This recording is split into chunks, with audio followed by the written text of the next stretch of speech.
That's the way, I like it,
Hello.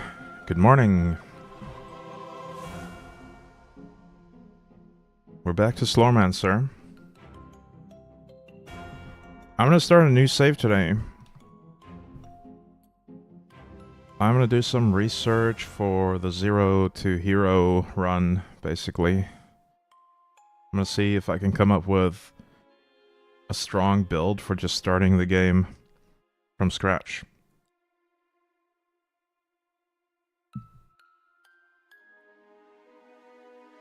And I think I want to do the knight first.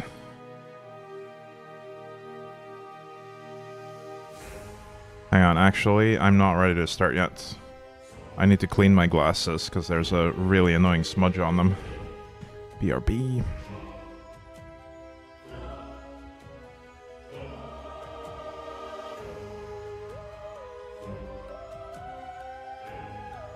Hey, you there. Yeah, you, fishy fella.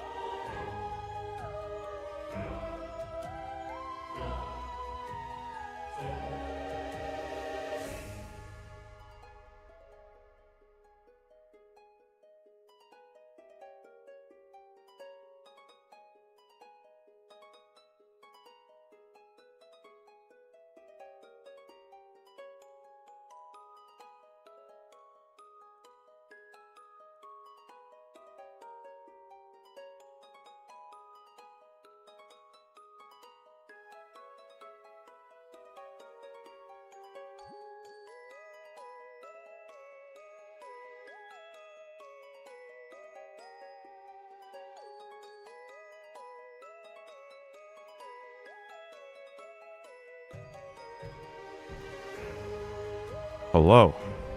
Hey, Dark Matter 2.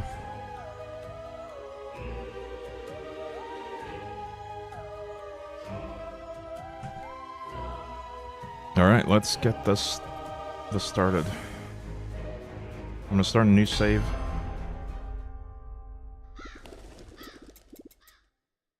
I'm gonna play as the knights. We're gonna skip this dialogue. I already read all the dialogue in my first playthrough of this game, which is on YouTube. So we'll do the Mighty Knights.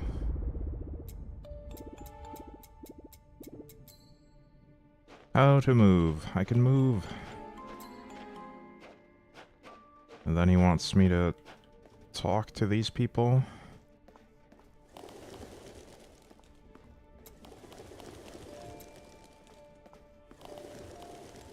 I'm a pudding. Congrats on being a pudding. So we talk to Adam and get our first Slorm Reaper.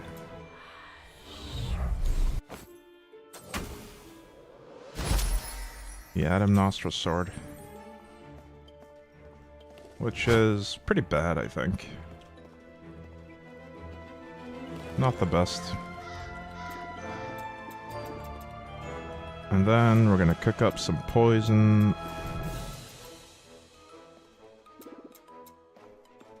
For Brian.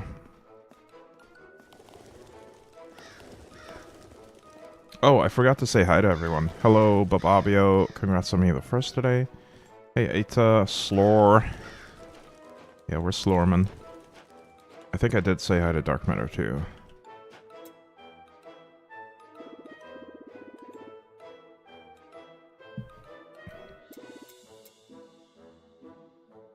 R.I.P. Brian.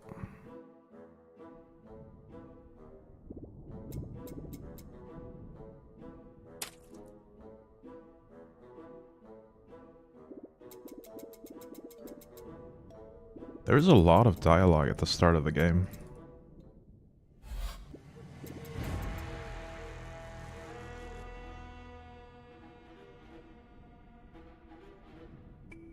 That's quite the walking animation for the king there.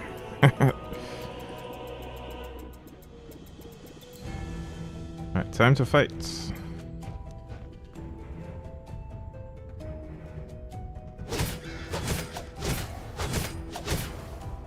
And we are really weak.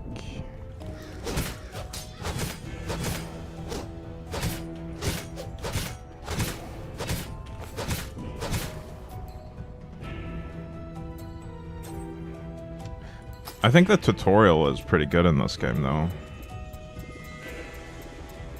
They did a great job with the tutorial.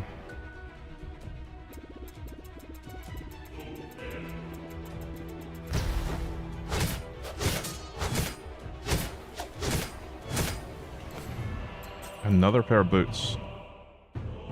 What did we have on our previous ones? No, the new ones have movement speed. I'll take that, even though it has crappy stats otherwise. I'll take whatever movement speed I can get, so.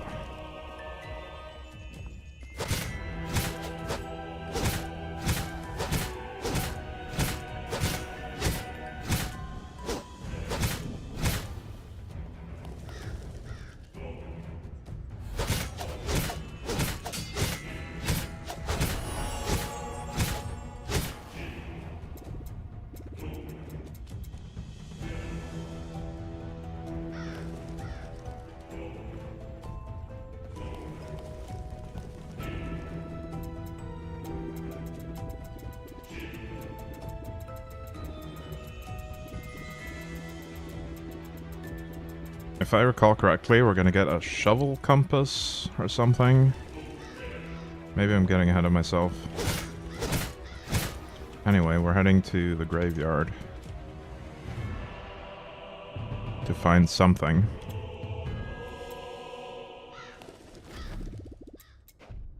And we're finding the gravedigger, apparently. Pedro.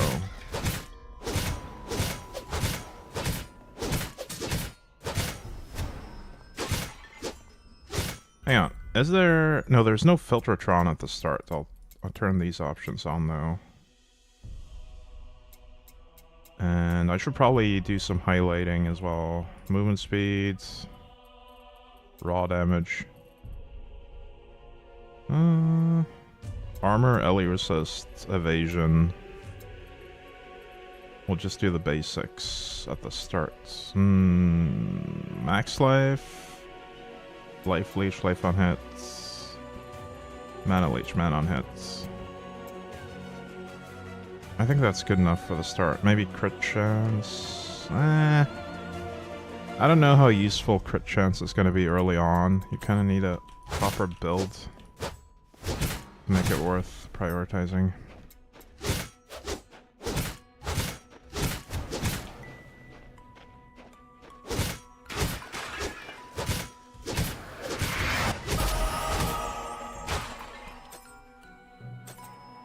Attributes. I'm gonna do savagery at the start. Just more damage.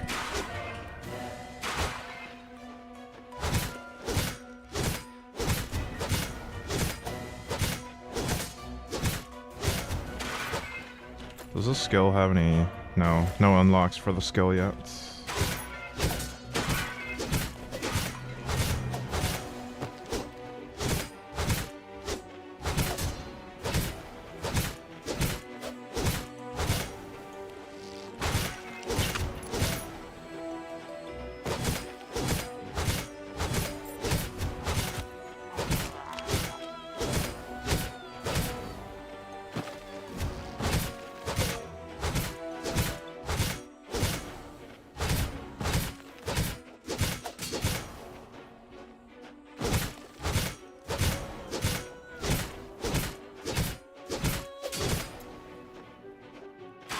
I don't see the quest icon here.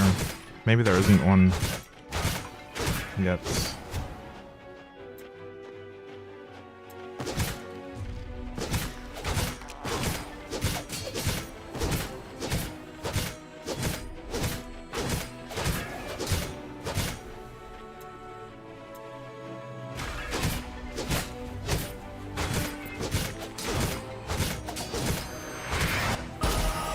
There we go. We can now use the wood stick.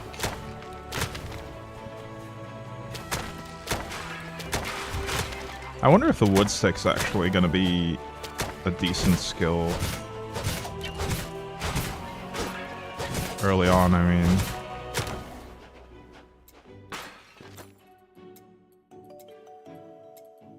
We can get the mana on hit on it. I think once we get the throwing sword, that's probably gonna be the main skill, and we can do projectiles on it.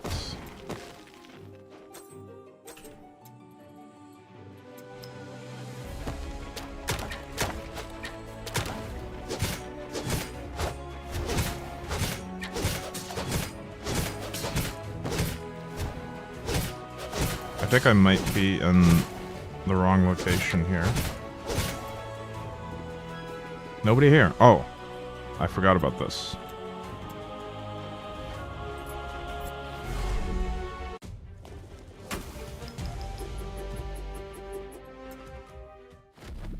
That makes sense.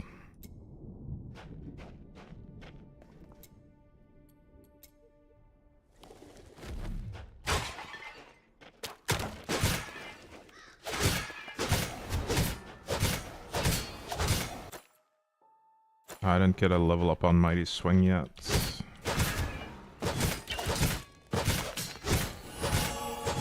There we go. Now we can actually choose our specialization. Daze, Overdrive, Maybe we just go overdrive, actually. Yeah, let's try that.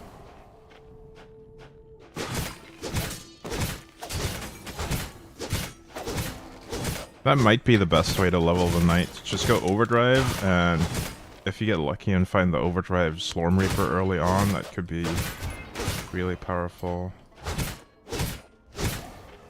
Alright, my mana cost is too high now. Maybe I can't invest more than 1 point in this early on. For mana sustain.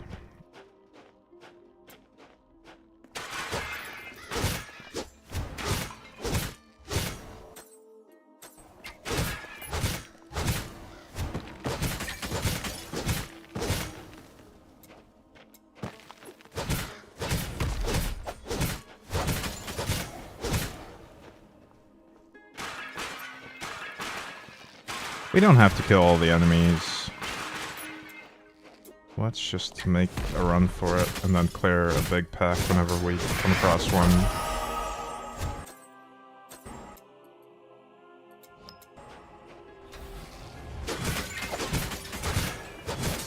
Mystic armor.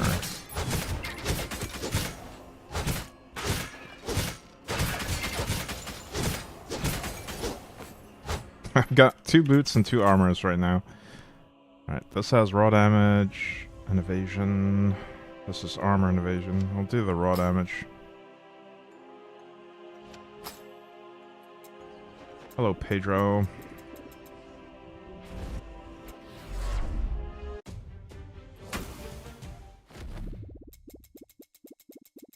You lost a shovel compass. Let's go find it. Now we have optional missions to unlock the other classes, but I'm just gonna play the knight for this one, I think. For this run.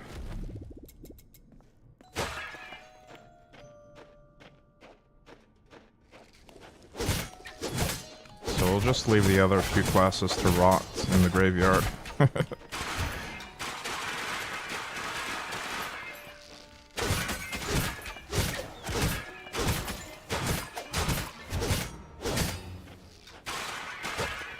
Where am I going?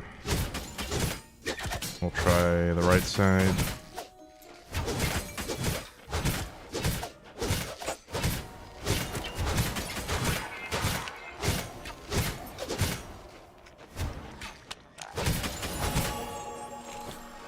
We got some gloves, which have evasion, raw damage, armor. Not bad.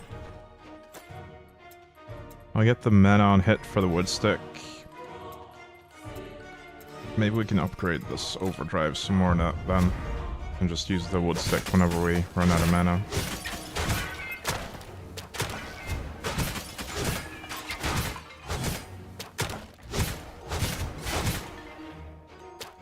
Or just whenever we have single targets. Yeah, I've got it. Game wants to give me the tutorial. I actually didn't check if the tutorial can be turned off or not.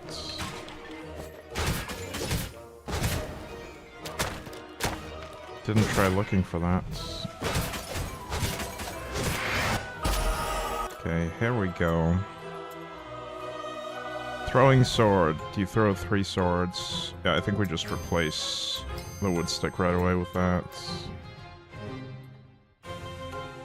Bleed increased by pierce chance. Does it always apply bleeds? Yes. Wait, does it?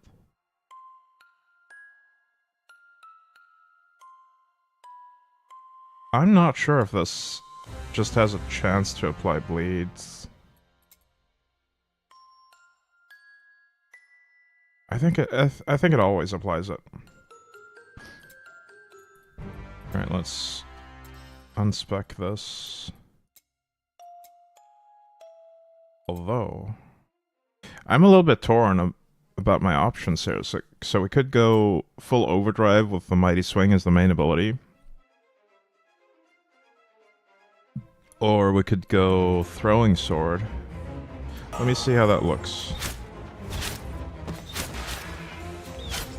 Wait, it only throws one sometimes. I thought it would always throw 3.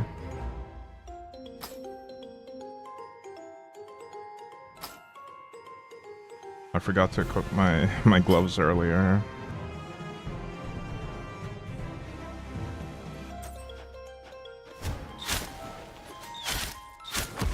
I think we just use the throwing sword as the main ability here. And ditch Mighty Swing, even though Overdrive did seem interesting. I might still go Overdrive later on. I don't know though.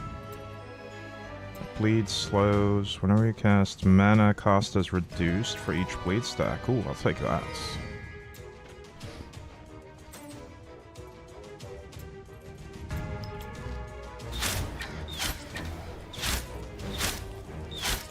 Yeah, I think this is going to be the play for early game. Just have it 3 throwing swords.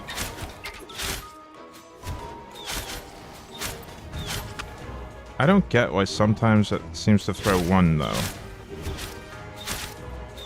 Ooh. Strong enemy. Yeah, the bleed really does help against stronger foes. That's a lot of max life. I'll take it.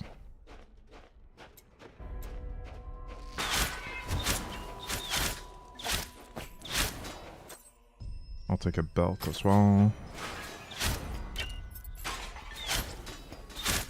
Oh, I am running out of mana though. So let's put the wood stick here with mana on hits. I guess we'll just invest. Oh, that's all we can afford.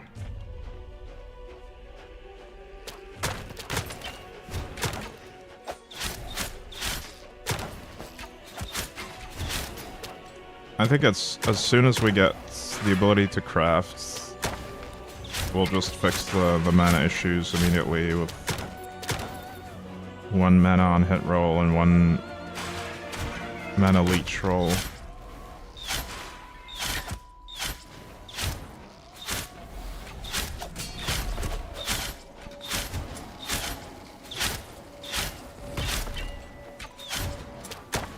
I feel like the overdriven Mighty Swing might be better for the situation when there's so many monsters. Not sure though.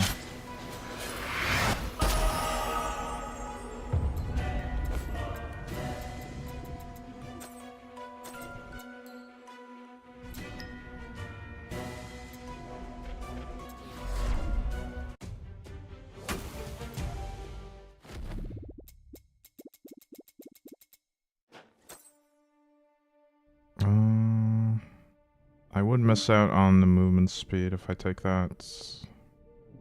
Oh, this is a slightly better roll. Let's do that.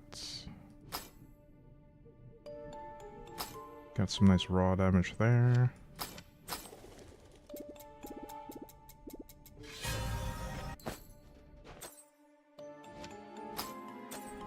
We get our first legendary for healing. That's nice.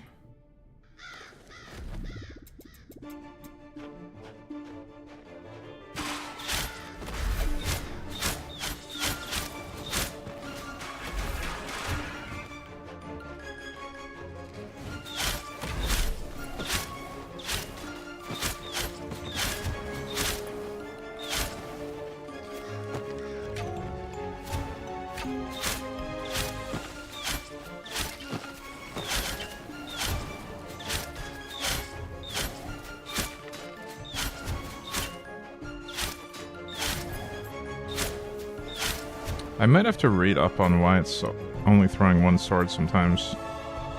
Throw up to 3 swords. I wonder if it's a random number between 1 and 3 then. Weird.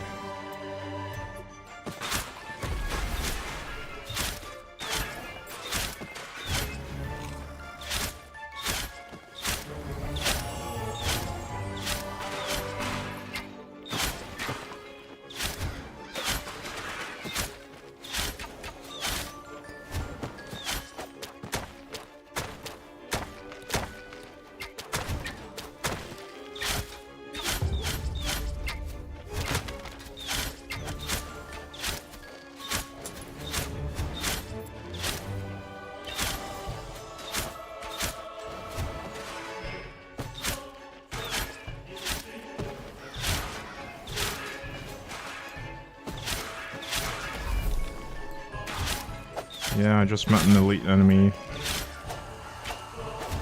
Very interesting.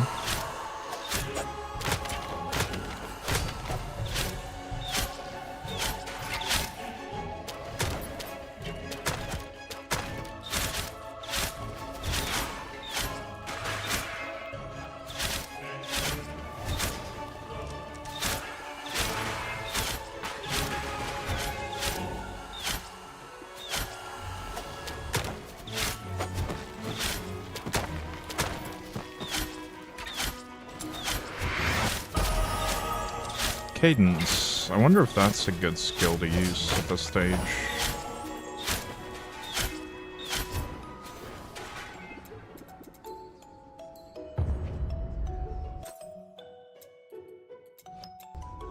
Let me have a look at it after we check the gear.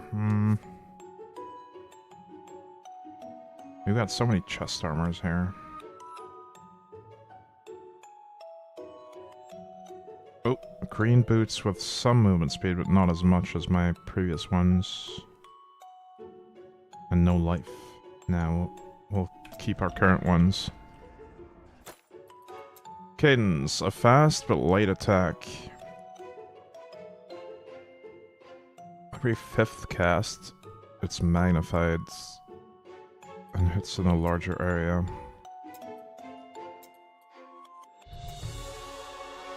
Yeah, I don't know about that.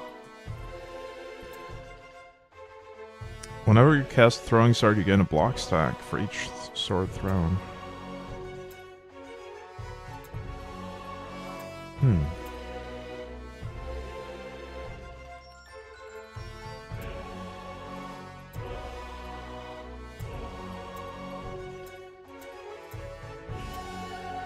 Oh, we can get Life Leech on the Mighty Swing.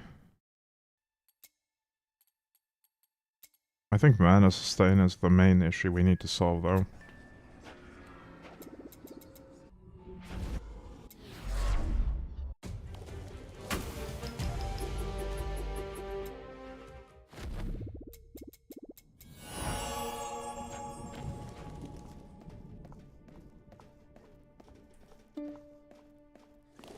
We'll talk to this guy. I don't think this guy stays relevant to the story later on.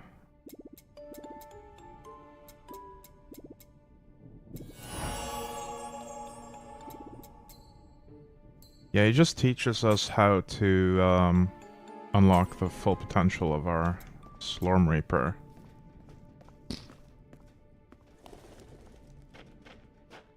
He's pretty much a tutorial-only NPC.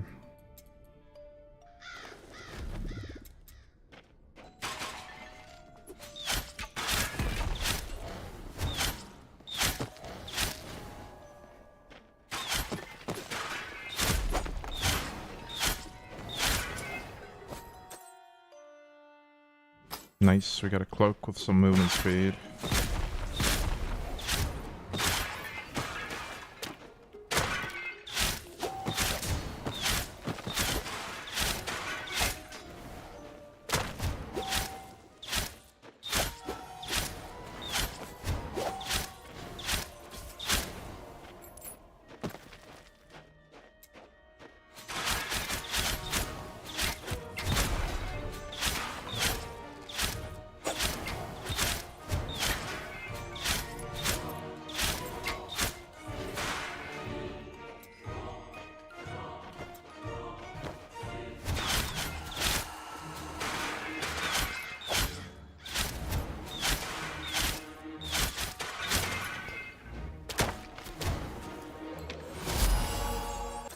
The Reaper leveled up.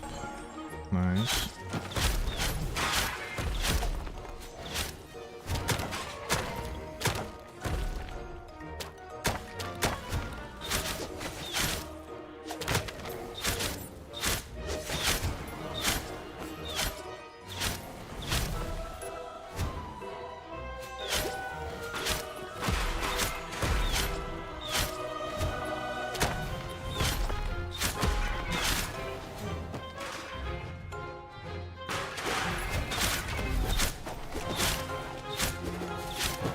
See, in this situation, I'd be much better off with an AoE ability instead of a projectile one. When there's so many enemies all bunched up like this. Alright, we found the gold-plated sword, which I believe is pretty bad early on. I'm pretty sure this is scripted as well. Like, you always just get this. I'm not even gonna equip it, I think. Unless the tutorial demands it.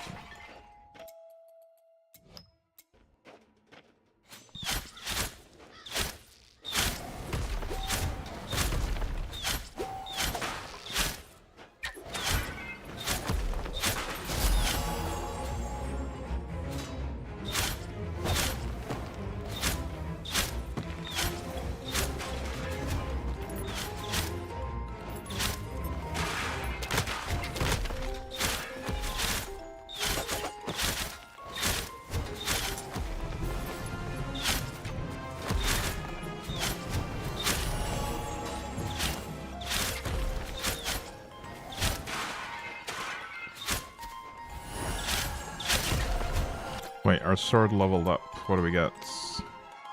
Block stacks, destroy non-magical projectiles, or attack speed. The attack speed does add mana cost, though. I think I'm better off just going for the block stack with no additional mana cost for now. I'll keep dumping points in the wood stick mana recovery. I guess it doesn't hurt to have this as well.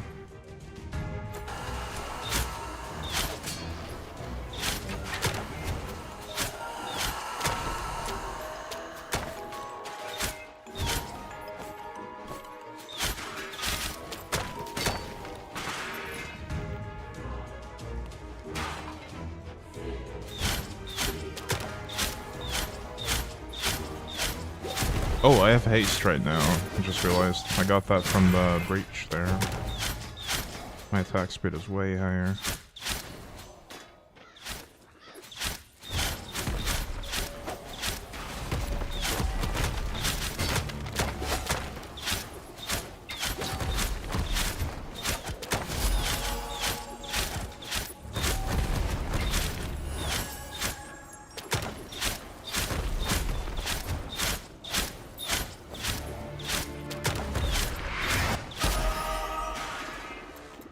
Alright, we found Gem of the Prospector.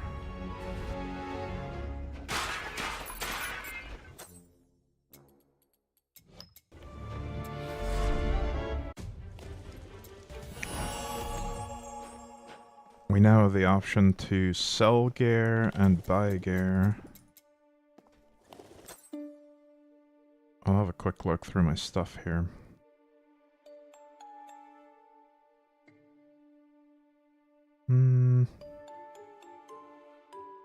Not a whole lot different about these. Oh, wait, I thought that was a ring. It looked like a ring, but it's a bracer. I'll keep my current one then. Oh, there we go. Man on hits and max life. That's what we need. This one mana on hit item might solve our mana issues completely with the sword throw. How much is our mana cost? 34. I don't know if it's enough to completely solve it, but it should help a lot at least.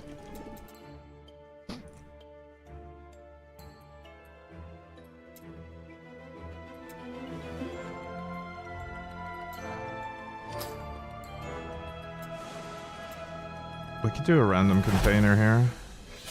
See what we get.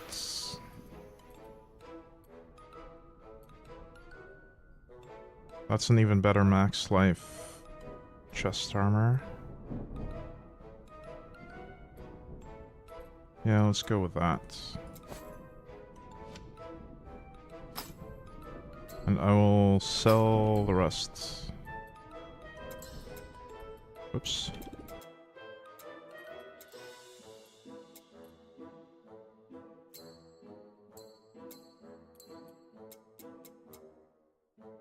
Right. It wants me to talk to Geranium again.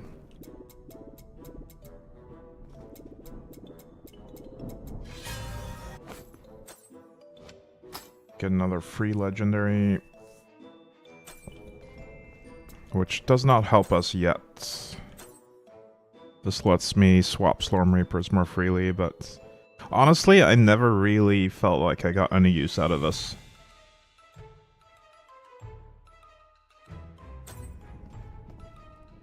It might be helpful early on when you need to experiment with different Reapers, but it takes so little time to level them up anyway, to that level.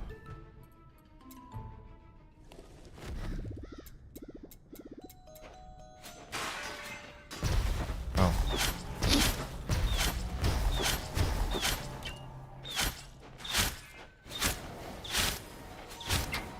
I just tried to attack the Gravekeeper, Pedro.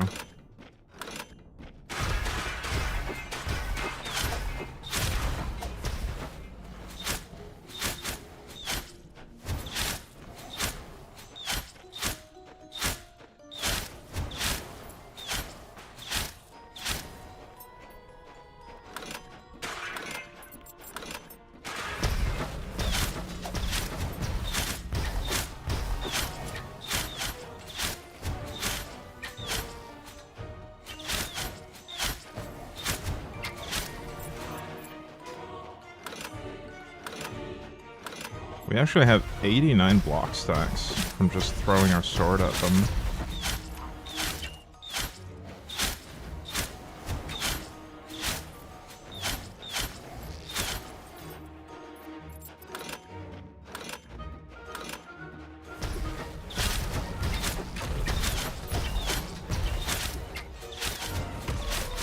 $100 now.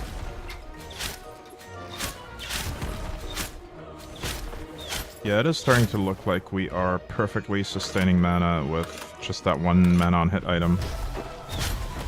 Which feels nice. Let's evolve our Reaper.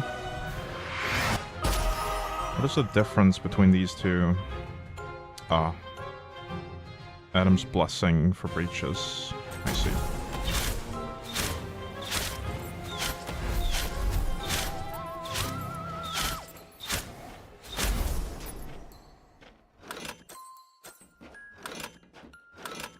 Hang on, let me see if there is actually an option for the tutorial.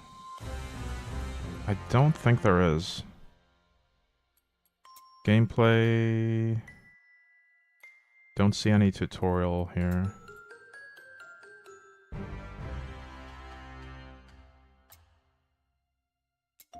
That's fine. It's not a very intrusive tutorial anyway. It doesn't really stop me from just playing normally. I just skip past it most of the time. Like I said earlier, I think this game really does a good job with the tutorial. And of gradually introducing mechanics as you progress.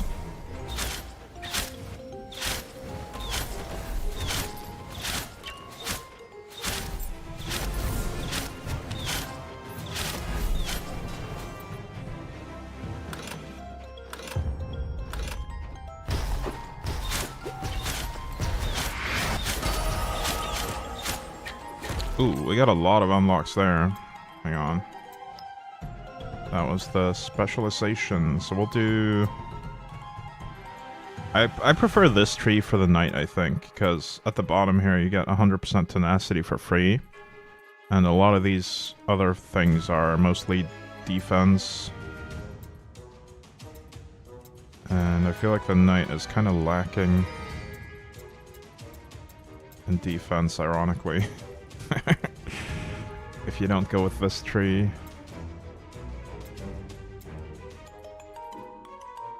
I don't know, is there any overdrive on the specialization tree? This one has two. Inner fire and low overdrive chance are lucky, okay. This one has just a bunch of increases to damage types, okay. Wait. Throwing sword overdrive. Okay, that's what we go with. Okay, I found the leveling build for sure.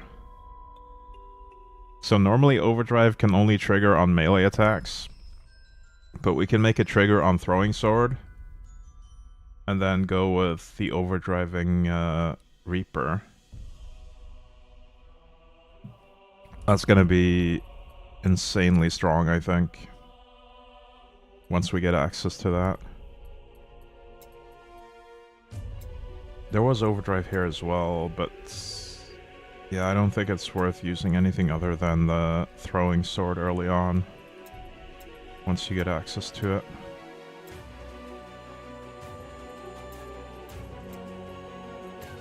Let's invest some points in...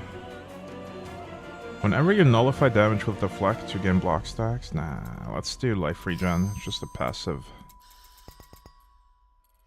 I think that's where we're gonna dump our points in general. I no longer need the throwing... the wood stick at all, I think.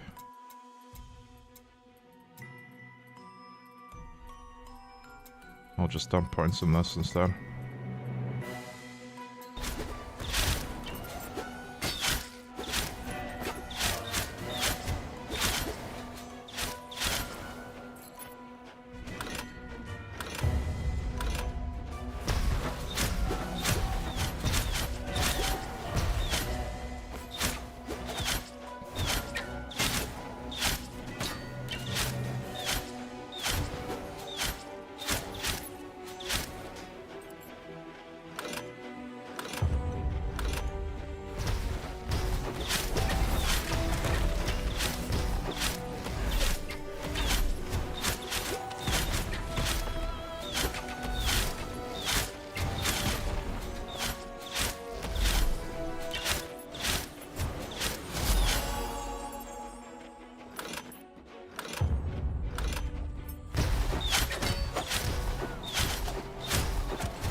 Wait, was that camera shake?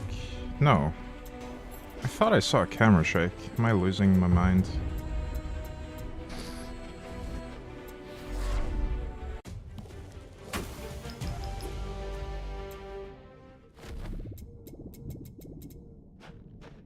Alright, we just go right back to the graveyard immediately.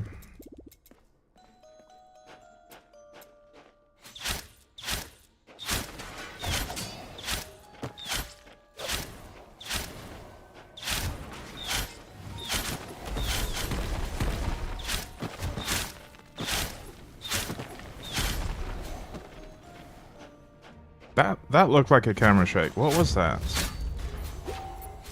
Hmm.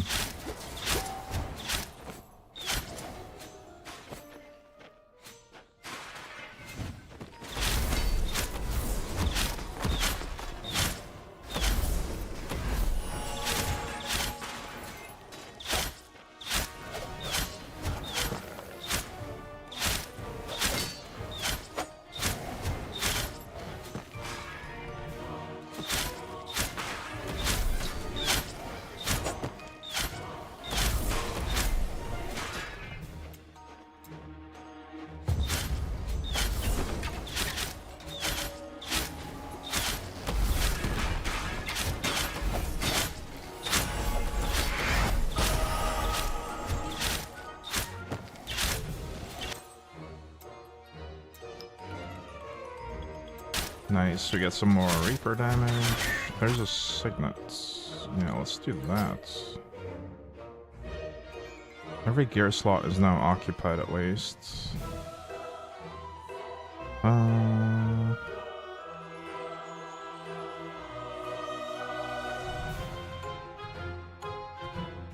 that's a lot of damage, but I don't want to lose movement speed. We'll keep what we have right now.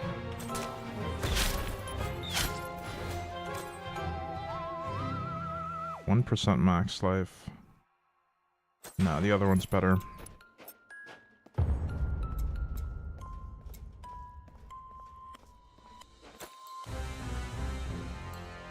Yeah, we've already chosen a specialization.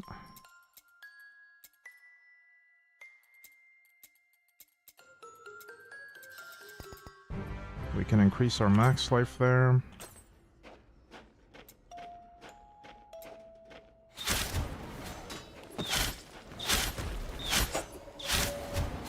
Wait, did throwing sword also... Yeah, we got another row here. Whenever a throwing sword deals damage to an enemy, if its life is full, throwing sword applies 2 bleed stacks. Whenever you deal damage to an enemy with a different skill than throwing sword, bleed stacks explode. That sounds tedious. I'm just gonna go with that. I need more Slorm though.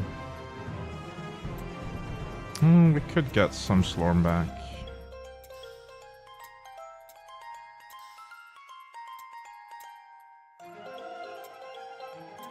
We'll just invest in whichever is cheapest of these two. There we go.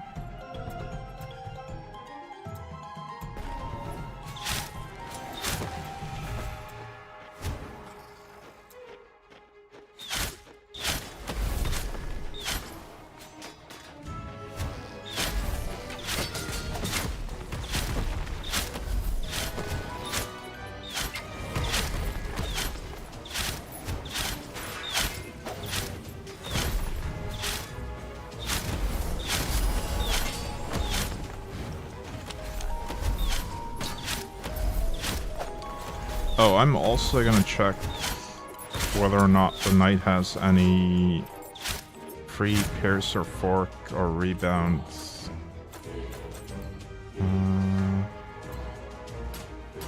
Oh, we're getting this tutorial late. Probably because I skipped past some stuff. Fork.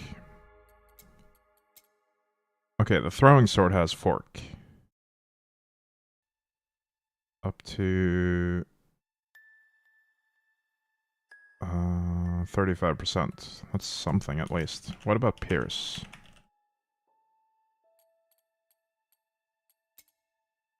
It has stuff based on pierce chance here, but that's only bleeds. You can get some passive pierce chance from this tree. That's the banners one though. I don't like the banners. They're kind of weird. What about rebound? This tree has... Oh, that just has the name fast rebound. It doesn't actually have anything to do with projectile rebound. Alright, so fork from this basically is what we get. Fork and knife. And then I'll have to actually build rebound and pierce on my gear, as well as the rest of the fork that we need to cap it.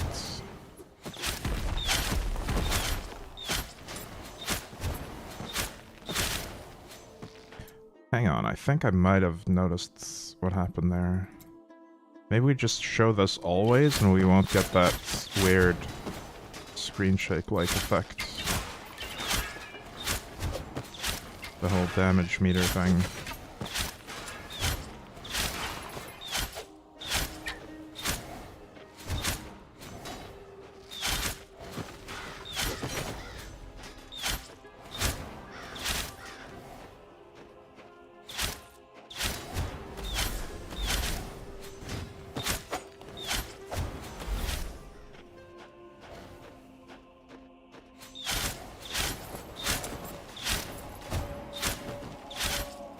I hope we get the blacksmith soon, because I need to start crafting, and I need my Filtratron.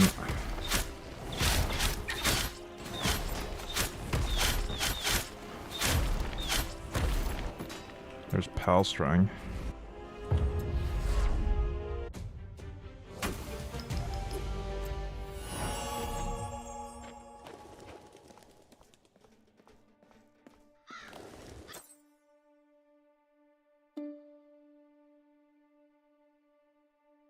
Movement speed on belt, I'll take that. That's a lot more life on that. This is also more life and some melee resist, but I miss out on the raw damage. Still better, I think. Mana regen and armor. No,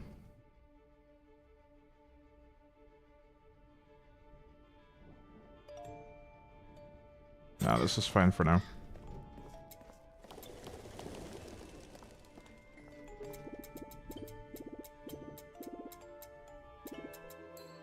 Now we could go into an expedition, but I don't think there's much point to that right now, is there? Our main quest is still over here.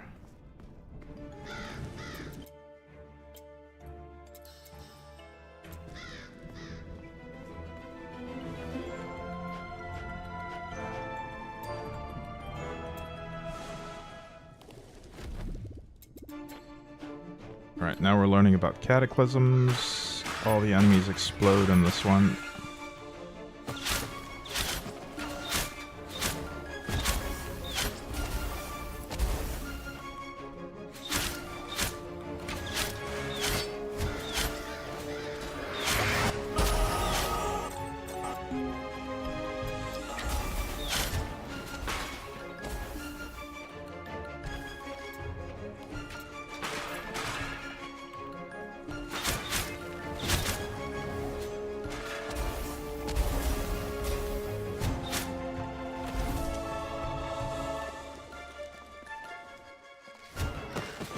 What a confusing layout. Where am I going?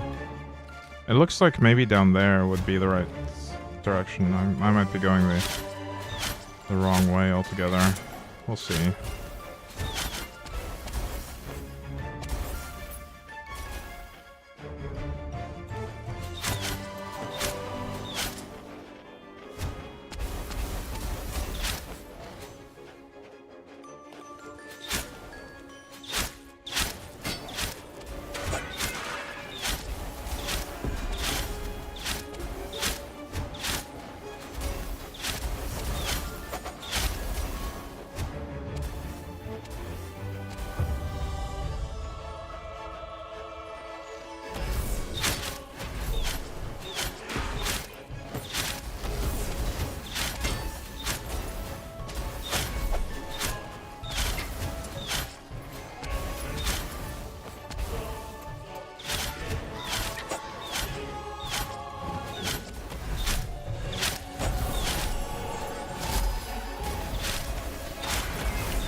I don't think I've ever seen that ghost ability there fully detonate, or whatever it does, when he does that large circle effect.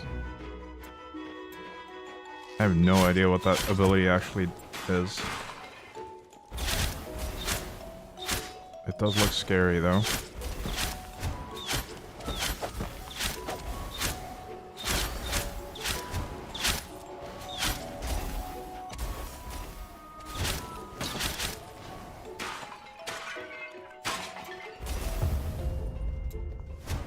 That's a dead end.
Oh, the grappling hook. We might actually equip that. We're not using the stick anyway.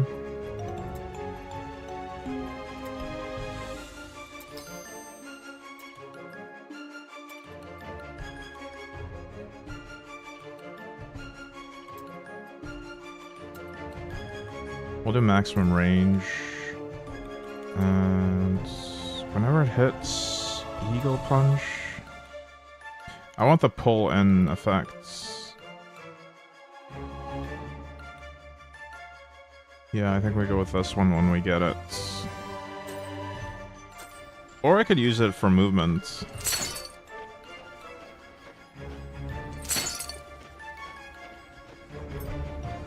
Early on.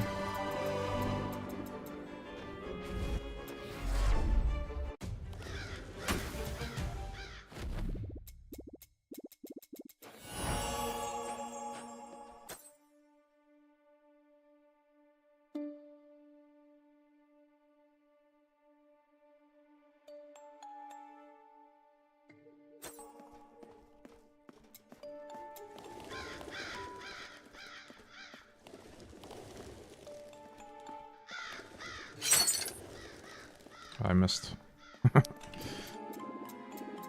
Ancestral Stones. Yay, another magical rock. Now, the Ancestral Legacy Tree is not terribly useful early on, because you can only get these first nodes, and they're not great.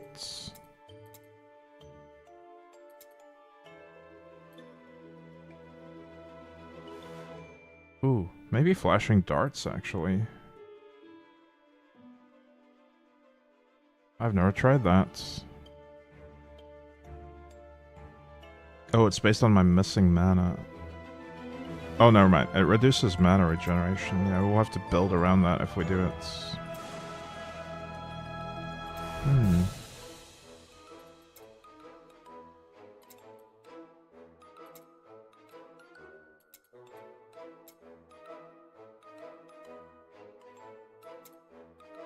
Yeah, I think I'd just go life regen and damage. We'll invest a few points in that.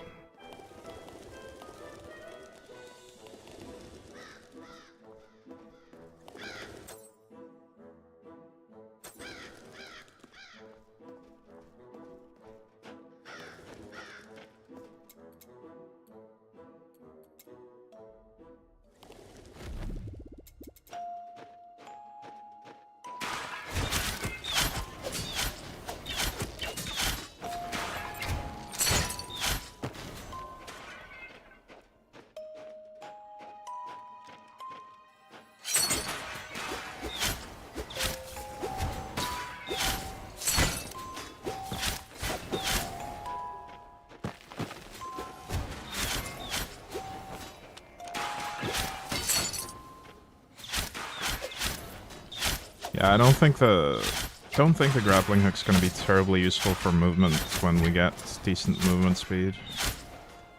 It's just too unreliable.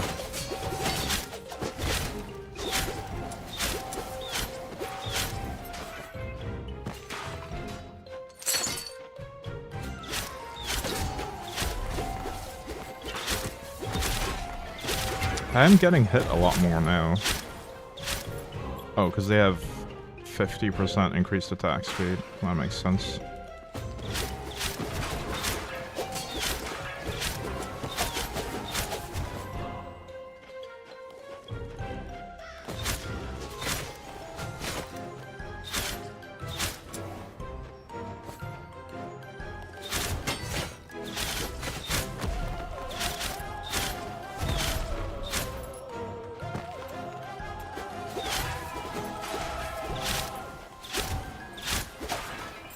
I'll try to remember to use my deflect ability as well here.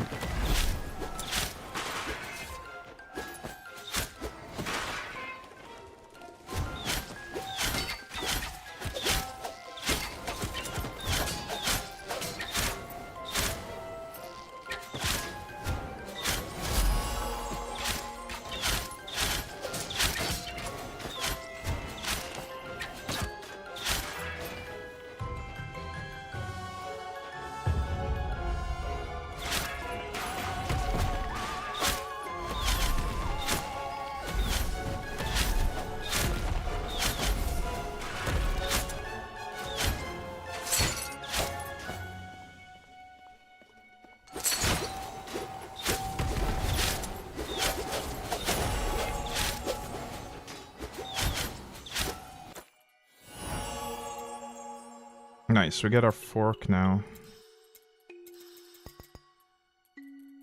And we'll try this too. Yeah, it's so cool. We can pull everyone in. Love that. It would be way better if I had an AoE attack, like Whirlwind or something else,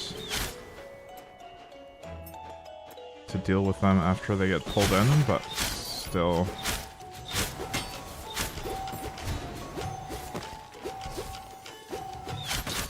Oh, my mana cost is way higher now. Yeah, that makes sense. We'll reduce this a bit. We'll just do 1 point. The first point has the most effect anyway. The biggest effect.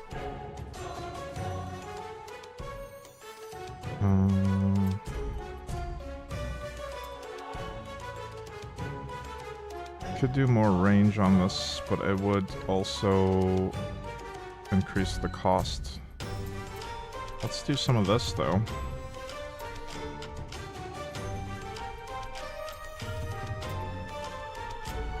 After blocking, you get block stacks.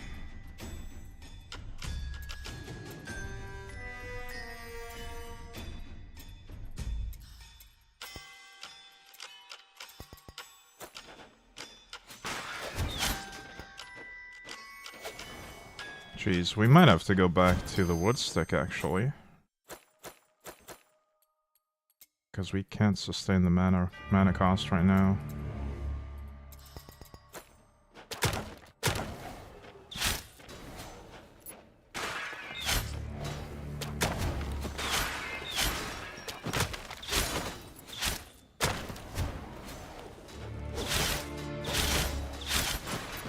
Which is really unfortunate. I wanted that fork on the throwing sword.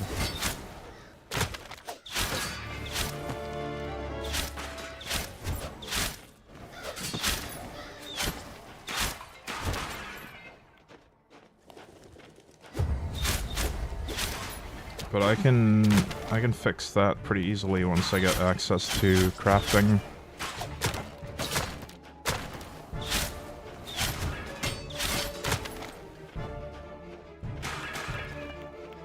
Defeat most enemies. Oh. I didn't realize that was the objective. I might have skipped a bunch of enemies.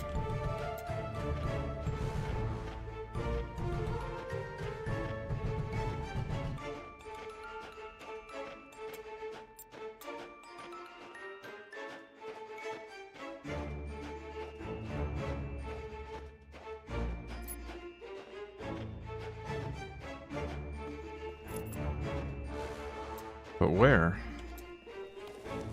Probably this big room.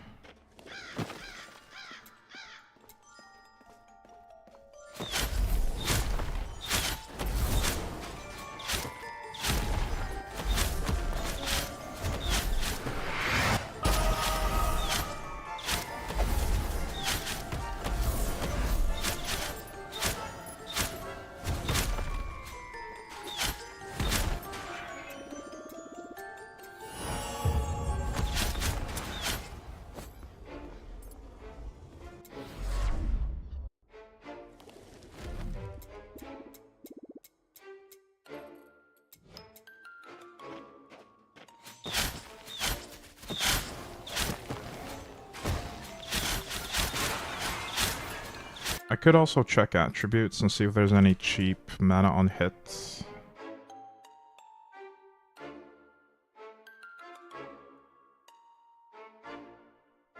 Life on hits, mana regen, max mana. Yeah, okay. There's no early mana on hits apparently.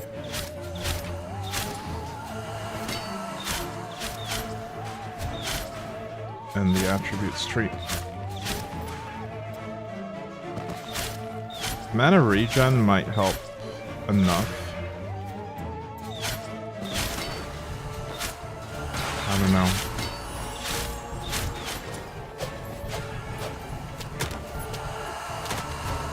I do prefer to just get some mana on hit from my gear as soon as possible, though.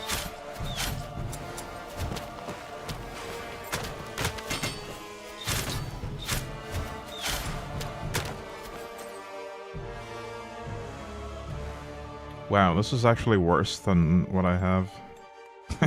Even though it's rare. Just doesn't have useful stats.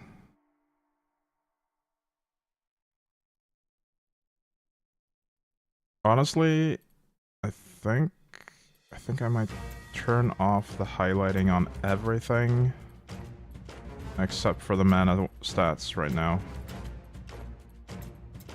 I know it seems weird, but it just lets me find those mana recovery items in my inventory much more easily.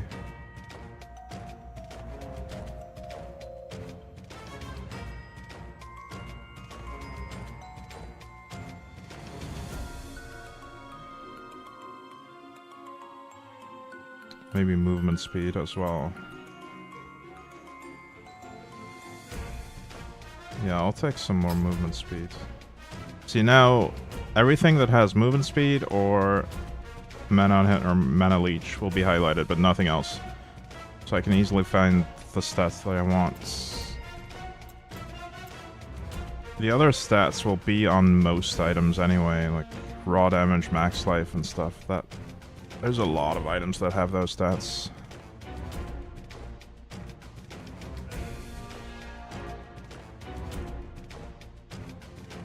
I'll take this. That's an upgrade.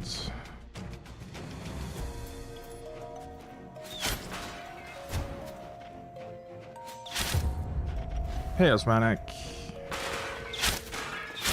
Hope you're well.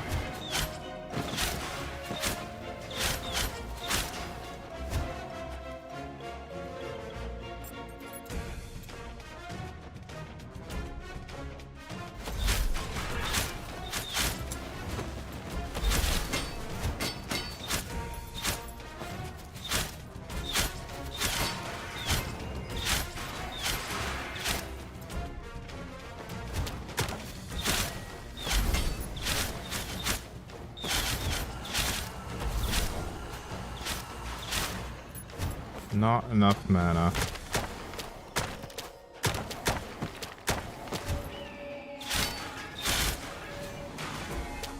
Yeah, I don't really want to do this, but until I actually get enough mana to sustain, I'm gonna turn off the fork and knife and just invest some more bleed stuff. And more on the passive tree, I guess. Retaliation. Astral Retribution.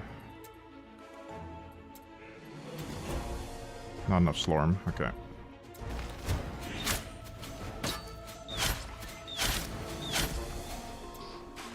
I probably just need one more mana on hit or mana leech item to sustain the fork.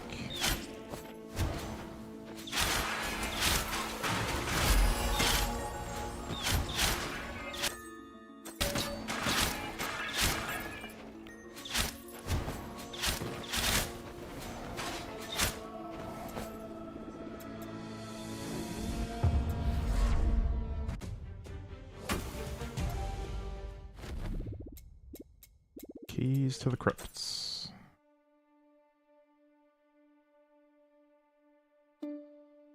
That has more raw damage, I'll take that. Ooh, this one actually has a lot more max life. Nah, I'll pass. I want to keep the legendary effect for when I switch Reapers later. Really hoping to find the overdriving sword.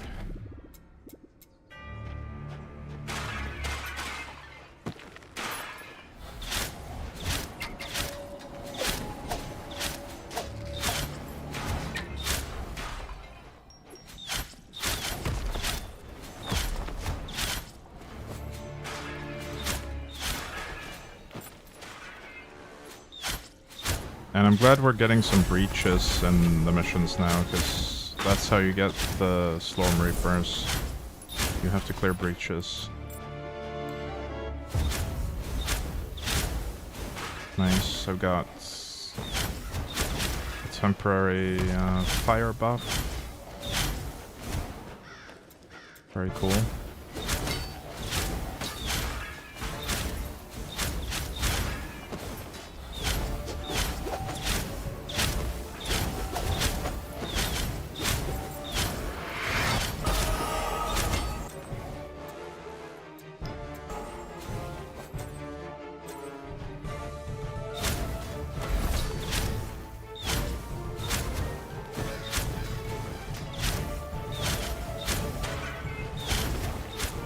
Close all breaches. Oh, shit. Actually, it's fine. It looks like a linear layout, so I'm probably not gonna miss any.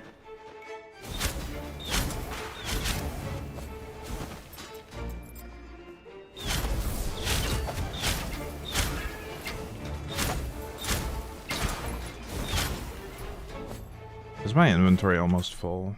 Not quite.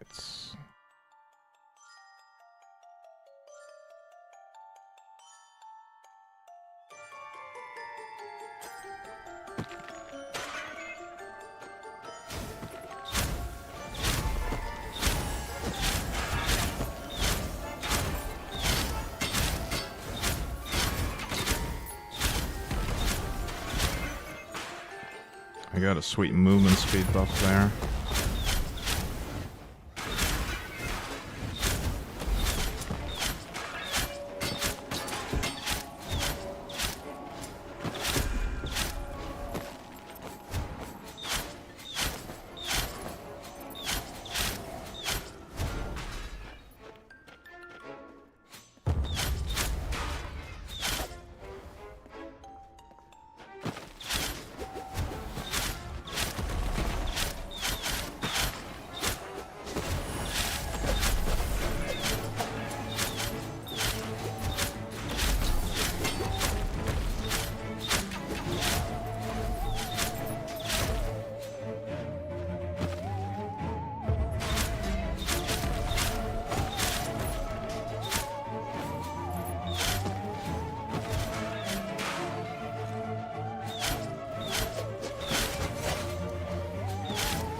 Deflect doing a lot of work there.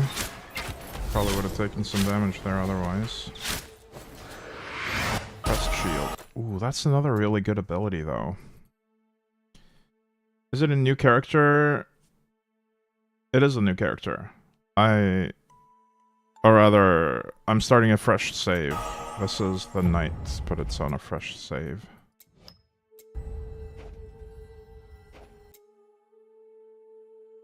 I'm not sure what you mean by does it look different because you leveled up. It looks exactly like the normal knight. It is the normal knight. There's only 3 classes in this game.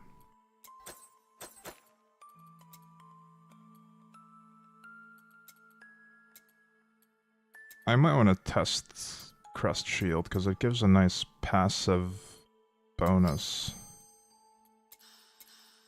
Just by having it equipped, we can no longer drop below 10 stacks of block.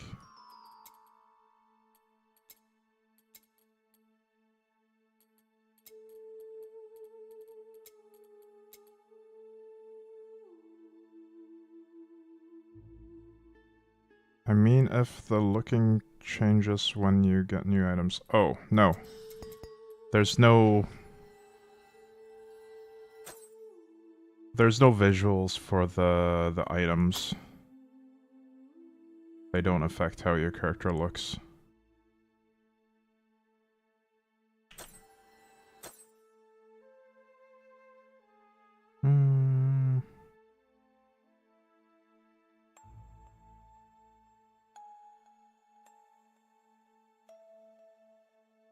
Nah, we'll keep what we have currently.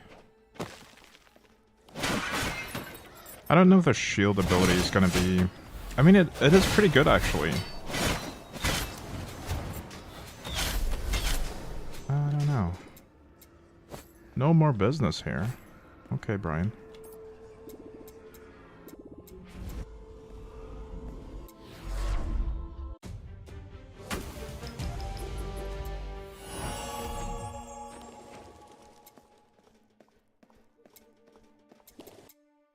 I definitely need to clear my inventory now.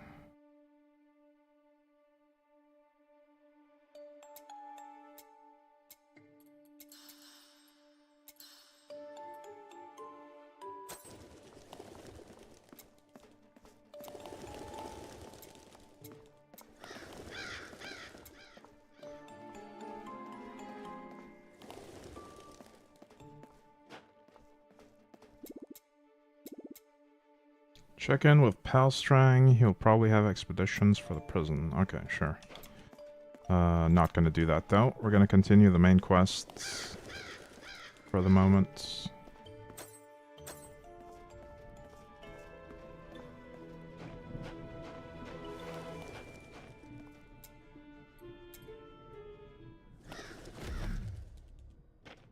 Enemies have a chance to be revived when dying.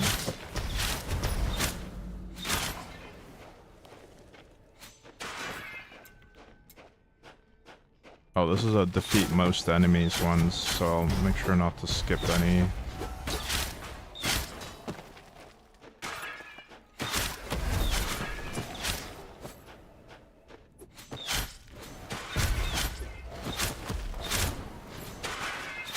I didn't remember from my first playthrough that it took so long to get the Filtratron and crafting. Like, we just don't have access to those mechanics yet at all.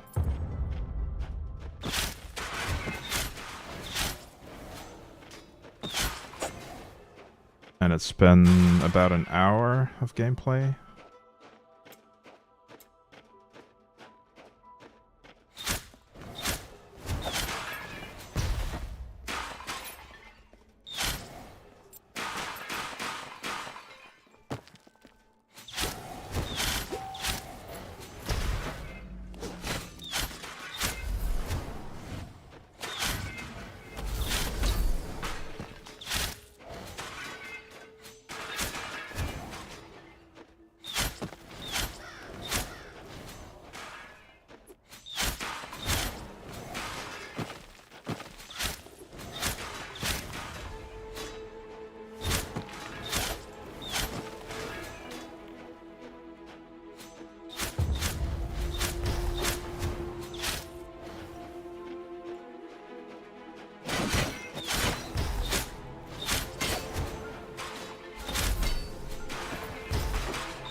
I feel like the biggest issue with the shield ability is trying to aim it. It goes like in a set arc or a circle.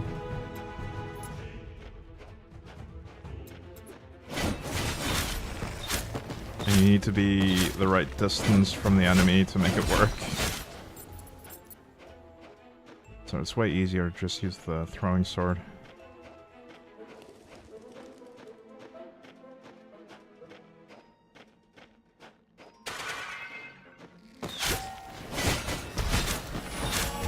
The shield is good when there's many enemies, though. It's kind of an AoE ability.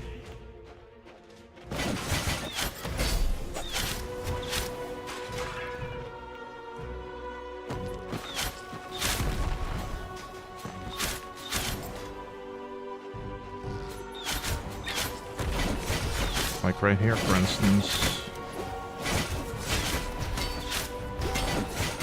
Actually, no, I missed completely. Shielded almost nothing there.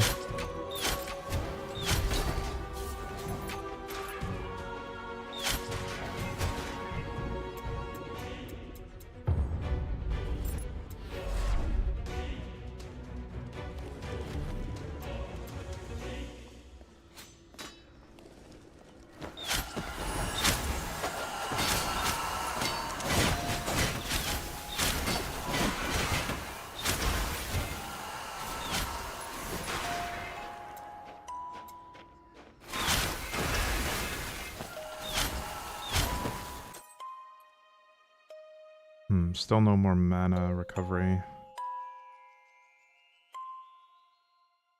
Alright.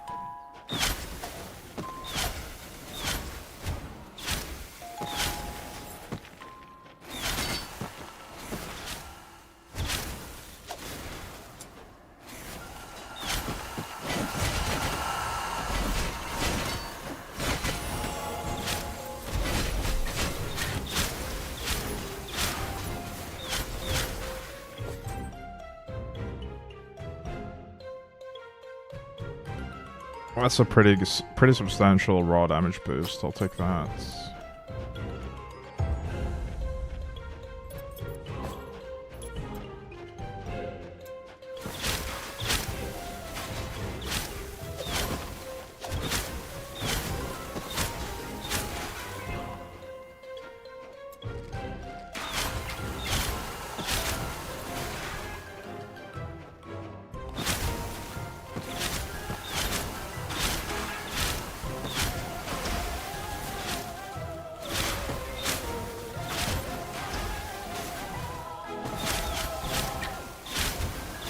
We only need to close all the breaches on this one, so let's continue onward.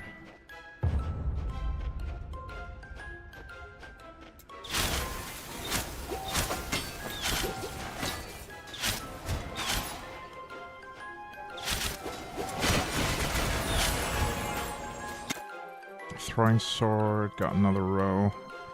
If it's perfect, a training dummy appears next to you. Yeah, let's do that.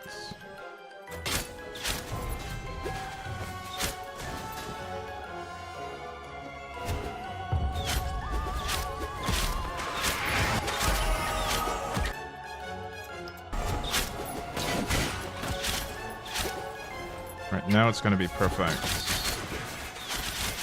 Nice.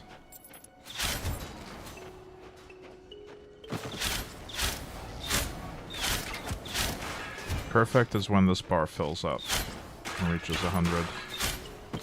Or this circle.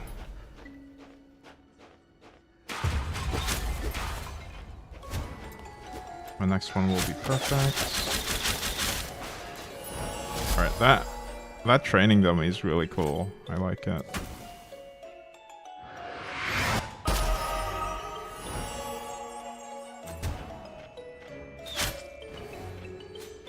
Wait, what did they add from this to this? You gain life, or you get healed when you close a breach. Okay, that's not super helpful.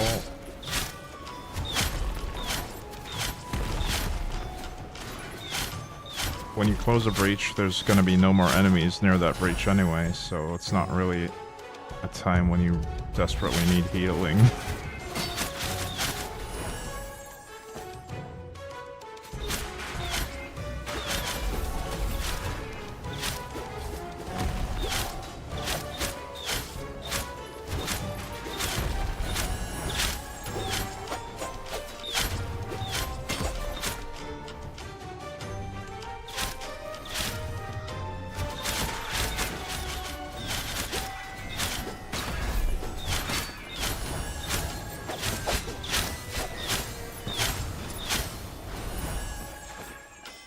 Yeah, I'm really enjoying this throwing sword, though. On my main save, when I played the knight, I never really tested throwing sword much at all. I just went straight from... I don't remember what I did at the super early stages, but I did go whirlwinds whenever that became available. I think this time I'll just stick to throwing sword for the entire playthrough. And go overdrive.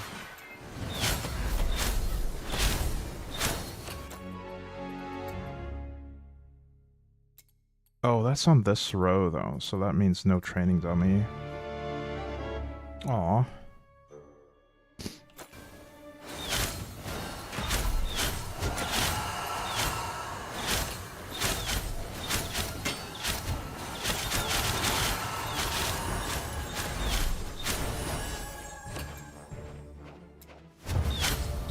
I will miss the training dummy, but I think with the overdriving swords, having a ranged ability that overdrives is going to be huge.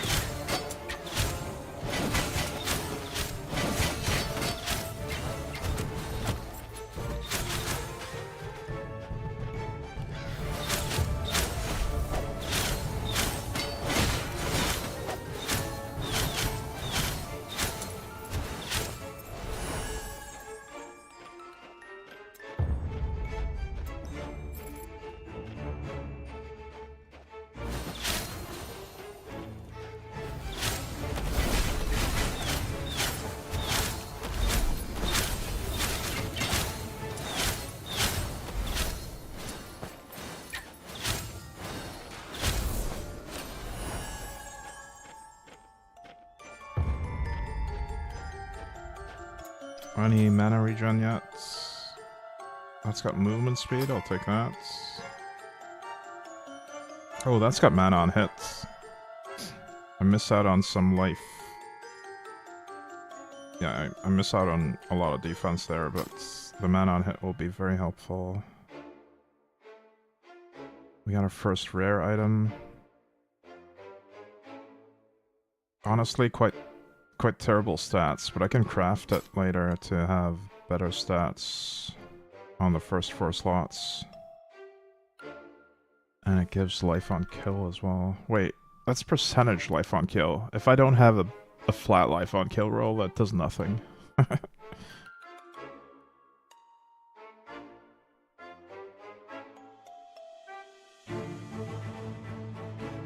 It only multiplies the existing flats.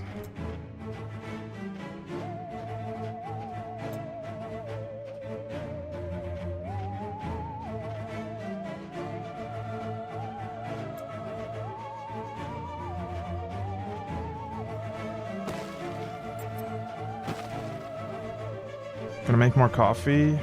That sounds delicious.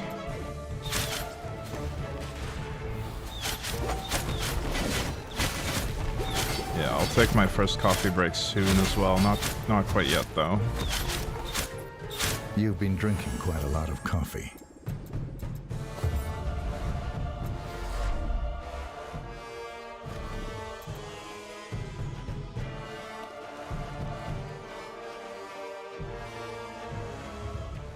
Our first boss.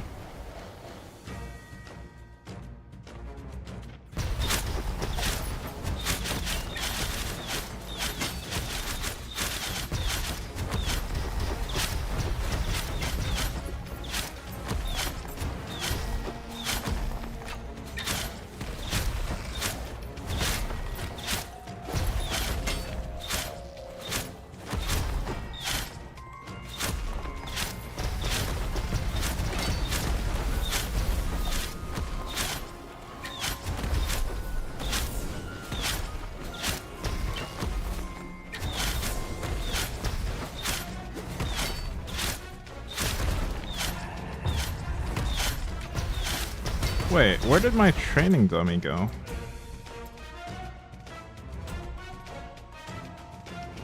I'm only casting throwing sword. I just had a perfect, but I didn't get a dummy. Weird.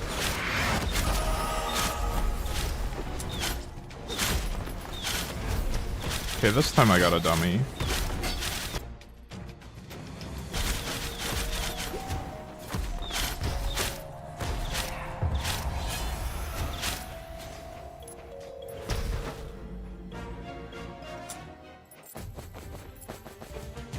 That's a lot of loot.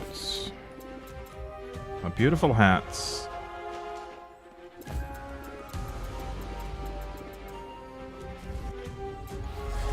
Well, Adam Nostris will get that hat.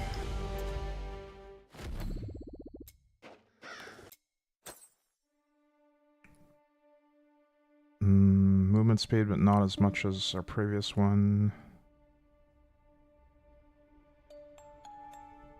Can't really replace my helmet because it has man-on hits.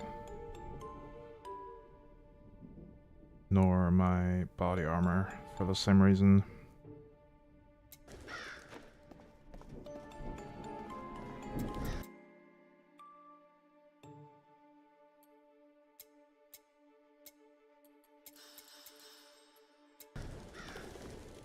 We'll just sell everything for now.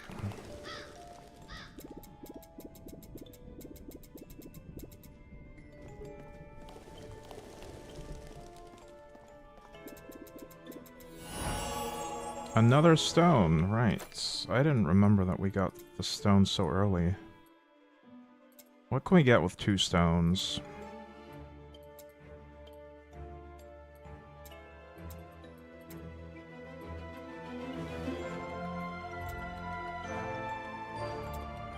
We can get a burning trail. Raw damage armor pen life regen.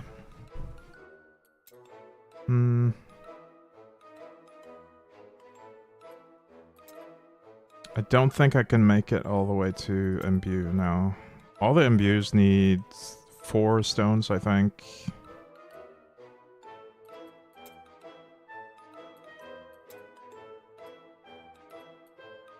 Yeah.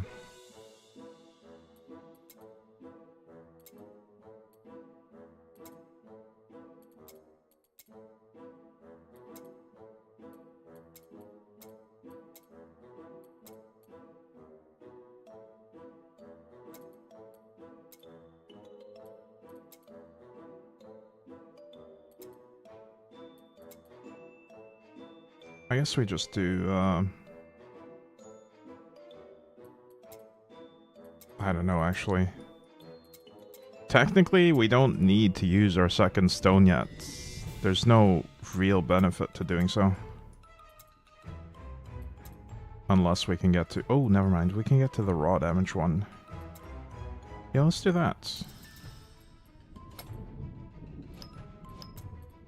This one's pretty beneficial. I guess we'll put 1 point in this aura as well.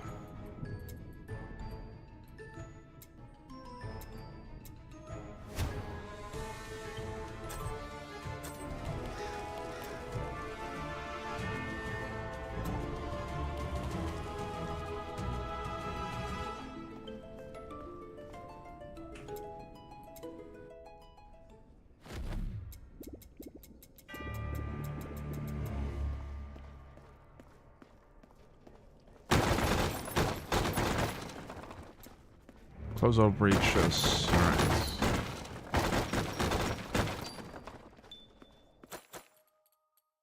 Cool, I haven't looked at this tree for a while. Let's have a look here. Block. Blocking triggers. That. Whenever an enemy deals damage to you, is skewered. Retaliation stuff. Probably do the skewer thing. However, I just spent most of my points on the raw boost in the ancestral tree, so I don't have much Slorm to spend.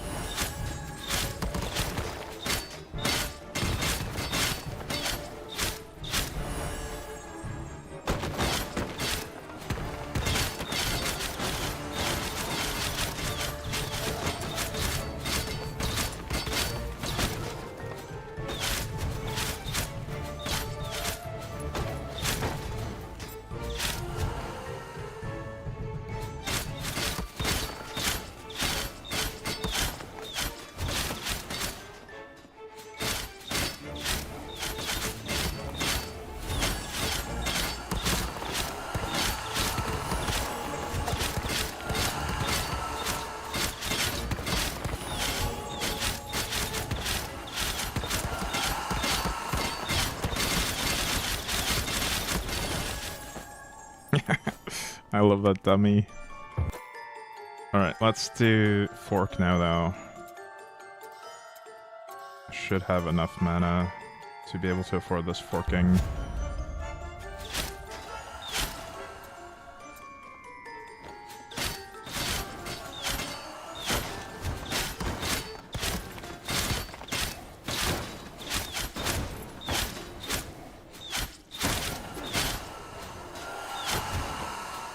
Oh, maybe not.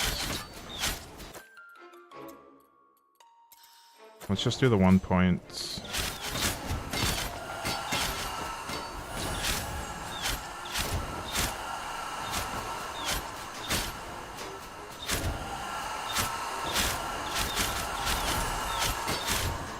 Yeah, we're still not quite there on the mana recovery front.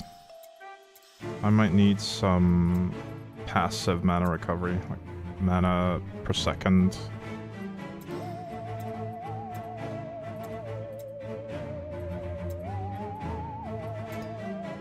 Can't afford this.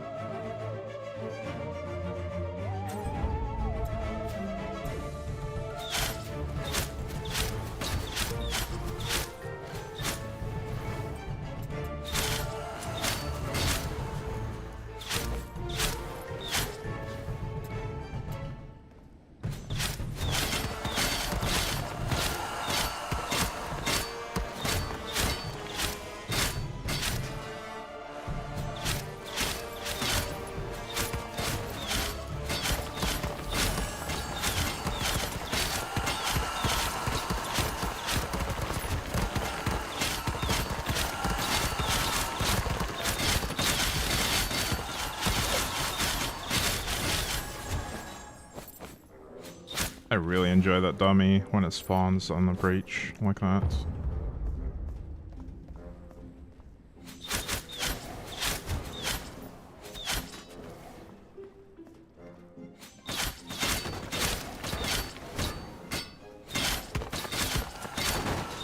The bleed effect is actually really good for dealing with these shielded enemies too. You can see the bleed is ticking on their immunity shield.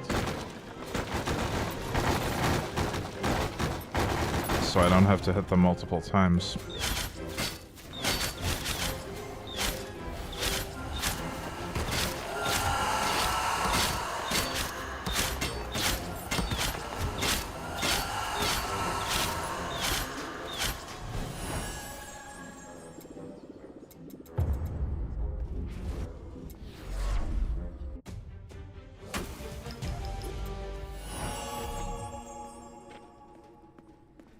Joanna's back in town. Not very useful right now.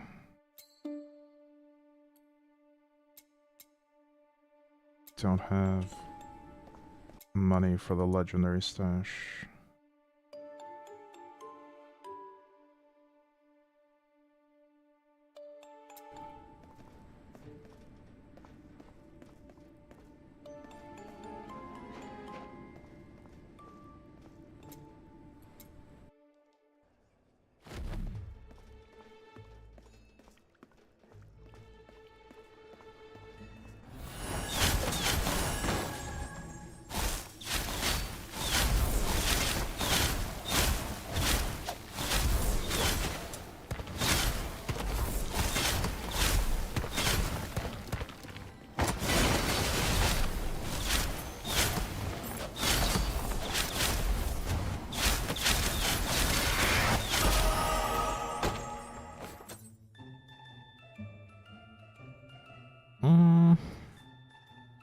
It's rare, but it has no useful stats almost. Well, kind of. It has overdrive chance and defense.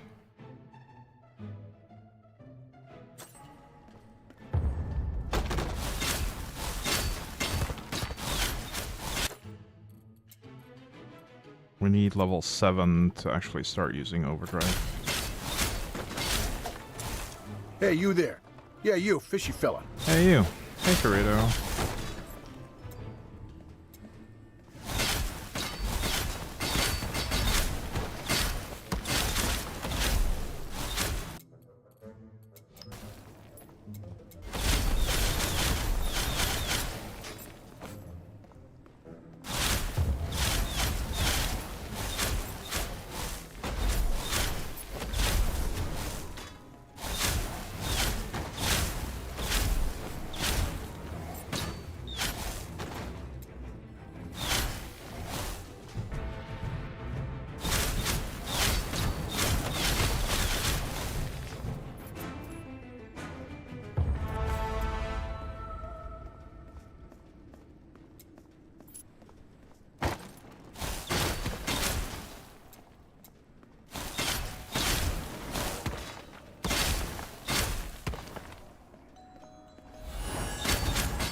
Where are the breaches?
Any new passives on this tree? We'll do that. And then... whenever you block, you have 55% chance to stun the enemy. Sure.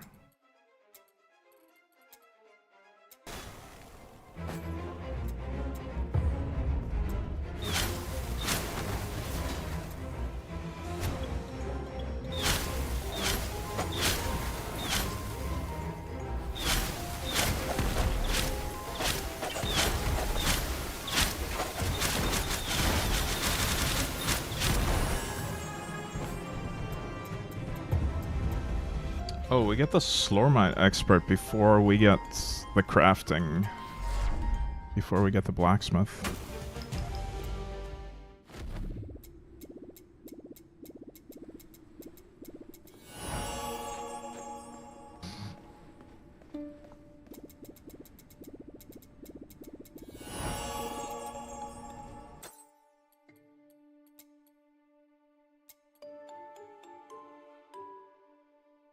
None of these items have the highlighted stats that I'm looking for.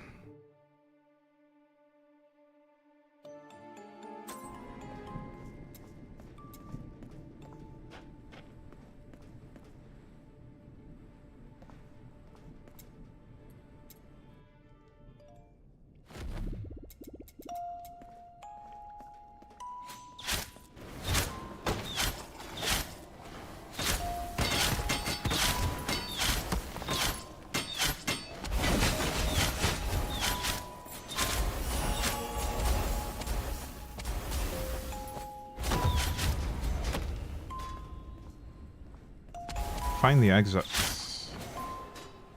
Maybe we just run through this one.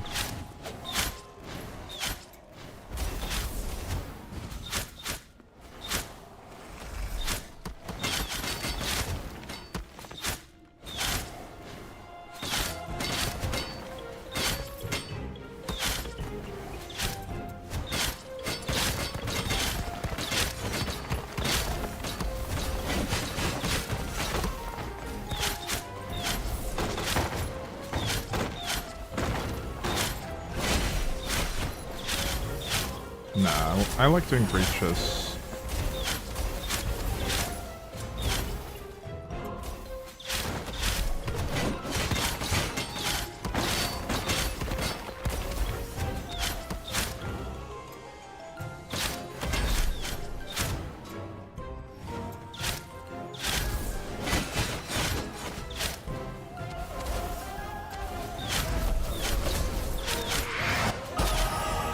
Alright, we have access to Whirlwind, but I don't think I'll switch to that right now. I did that the last time I played the Knights. I think we're gonna try to commit to the throwing sword for this one.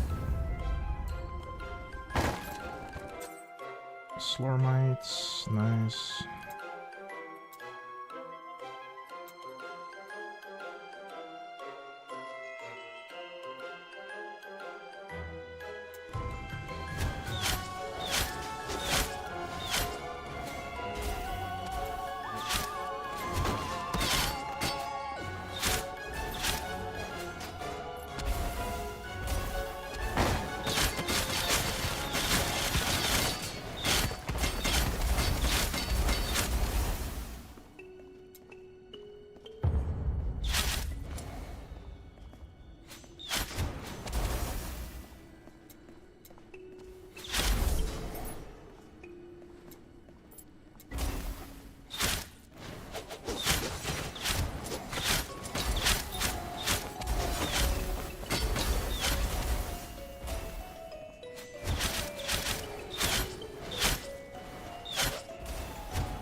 That's a dead end.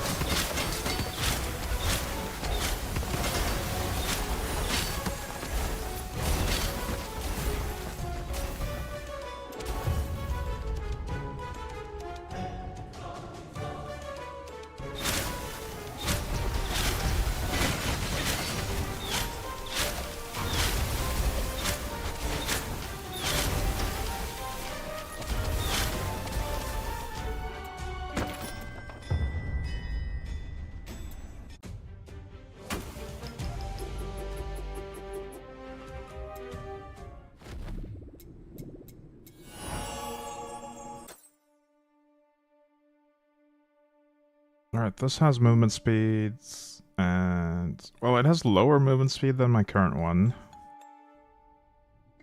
And less max life. Honestly, this is worse than what I'm currently wearing. But it has more upgrade potential. Because I could craft on the magic and rare stats without adding new ones. It's way cheaper to reforge existing stats than it is to add higher tiers of stats to existing gear.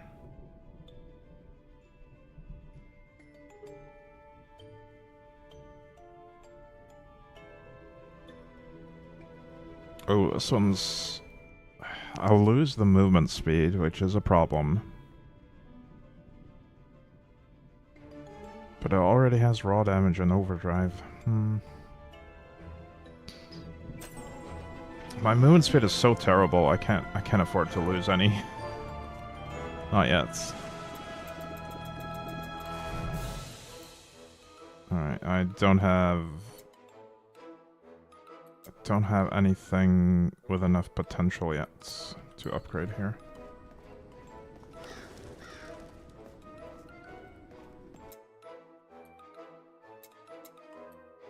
Is this really gonna be highlighted as a quest thing until I get 100k? I guess so.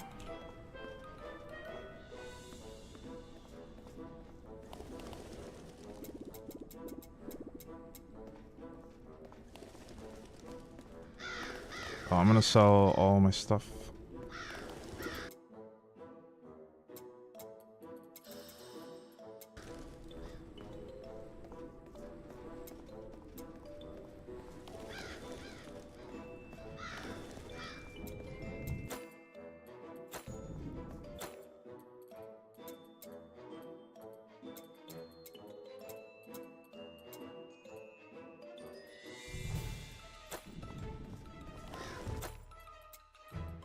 I'm still not level 7 on this, but when I do reach level 7, I could potentially go for the bleeding overdrive. Although it will add mana cost. I hadn't considered that. It doesn't add as much as the fork and knife. But it does add something.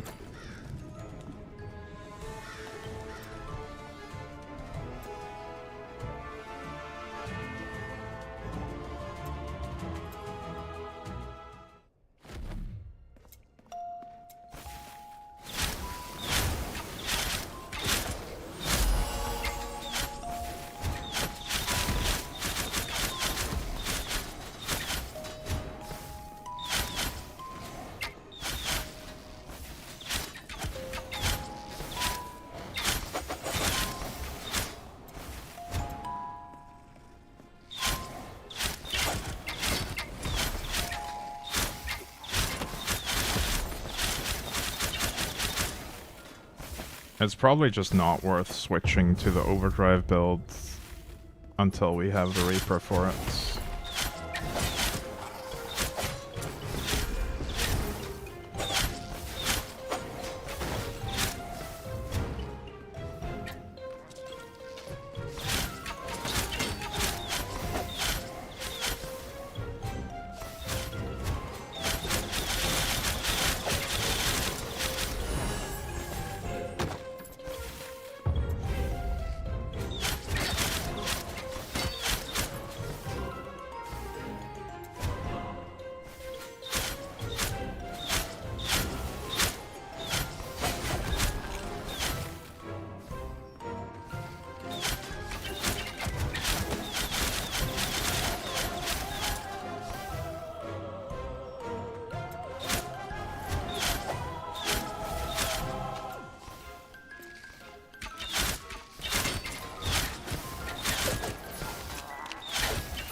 speaking of which... An additional 6.5%. That's not a lot, but every perfect will be 100%.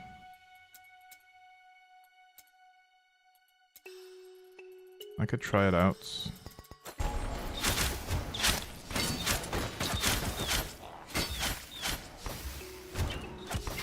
I'm frozen solid.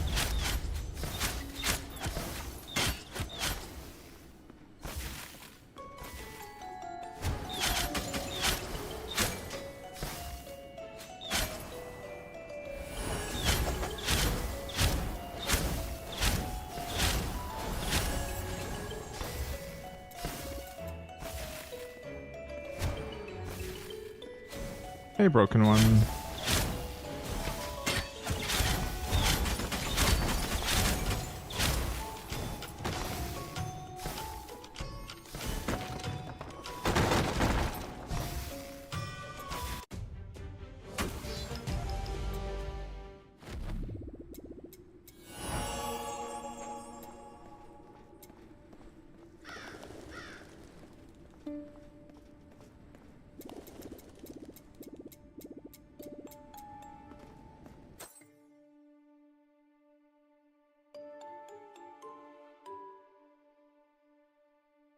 There are probably some items here that could do with replacing.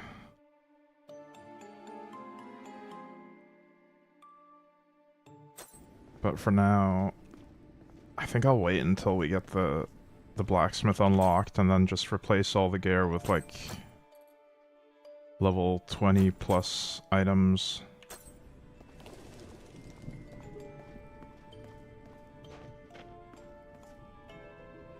I'm gonna take a quick break here, get some more coffee, stretch my legs. I'll be right back.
Boo. Hang on, I think I want to adjust the position of the chat real quick.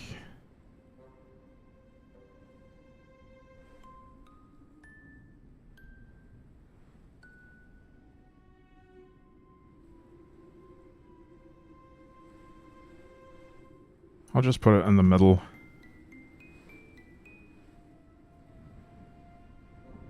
I need to do it for both scenes.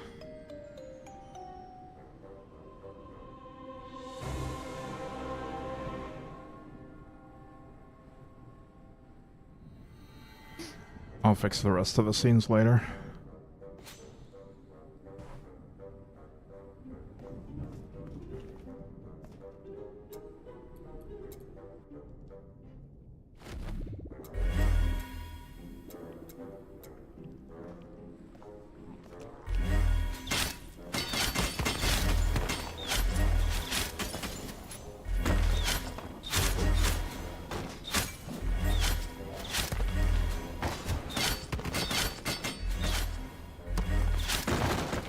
Find the lever, so we don't actually need to kill anything here. I'll still attack whatever I run into though.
Nice, we got the blacksmith. That means I can craft gear finally. And I think I'm not feeling this overdrive yet, so we'll do training dummy again.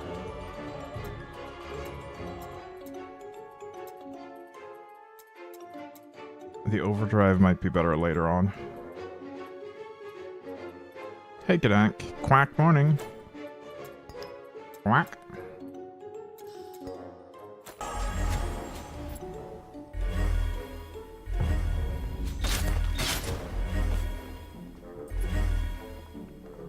I can't talk to him in combat.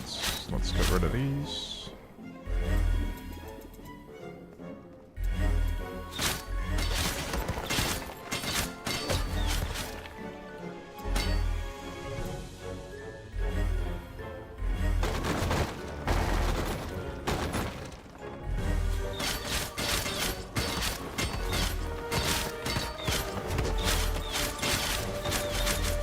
I probably won't be able to craft yet, though.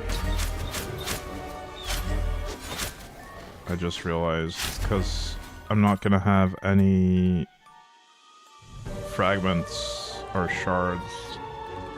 Now, what are they called? Slormalines? Slormandrites?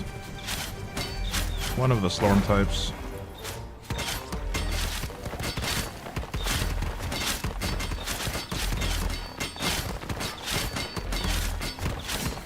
And we do need those for crafting.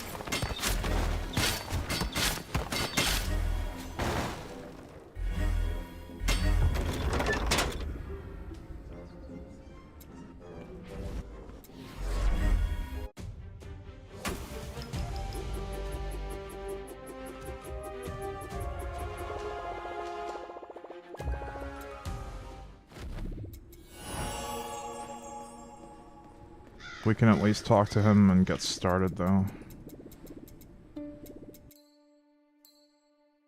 get through the tutorial parts of this. And we unlock the Filtratron as well.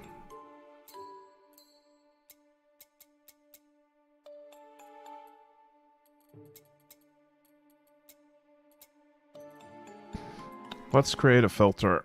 I'm gonna hide normal items and magic items. Even rare items, I think.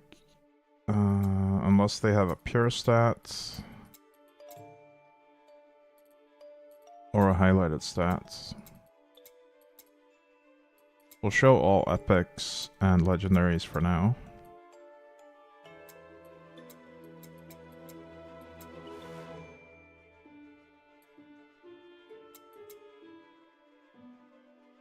And we'll highlight some more items. Actually, the reinforcement level might also be useful here. We can extract the Slormite from reinforcement level items early on. I'll add a few more highlighted stats.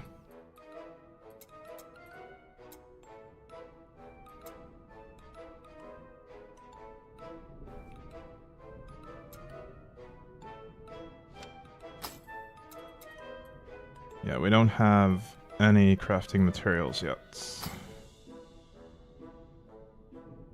So I'm not going to be able to craft yet. But I guess we can get some crafting materials right now.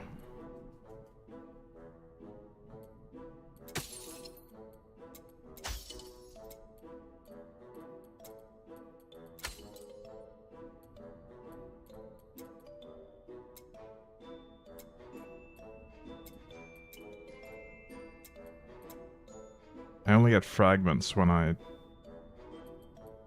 scrap stuff. Alright, I'll grind some more before I actually try crafting, because it's not really worth doing any crafting unless you have a decent amount of these 3 materials early on.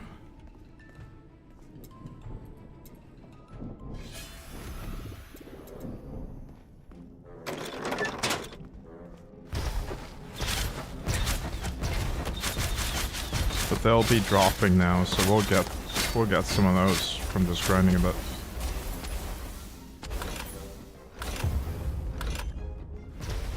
Oh, I forgot to add more highlighted stats. We need raw damage.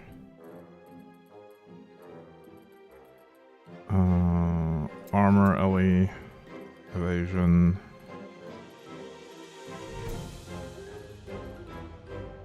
I think I'll do overdrive chance as well.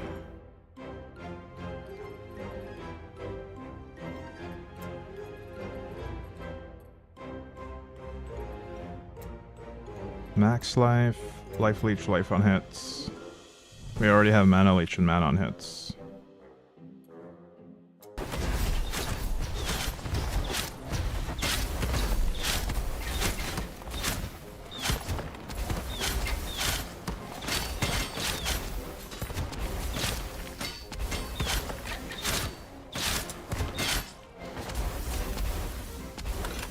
And if something drops that doesn't have those stats, it'll just be disenchanted by the Filtratron. Or salvaged, rather.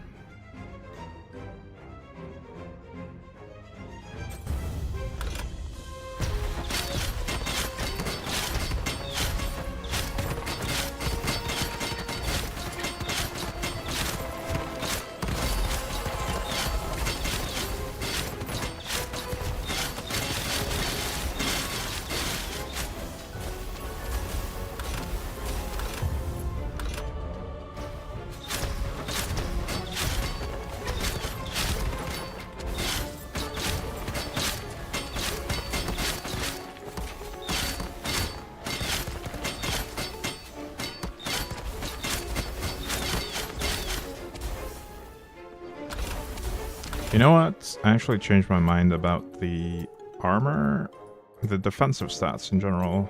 Other than max life. Max life is nice, but I feel like the armor, evasion, and elemental resist are just way too common. So having those highlighted will just give me a bunch of items that I don't care about. Like all four of these were basically useless because of these highlights, so I'd rather salvage those items.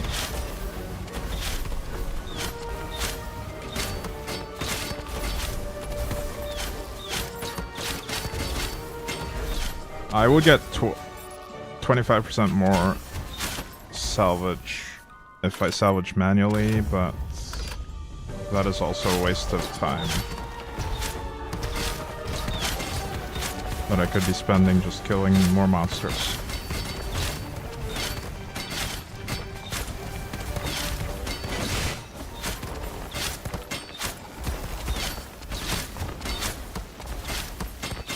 See, where did my target dummy go there? I had it perfect. And there was no target dummy. I wonder if it's just buggy.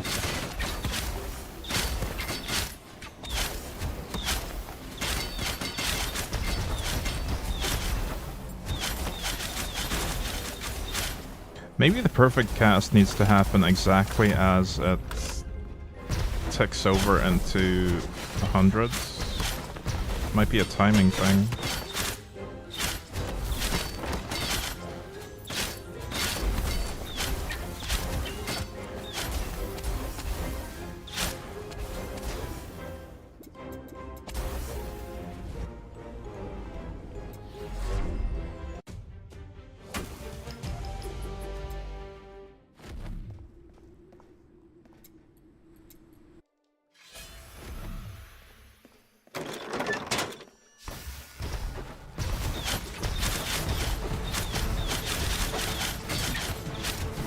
Is this the same thing? Did I just redo the same thing? I don't know. I might have misclicked and entered the same area again.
See, there was no target dummy there either.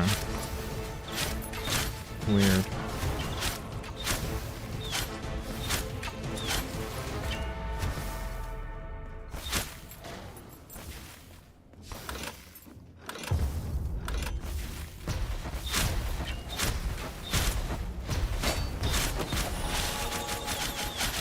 This time we got one.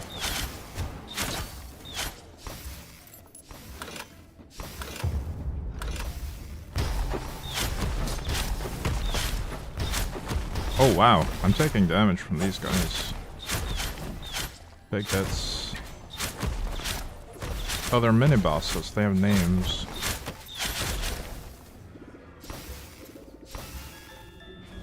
Alright.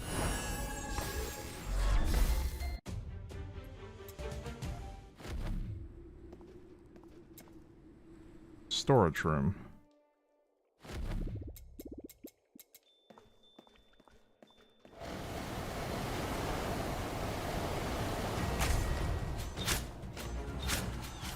We got a couple spider bosses, alright.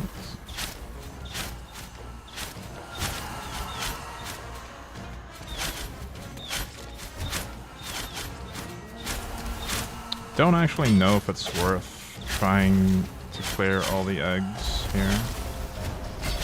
Oh, these are explosive eggs.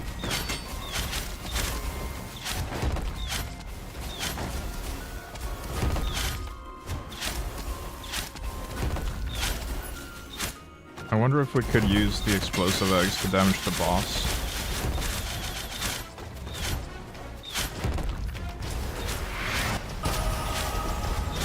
I think that might have been the case there. Not sure though.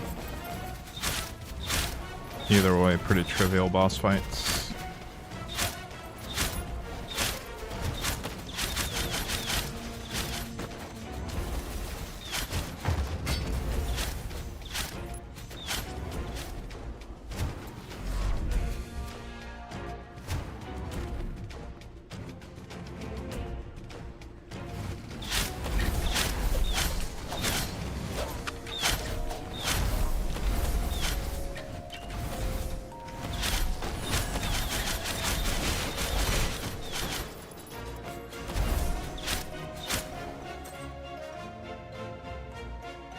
Max life on these, aw.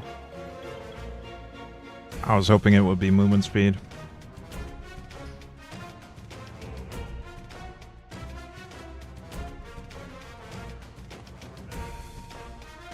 Alright, this one's an upgrade maybe.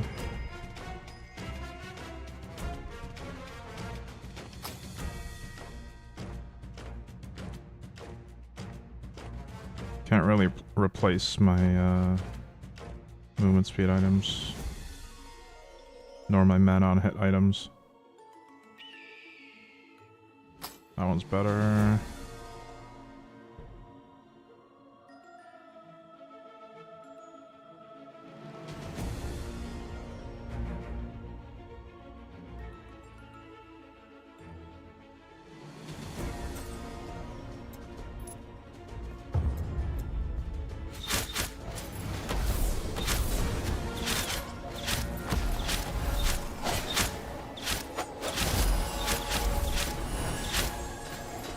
Well, I've actually got a lot of Slorm to spend as well.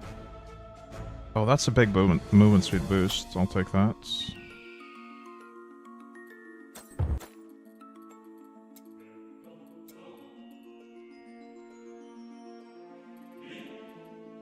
I guess we spend the Slorm on the rare or raw boost. Yeah, the raw boost. And then some more points into life here.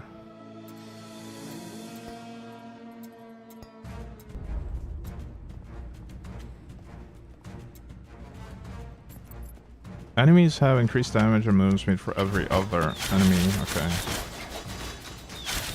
They just work well together.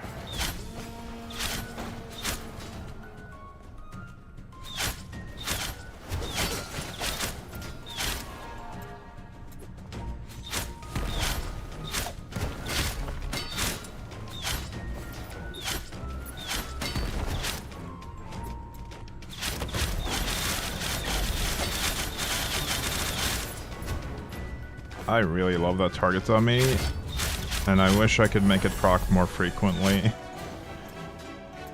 But it needs the fortunate casts. Or the perfect cast, rather.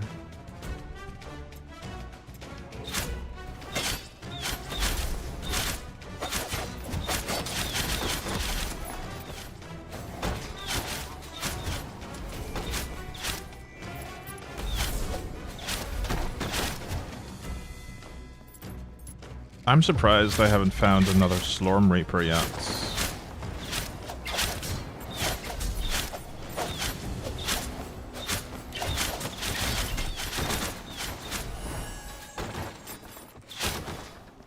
Maybe I need to equip this one to make the game realize that I've done the tutorial for Slorm Reapers. I'm not sure. I don't want to actually use it though.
Halloran. Alright. Does he even have anything to do out here? Oh, we can unlock something new here. New type of stone, Slormalines. Oh, that's the crafting material.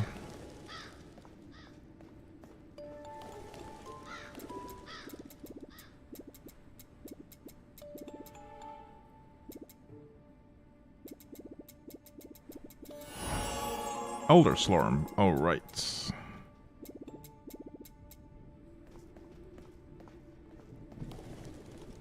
So we can collect Elder Slorm and do the Slorm Temple now. I don't know if we get Elder Slorm from doing the campaign or not. Don't remember.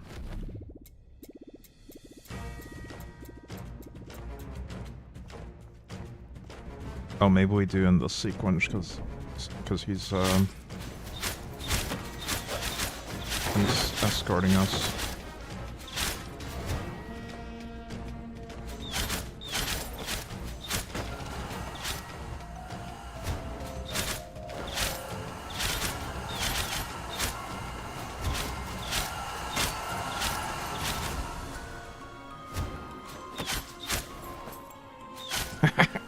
I just love the fact that this is an escort quest, but he's faster than us.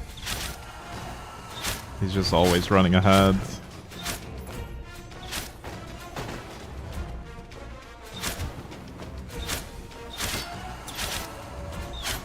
I also don't think he can take damage at all, so it's not really an escort quest.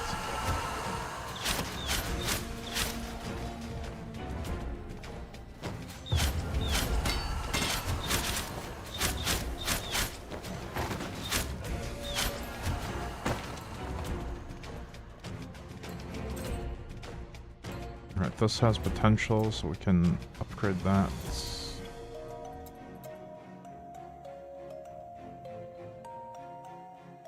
Did I find anything with life on hits? Ooh, nice. I do miss out on some raw damage though, but I'll take it.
Sorry for the landing, I couldn't find anything better. Oh no.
That has raw damage, but it has less than my existing piece. Yeah, I don't think it's better than my existing one. That's probably better than the signet ring.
Anything good on the next row? Deflects.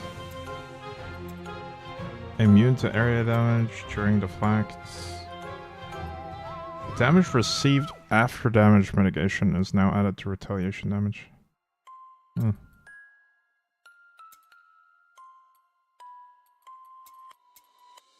I could make block 100% instead of 90.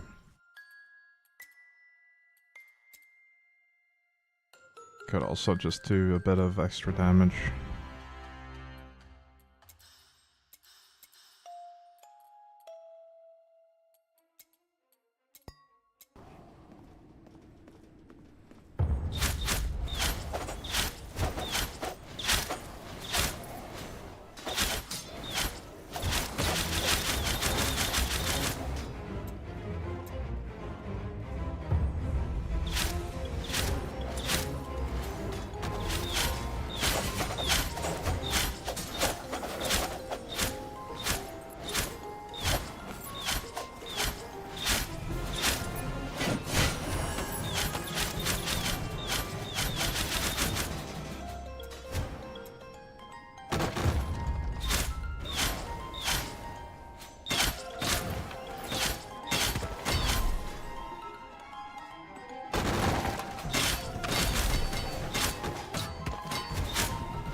I'm still getting way too much loot that's not getting disenchanted or not getting salvaged. I think I should probably take max life off the highlight lists because that's super common anyway. So currently we have overdrive chance, life leech, life on hits, mana leech, mana on hits. Might take off the life leech and life on hit as well. Just do mana leech, raw damage, and overdrive chance. Ooh, that's a good mana on hit item. This one actually has good stats all around. Big upgrade.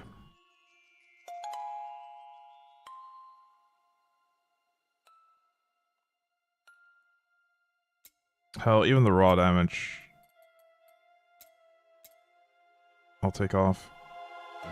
Ooh, more movement speeds. I would have never seen that if I hadn't removed raw damage, because there's so many with raw damage.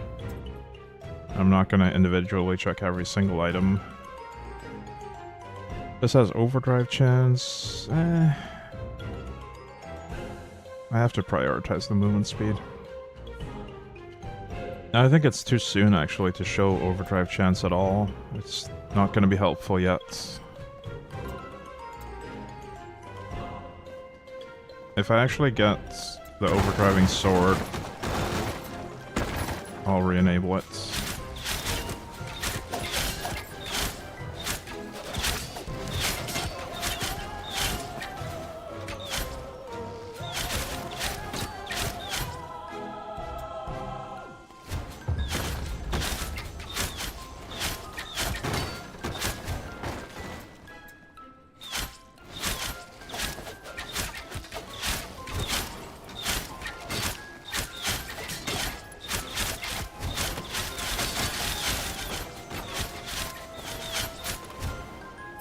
Oh, I guess a happy middle ground, though, would be to not filter rare items yet. Because those are good crafting bases. Yeah, let's do that.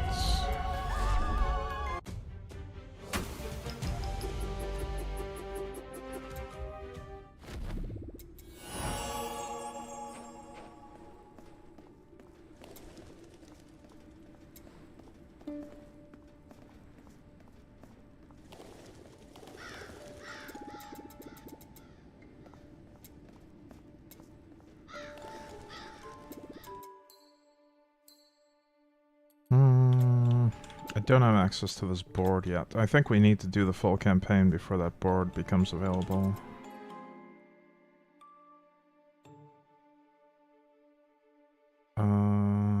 Didn't I get an item with reinforcement level already on it at some point? This one is +2. This one's +1. Hang on, we'll just show reinforcement only for a sec. I don't see any others. So what we can do there is extract Slormite. Oh, I don't have Slormandrite of negation. In that case, we're gonna just scrap everything. I'll save that for later. I'll save this for dumping in the legendary chest as well.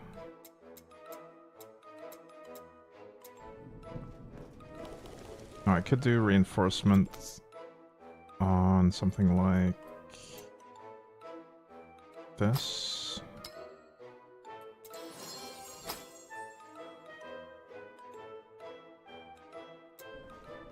I'm not going to bother with too much reinforcement yet, because my gear is going to be replaced very shortly.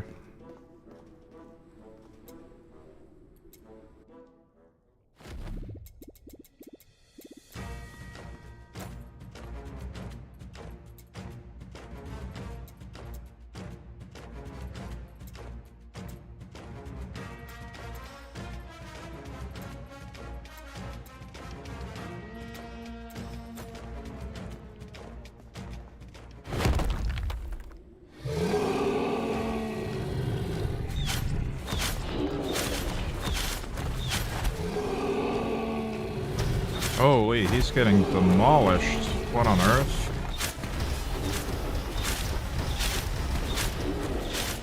Or is this a multi-phase boss fight? No, he's actually dead. How am I this strong already? What is going on?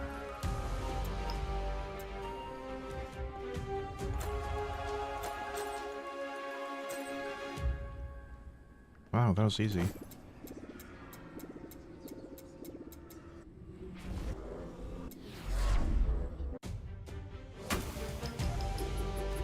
I guess this build just has a lot of single target through the bleed stacks.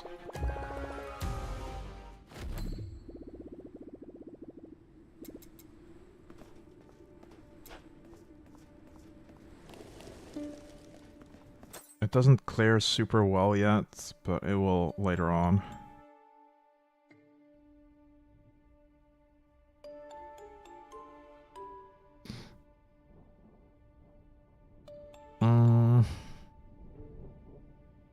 These are high level, but not very good otherwise.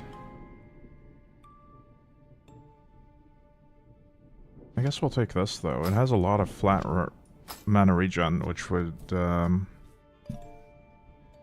probably let me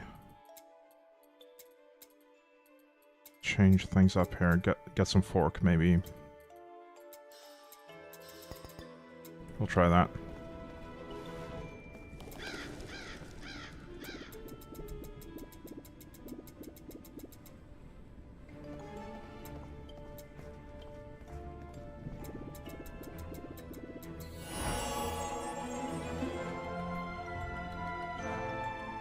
Hey, random attribute. Thank you for the raids.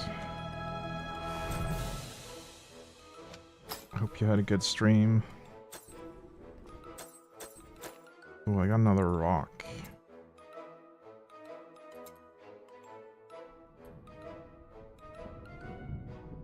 Projectile speed, pierce, knockback, on projectile armor penetration. That's a bit of a weird combination. I do have projectiles.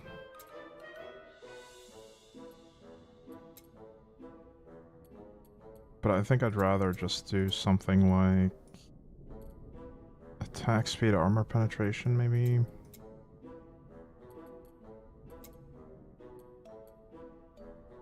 I mean, there's no rule that says I have to use this stone anyway. Not yet.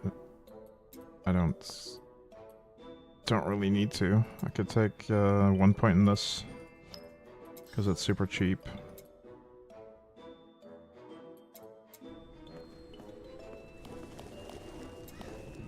And the first point is always the strongest.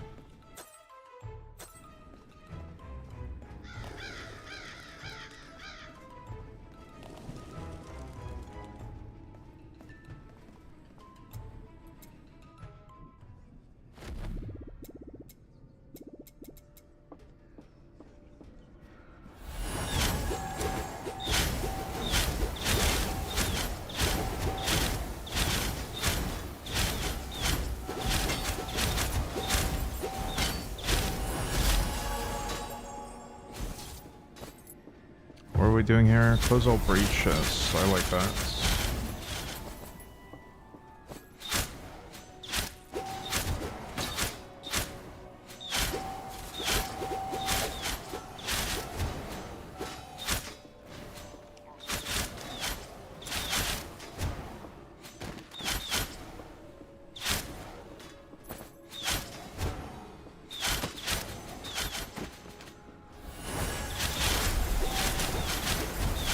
I'm easily sustaining the extra fork chance now, that's good. That flat mana regen really helped, as well as the upgraded mana on hit on the helmet.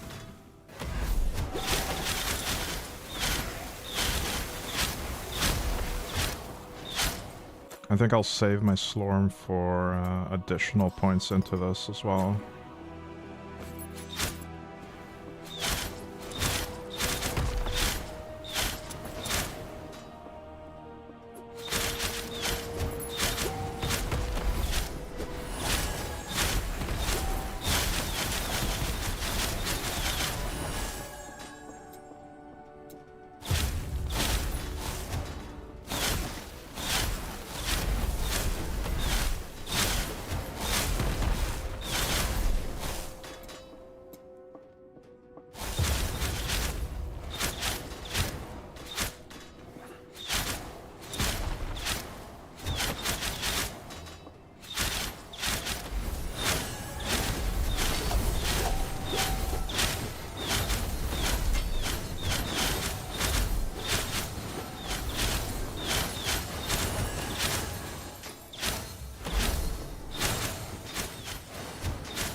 Oh, that's a lot of them.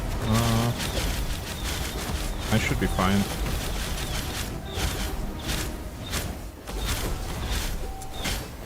I am missing life leech and life on hit though. That would be really helpful for situations like that.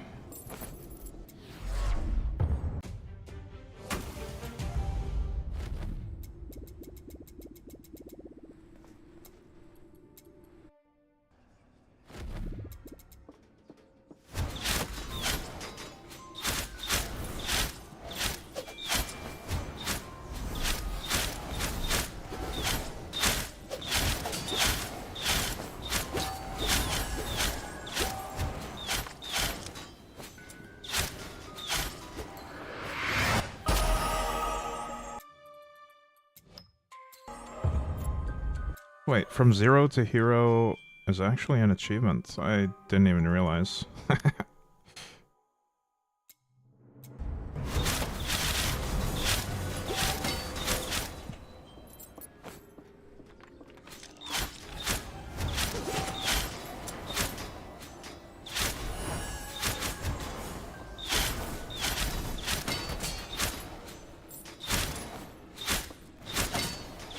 Well, it just makes even more sense to call this 0 to hero run then.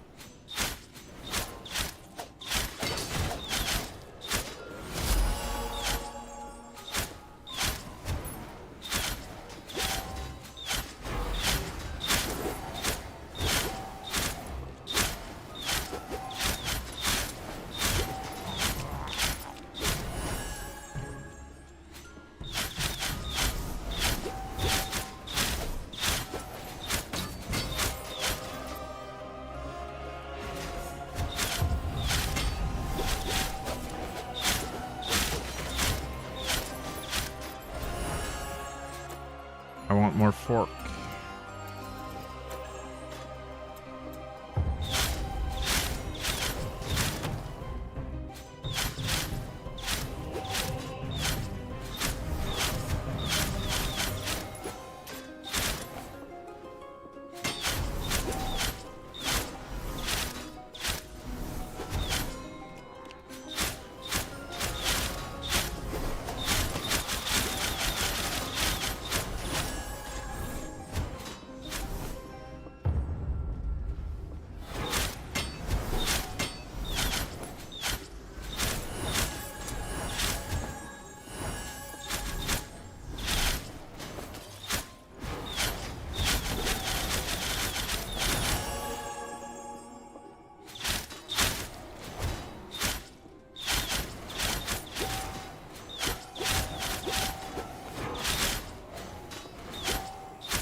I think I just realized why my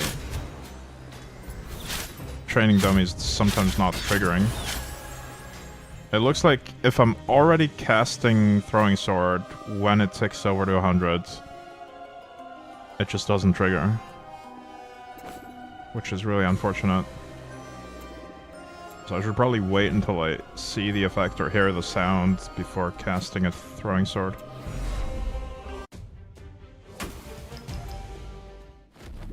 If I care about triggering the dummy. I could just swap over to Overdrive and not have to think about it at all. I do really like the dummy, but Overdrive is always going to be helpful, not only when it's perfect.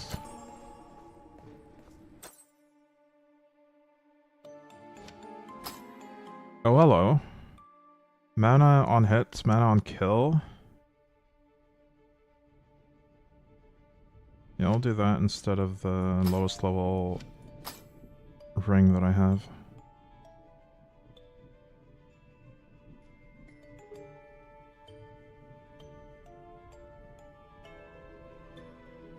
Is this better? No, not really.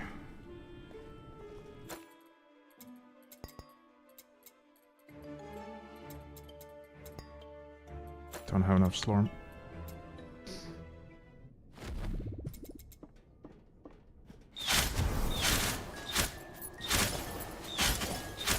I still haven't found another Slorm Reaper though.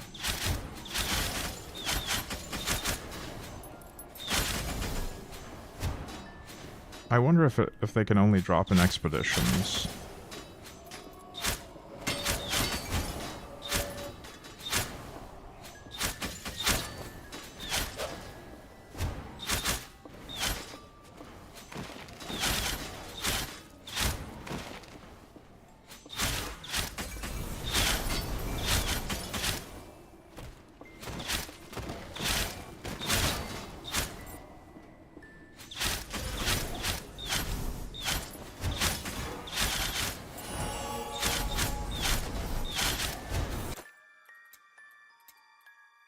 Whenever an enemy dies, half its blade stacks are transferred to a random nearby enemy. Ooh.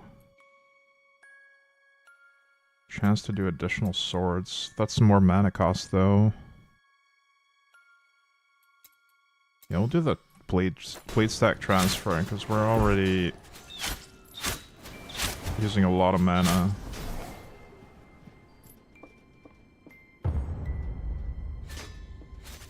And that one's free.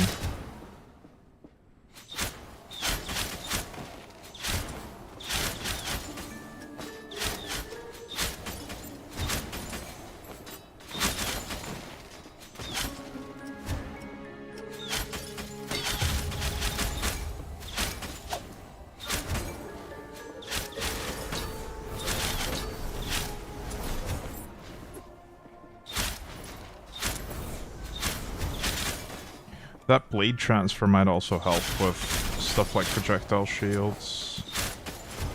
I can probably transfer to these guys even though I can't hit them with my projectile.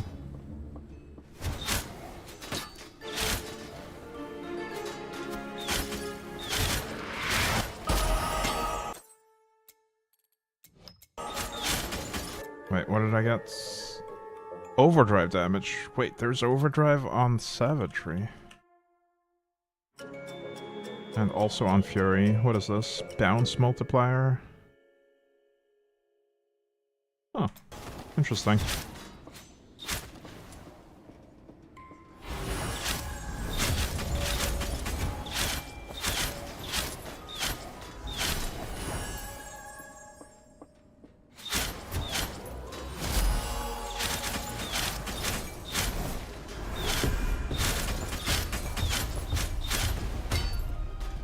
The overdrive is really starting to feel like it helps a lot now.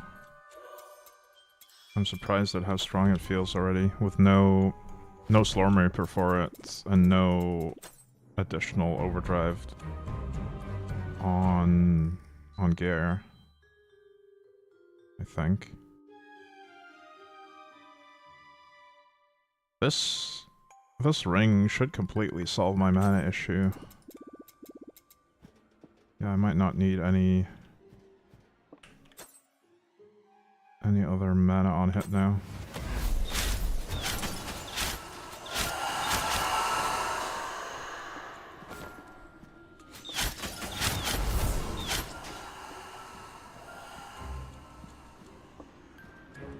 Oh nice, we're in Tempopotamus.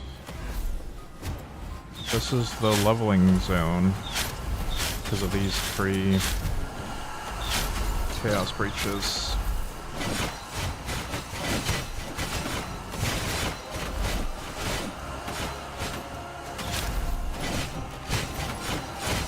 I think the Crust Shield is better here.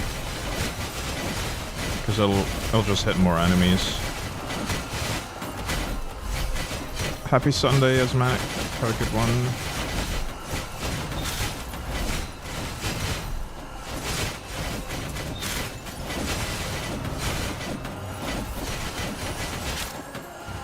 Oh, we got a thing. Sword of the Many. That's a good one to get.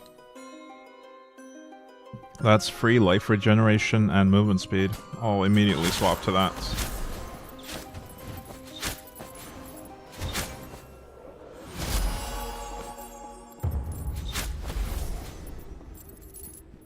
actually one of the best things we could have gotten there. The only better one we could have gotten is the overdriving sword. Or trainee, maybe.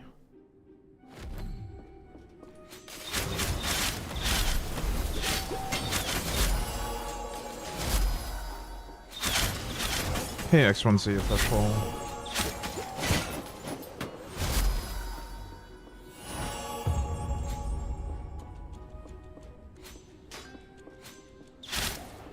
Yeah, I'm loving this movement speed. Sword of the Many is amazing.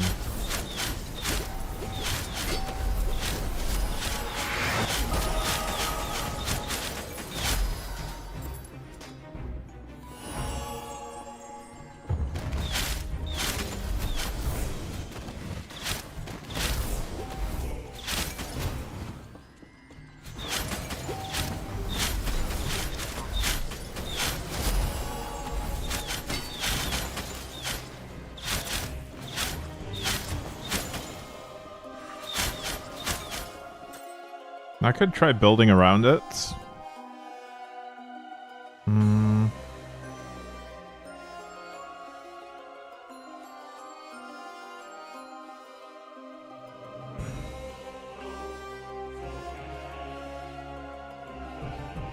Yeah, it would have to be life regeneration stacking. That's a bit strange.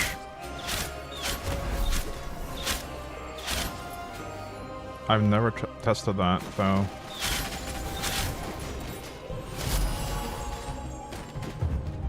I just don't know if the scaling is good enough to make it a good primary reaper.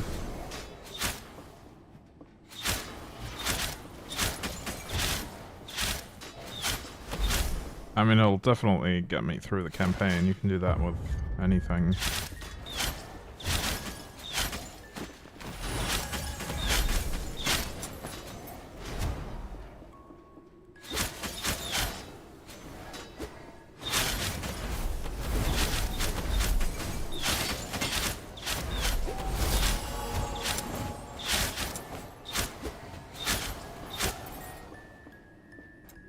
Kinda have my heart set on the overdriving build, though.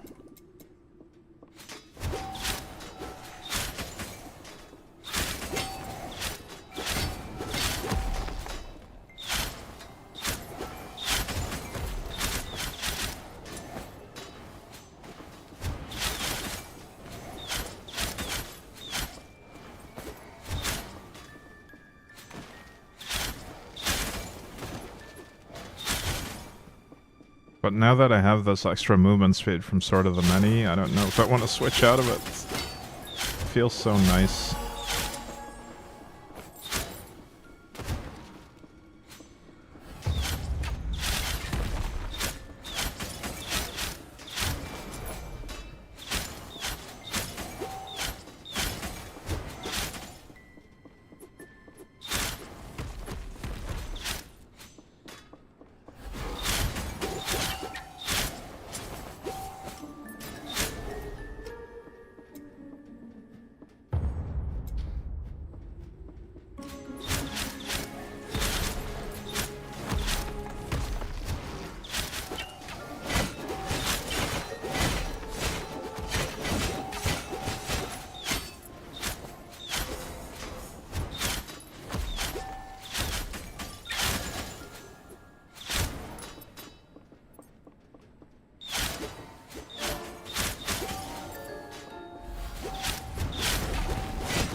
Find the emblem.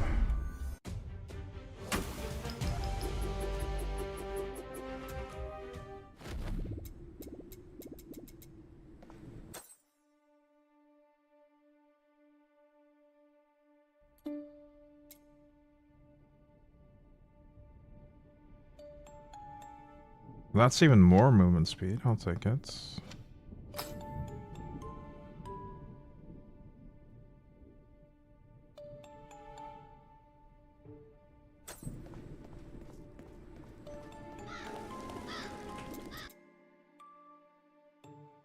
And I'll upgrade these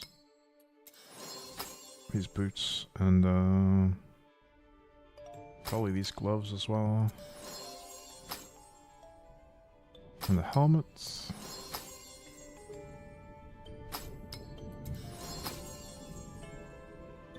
Not sure about this one.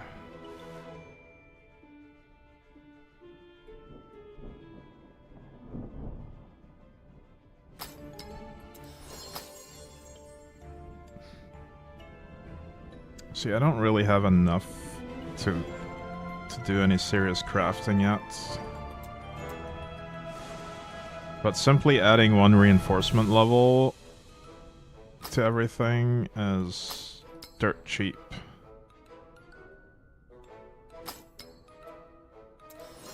So I will do that.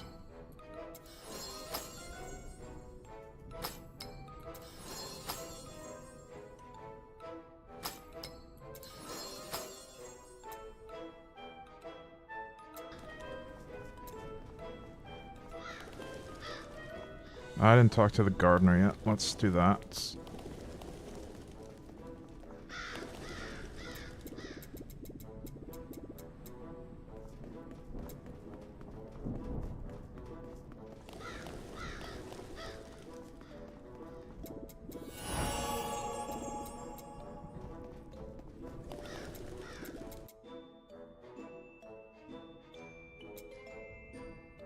And I'll disenchant these ones. These bracers, I didn't look at them.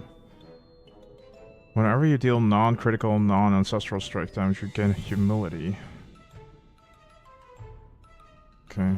Yeah, that's not very useful.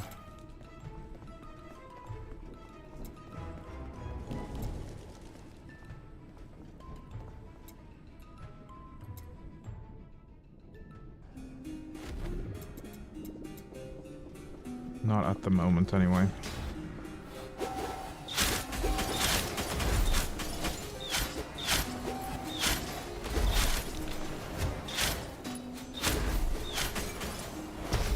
Wait, I have a ton of Slorm. Right now we're getting these things. The Slormandrites.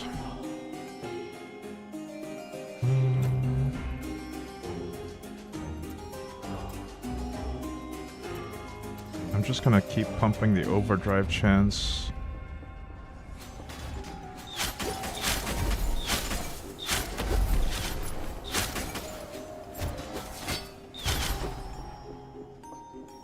Oh, we're in the mission where we get minions. I remember this one.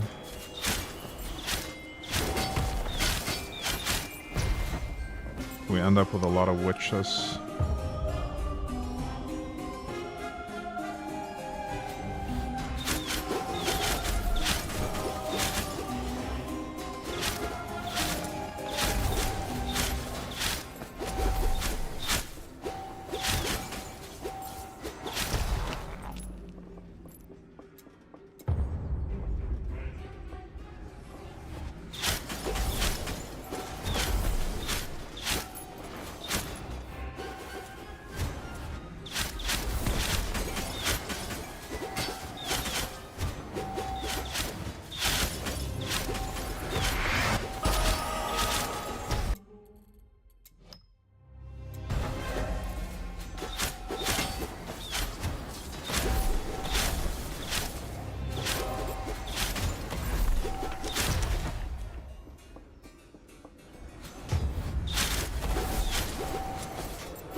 Every breach in here is just a smaller chaos wave. Interesting.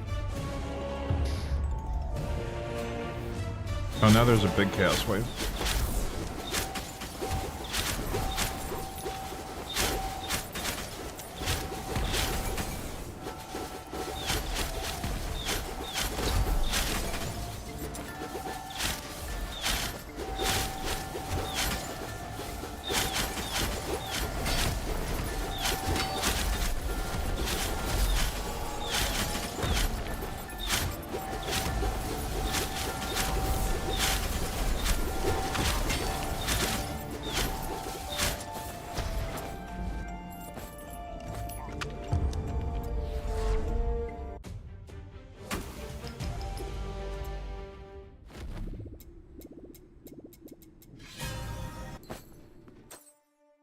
Doubtful sock, sure. Wait, what stats did it have? High max life and raw damage, but no movement speed, so I'm not taking that.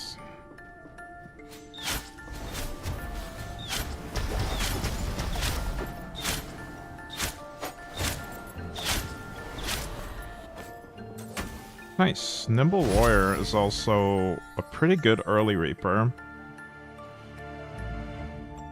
However, I would have to build evasion for it to really shine. And Sword of the Many is just a better all-rounder.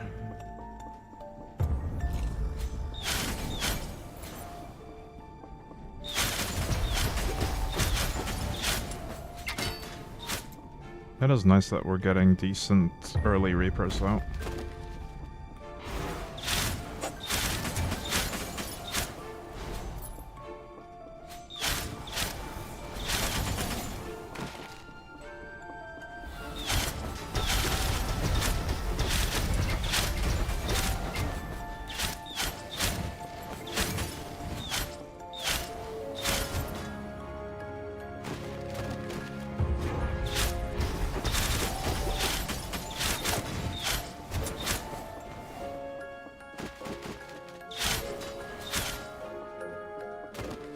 I think I will end up building evasion eventually.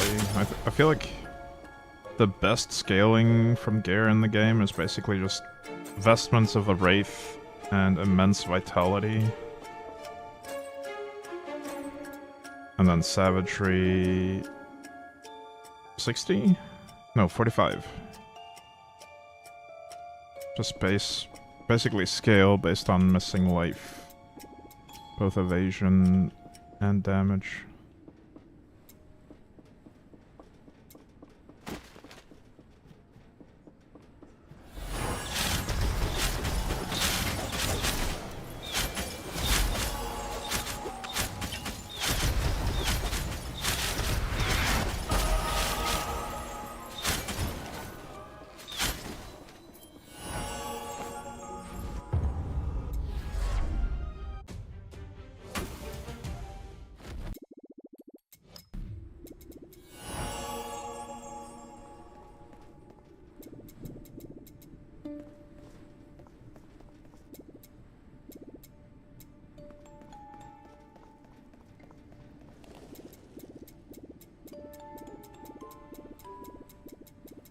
I believe we get access to the forge now, maybe? Maybe not. No, not yet. I could do one battlefield and just see what happens.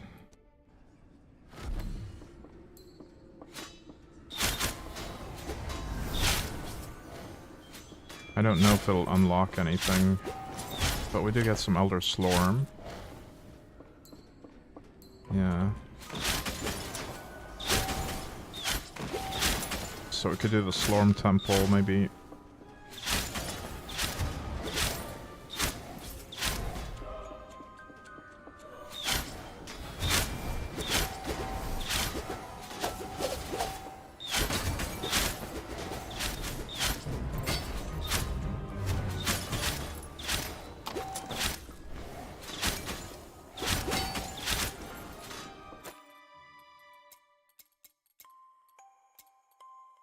Nice. 100% tenacity for free. This is why we picked Enduring Protector in the first place.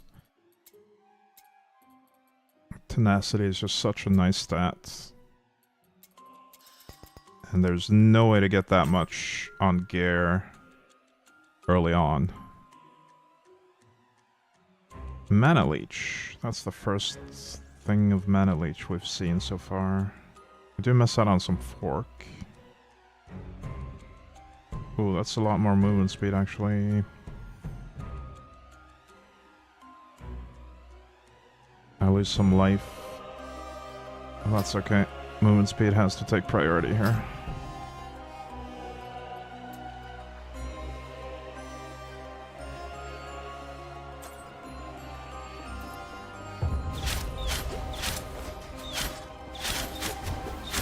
I don't think we need more mana recovery, honestly.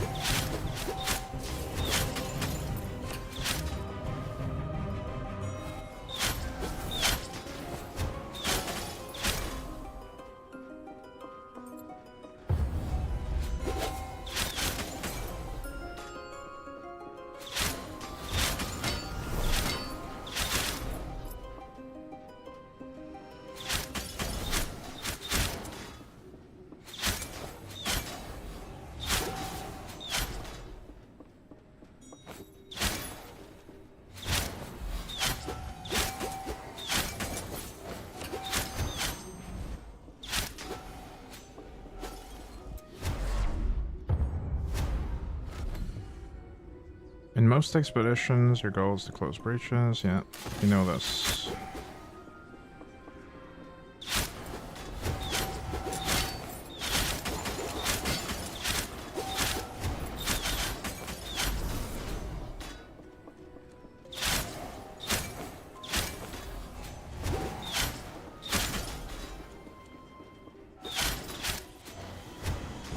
Most? No, it's all expeditions, actually. They all have the goal of closing breaches. I guess, unless you count the boss battles. But I didn't pick that type of expedition.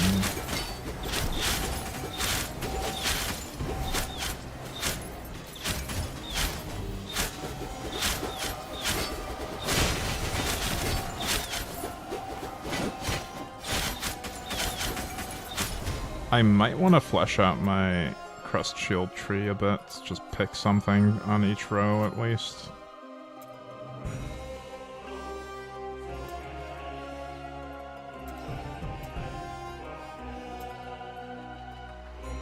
Gain a block stack every second, that's really huge, just for having the thing on the bar.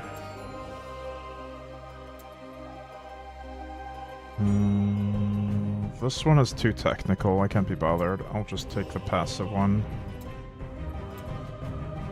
2 instead of 1, and 40% decreased damage. Yeah, I'll take that. I'll just do 1 point in each, though.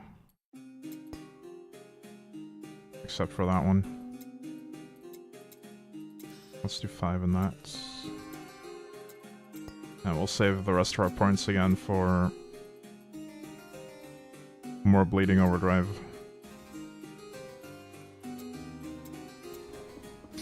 Hey, Poorly Hung. Good day to you as well.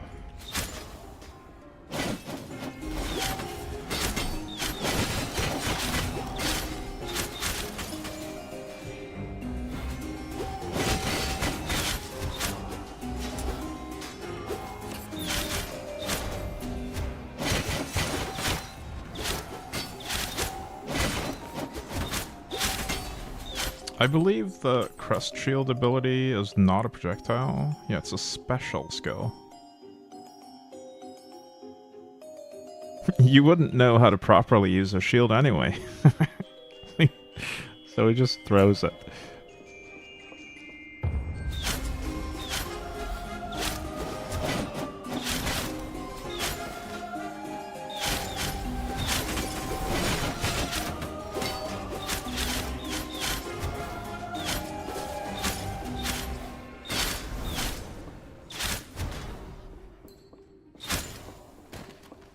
got it. We learned about cataclysmic breaches.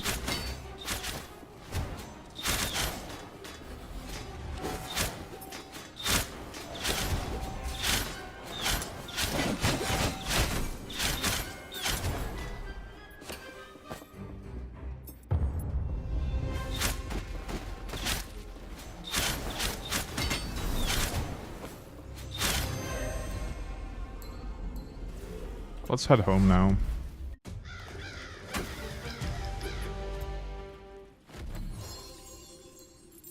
We learned about influence and ancient Slorm, no, Elder Slorm. We can now do Slorm Temple. I guess we'll go through the tutorial for that as well.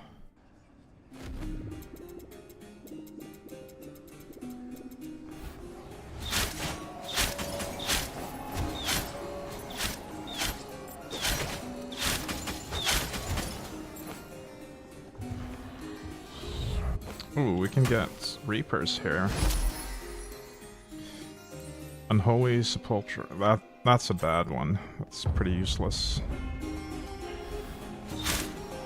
I don't think I could even make a build around that one. It's just too weak.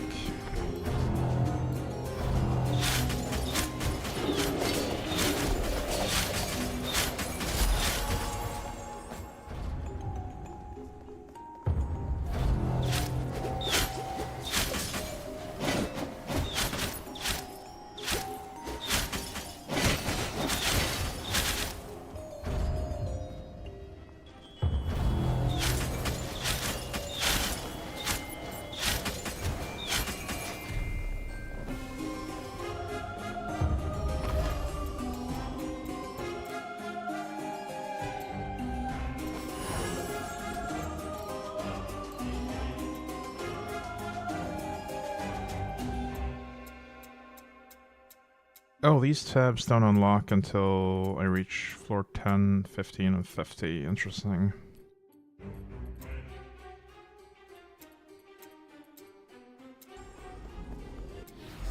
I'll just spend all my Elder Slorm here.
Alright, we're out of Elder Storm.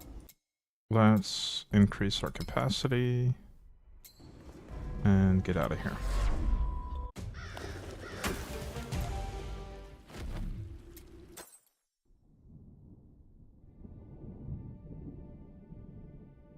This one has better stats, but lower movement speed. Lower level as well.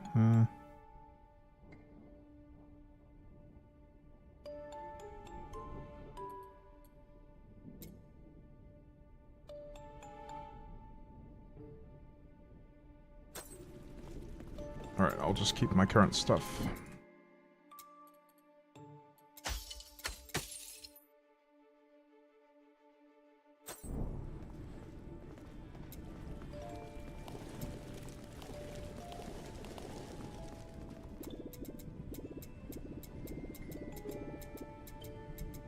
Okay, now we get access to the forge.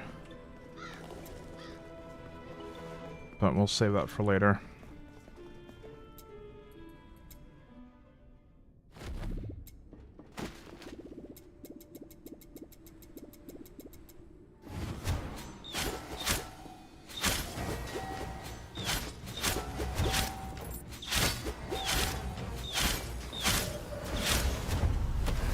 Oh, right.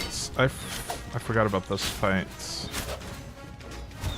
We need to do something special here. We need to step on the rune that corresponds with the color of his cast, I think. Oh, we killed him already. Holy, I'm way stronger than I was on my first playthrough. I actually remember struggling a bit with this boss fight the first time I tried it.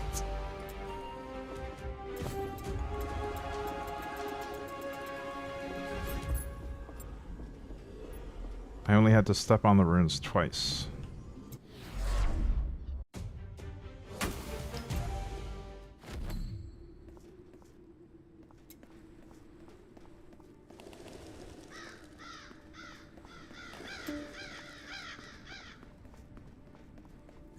Do we get a fourth stone? We do. Now that we have 4... we could technically go for an imbue. Could imbue with shadow and just get more damage. Or go for fire, add some burns.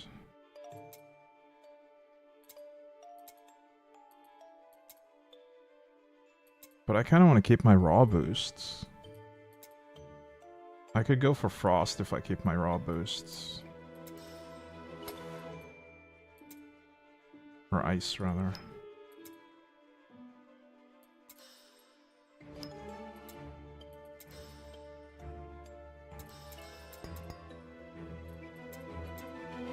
Wait, this one is not 100%. Interesting. I need to max this out in order to get 100% freeze.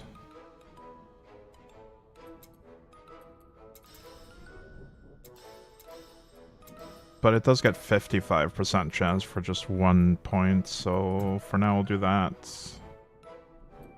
I actually don't need ice resist at all, because I have tenacity 100. At 100%, rather.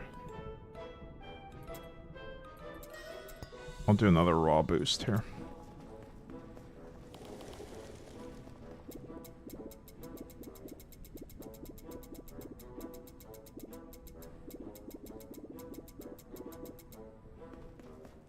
Alright. Oh no, we have to go through the gardens now. Rip.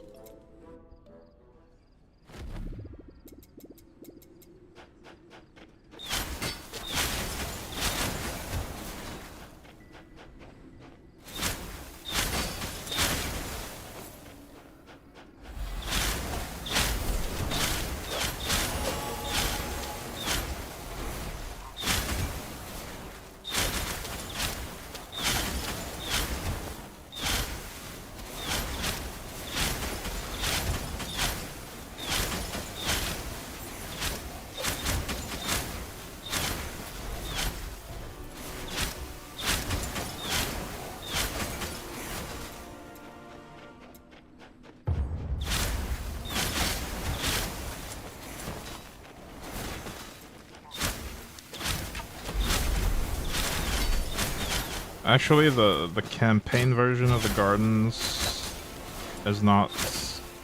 It's not the same annoying layout that you get in Expeditions.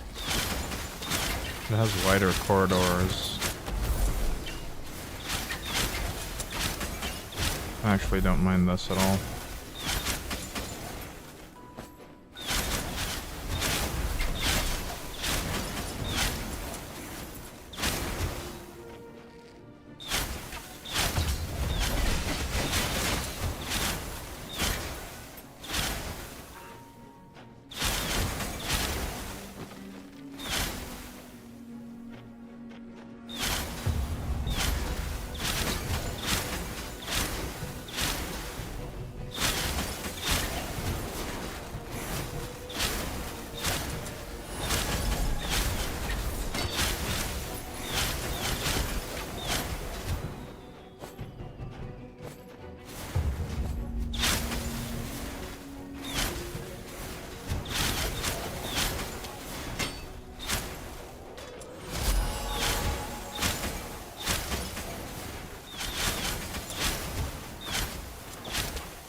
Oh, that was most enemies, apparently.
We found the chef, which I don't think does anything in town. He doesn't actually serve a purpose.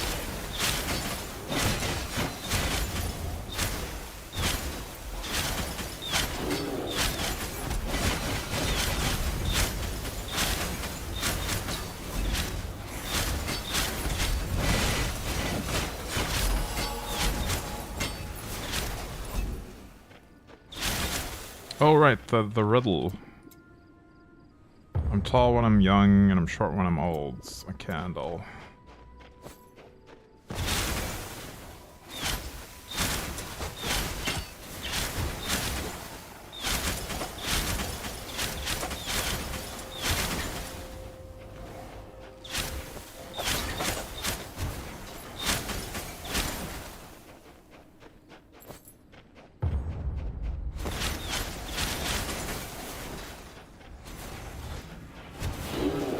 Riddle.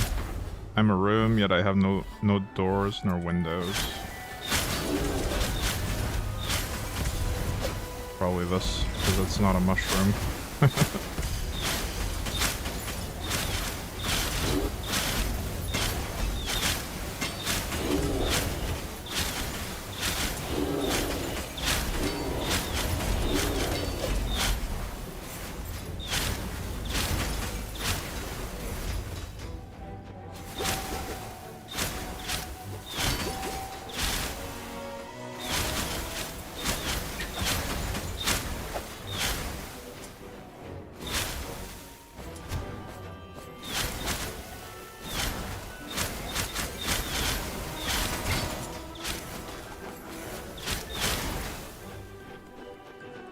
Wait, was there a riddle there that I missed?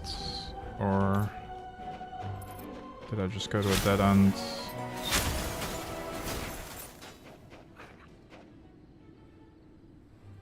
Oh. I am a room, yet I have no doors nor windows. What am I? Is that really a mushroom? What? How does that work? How is a mushroom a room? Oh.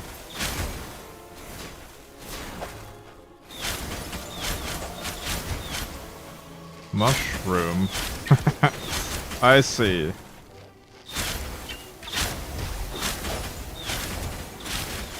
It's a mushroom. That's a bad riddle, honestly. It's more of a pun than a riddle.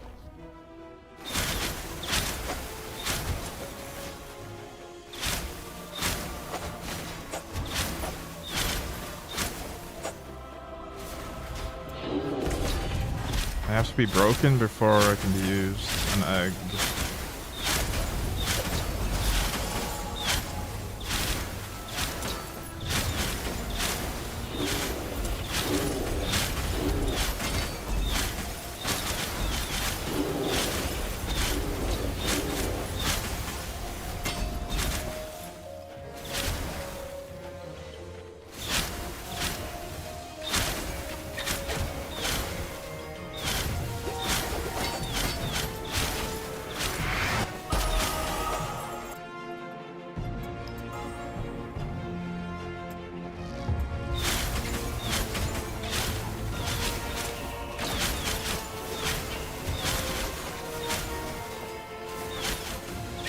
I wonder how much I'm getting carried by the Sword of the Many here.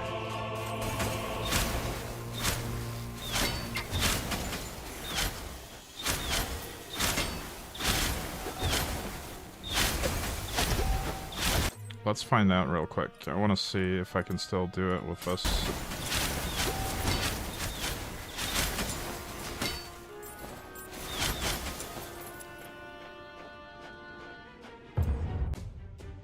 I'll have to start the next area out.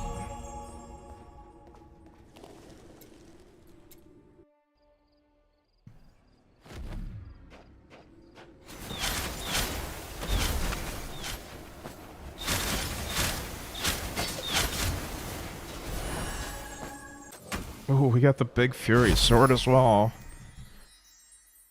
That's like one of the best early game, or not early game, mid game weapons.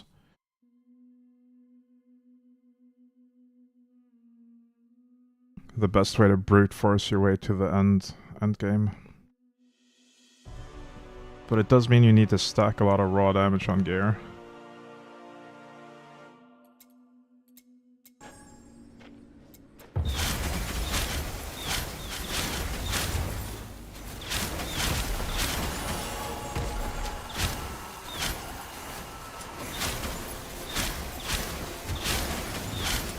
Yeah, I'm fine without the other Reaper. I'm just gonna go back to it though.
Okay.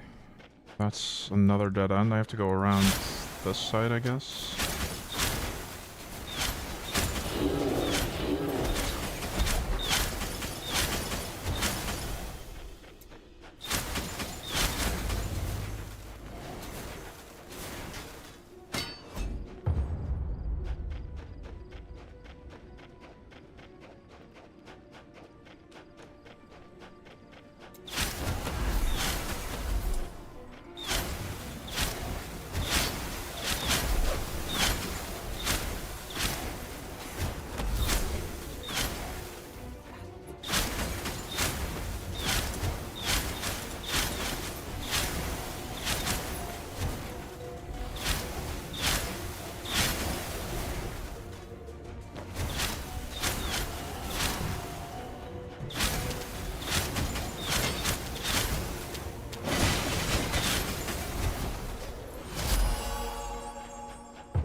Let's do another breach here before we leave.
How do I get around there?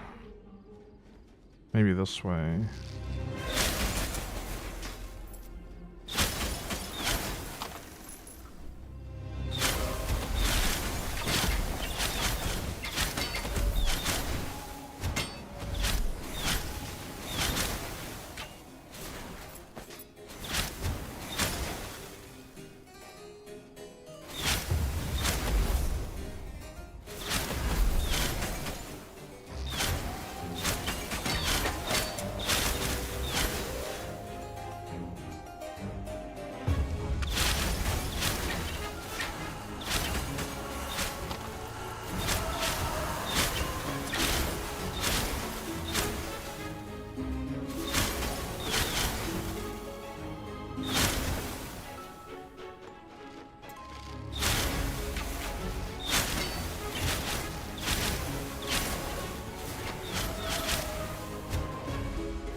I think some additional gear crafting might be in order now. We're not doing a ton of damage currently.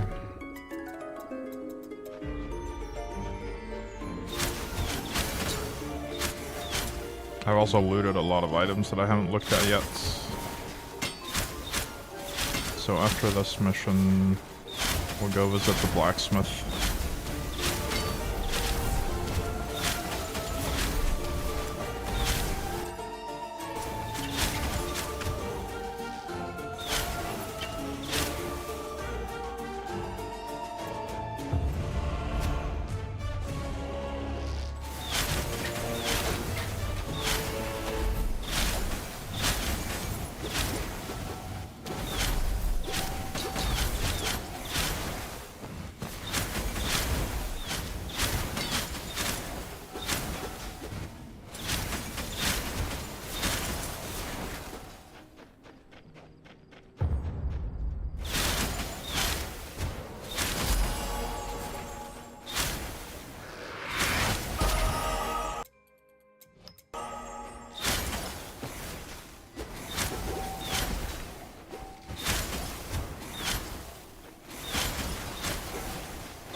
You're at the end of the road. Only madness awaits you in here.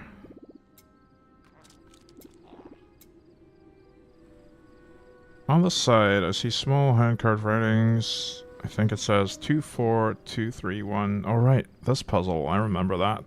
24231. So this is number 2. And then we go 4. I'll fight this as well. Then 2 again.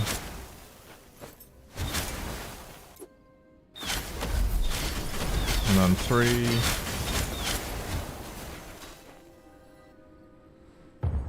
And then 1.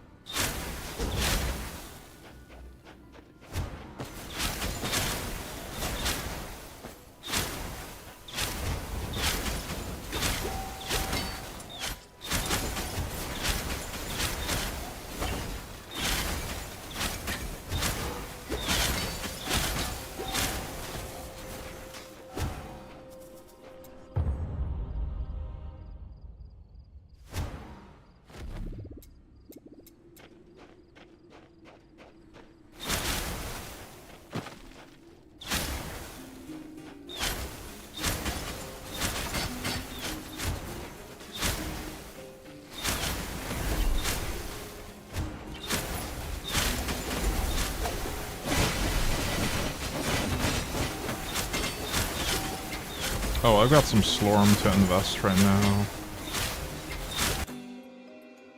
Let's see what we can get.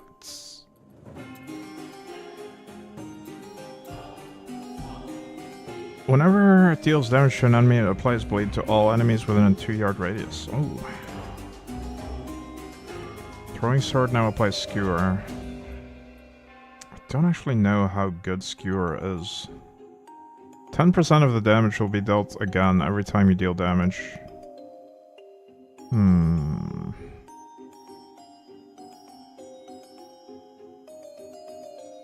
Stacks up to 5 times. Yeah, I don't know.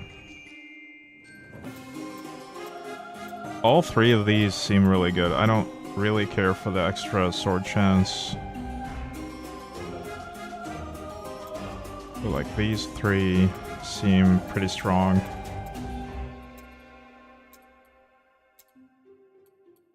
I'll try the skewer.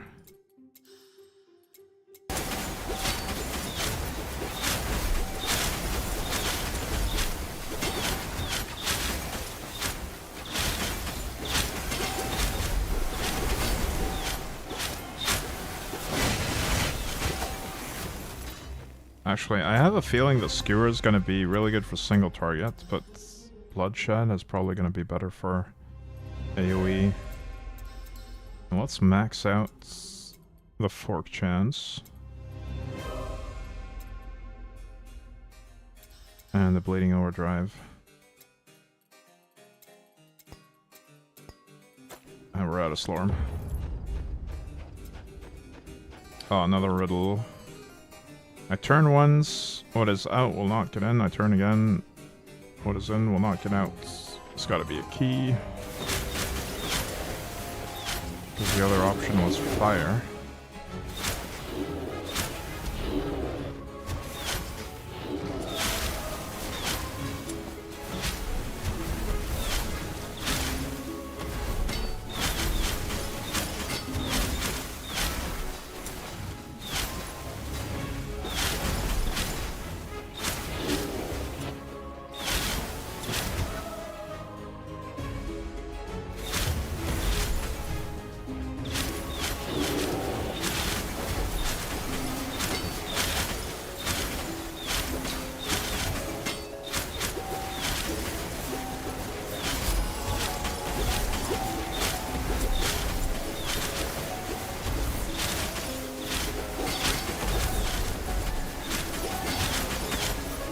I feel like the bleed stacks are doing a lot here.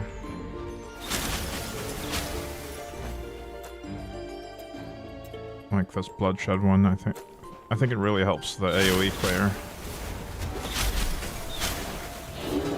by just quickly stacking bleeds on a group of enemies.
Lakes with no water, mountains with no stone, and cities with no buildings.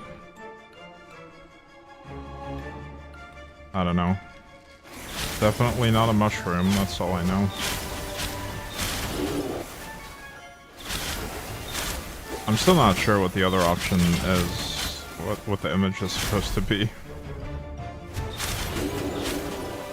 Maybe a book?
I'm gonna try just following these blue tiles.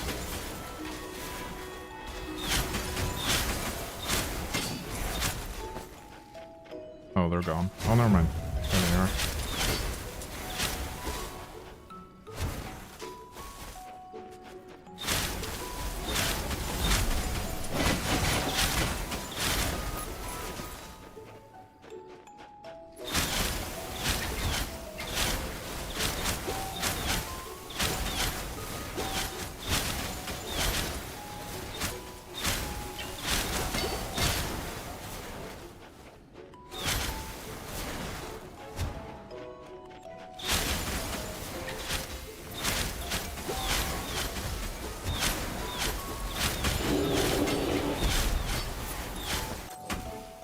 Oh, we got it. The overdriving sword.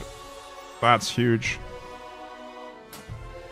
I'm gonna lose some movement speed, but this is a lot of fun.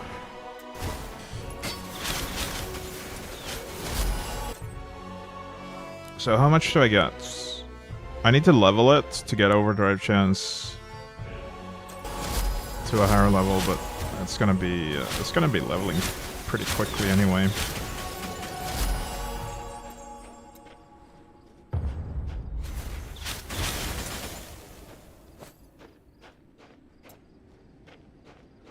Oh, that's a dead end. Okay, where do I go now? Oh, more tiles. Let's follow them.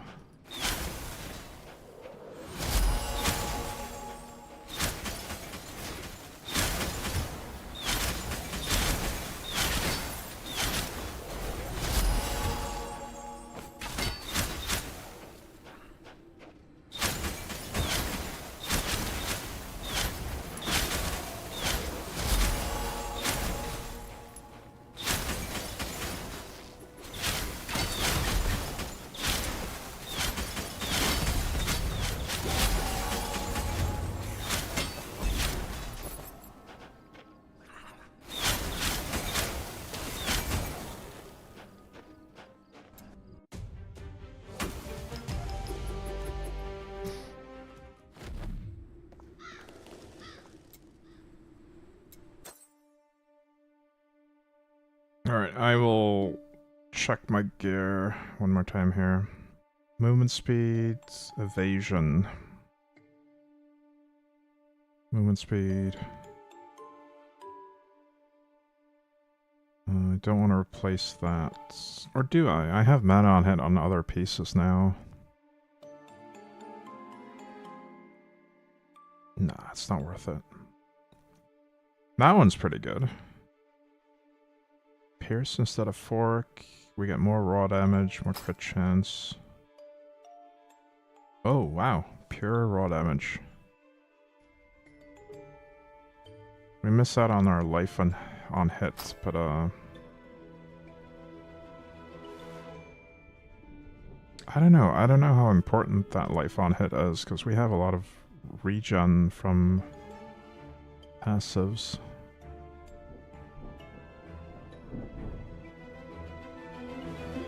Movement speed on a ring. But not much else. I could craft some other stats though. That's an option. Mana leech. But nothing else. Movement speed, raw damage, armor. This one's a little bit better than my current boots. Same movement speed, but better other stats. Oh, that's more mana on hits. And just more life as well.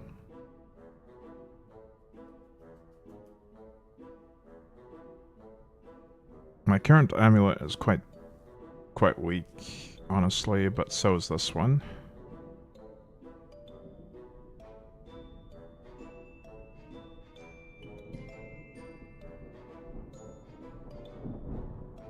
Could get a bunch of raw damage here. And elemental resist. Yeah, I'll take that.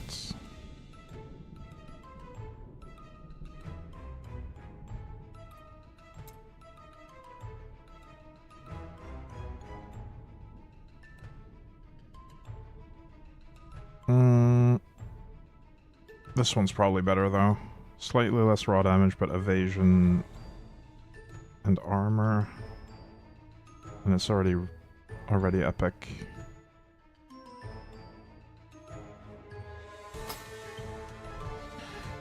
.6 move speed, I'll take that.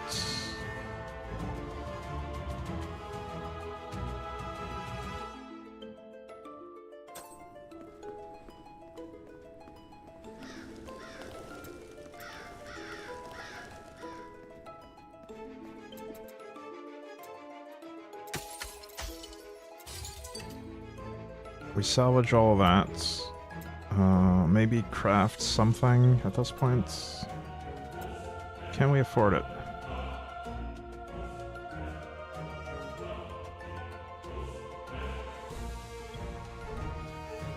Like, what would I even craft, though?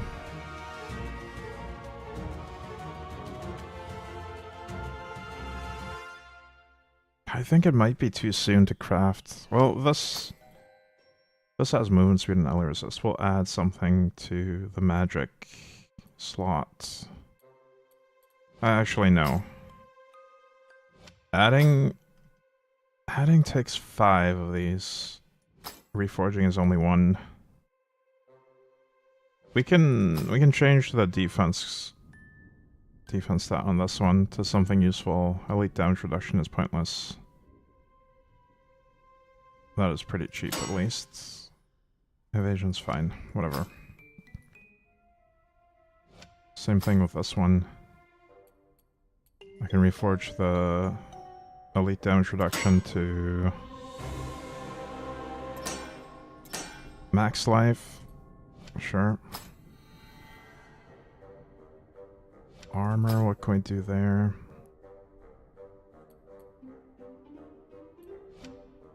Nah, I don't think it's worth crafting yet, actually. Thinking about it, it's too soon to craft. Reinforcement is free though. That one especially.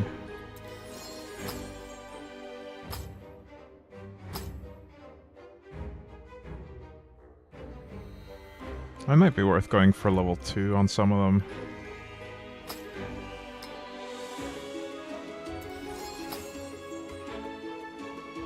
If they have good stats already.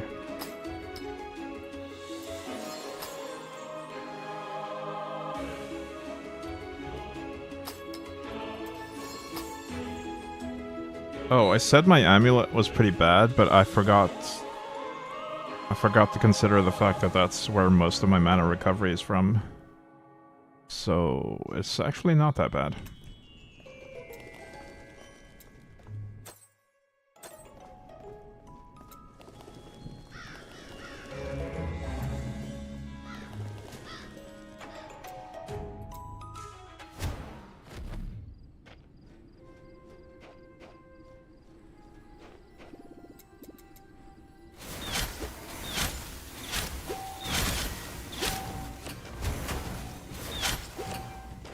Oh, I remember this. We just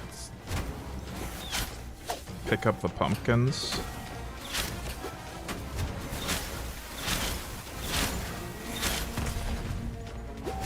Whenever we can.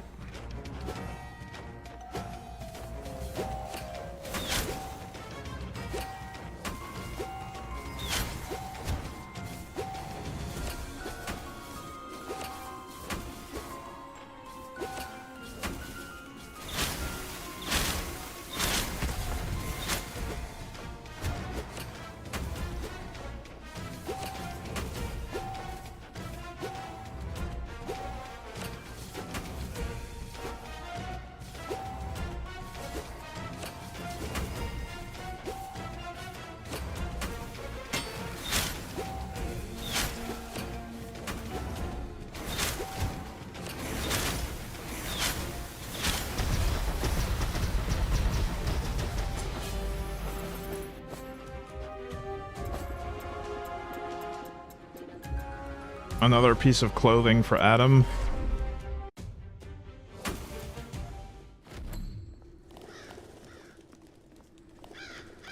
I'm sure he'll be happy about that.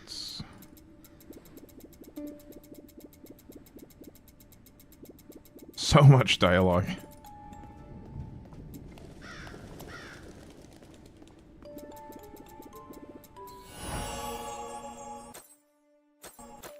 I don't know if we need this rock yet. We could add freeze chance. Now that I have 5 rocks, I could maybe go a different route altogether. Is there a good overdrive one? Ooh, that's pretty far. And that is also pretty far.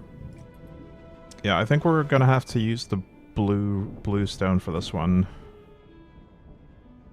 Which means we won't have it for quite some time. That would be... because otherwise it'll be 6, right? 1, 2, 3, 4, 5, 6, 7. Oh, 7. Yeah, that's just not happening anytime soon, so we'll do something else.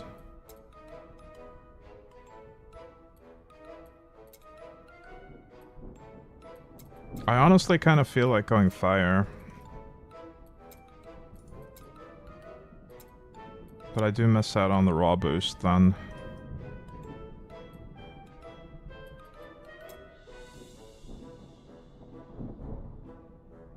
Can I grab another raw damage nodes? No, not really. There's nothing on the way to fire. I mean, there's this, but it's a lot weaker.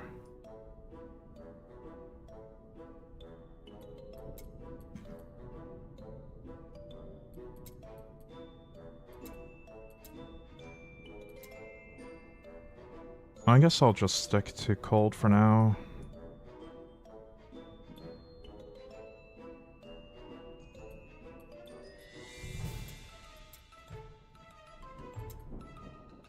Could do the full freeze effect.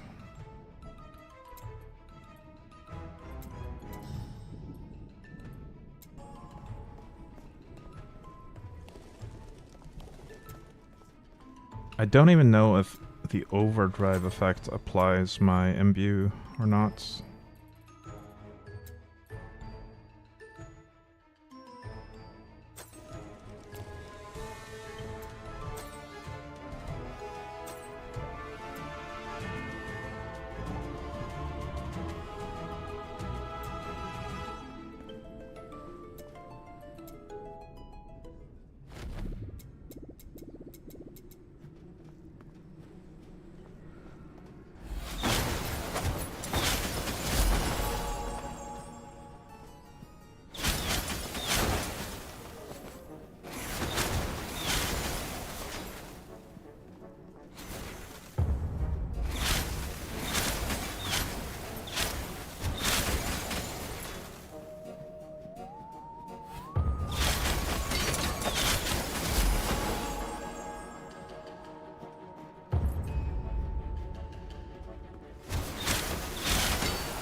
Oh, and it's time to get overdrive chance toggled there.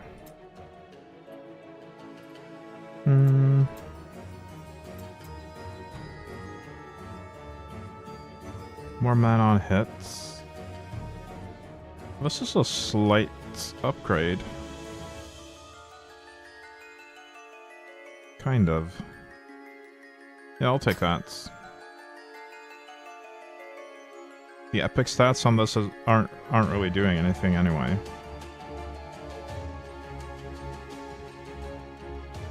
Ooh, that's a bigger raw damage roll.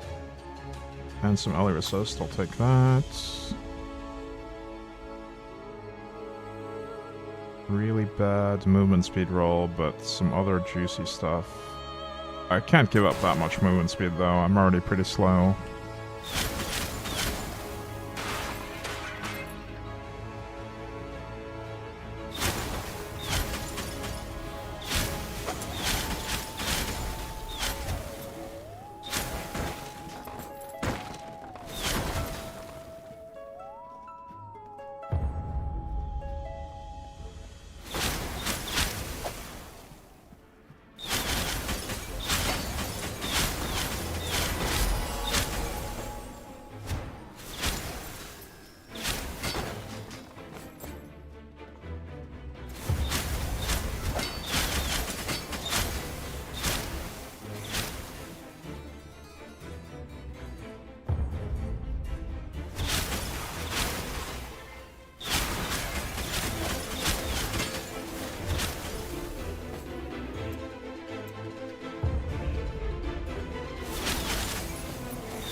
There's the innkeeper.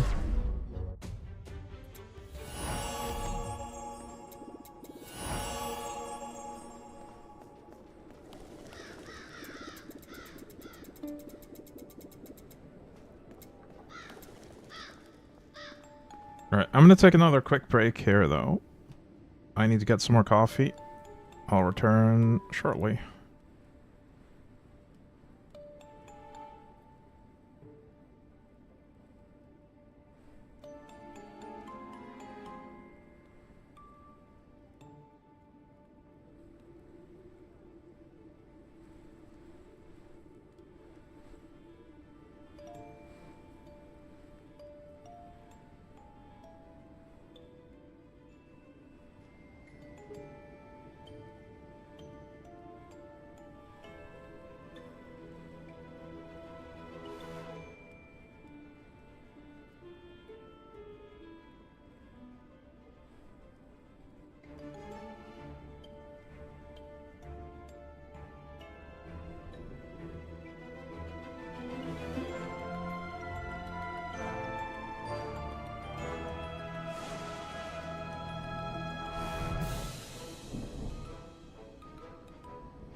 Ooh.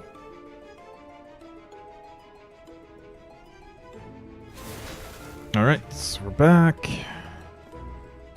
Let's go back into the Royal Wing.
Man, what a long level.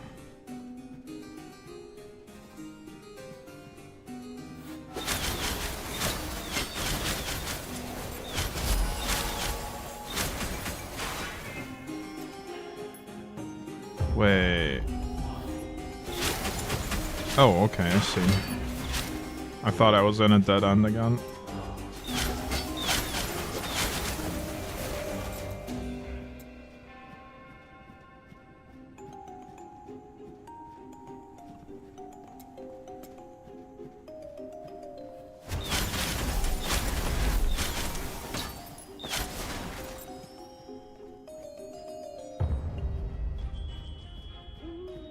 It would probably be faster to get through the campaign if I simply kept using sort of the menu for the movement speed. However, I'd rather get my overdriving builds up and running as quickly as possible. So I'm gonna keep using overdriving.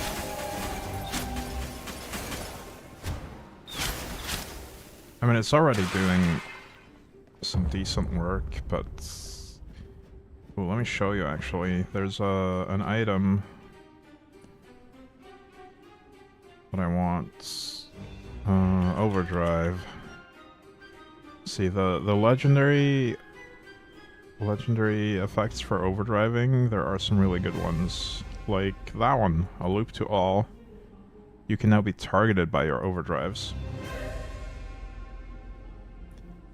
And whenever an overdrive hits you, it restores life. Hey, 1M1, welcome. Is this game like PoE? Yes, pretty much.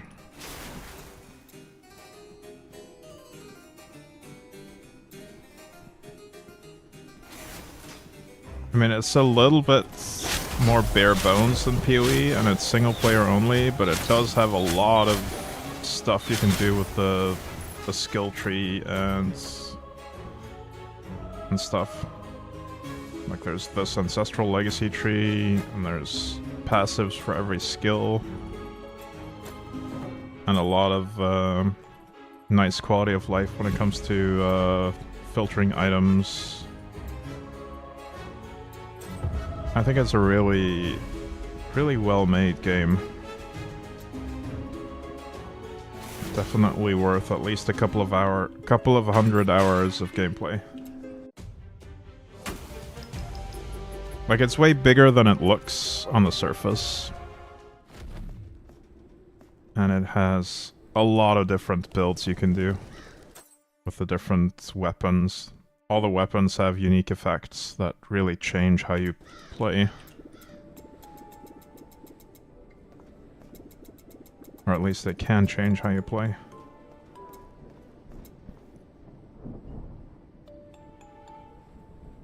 Yeah, I've got 100% achievements on this game. I'm restarting to see how I can speed up the early game, basically.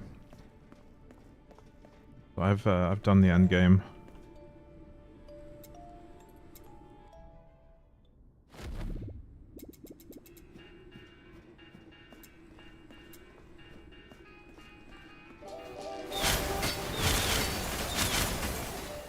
One thing I have to mention though is that the game is pretty grindy, especially in the middle portion before you get to the end game. But I enjoyed the grind.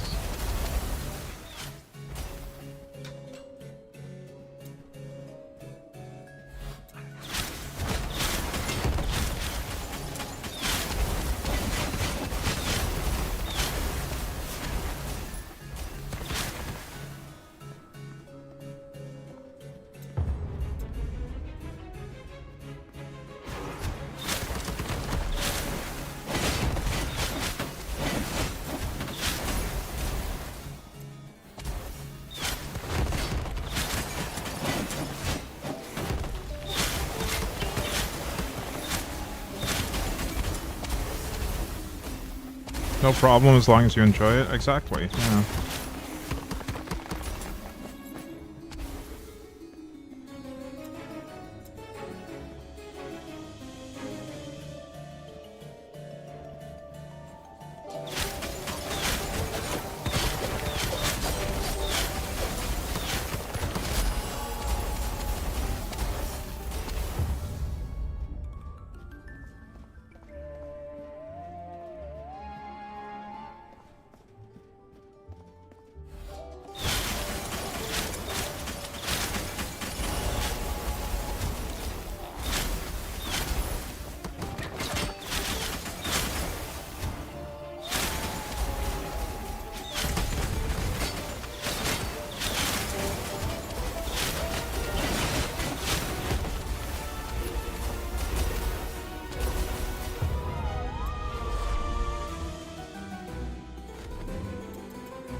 Alright, we don't have to fully clear this map.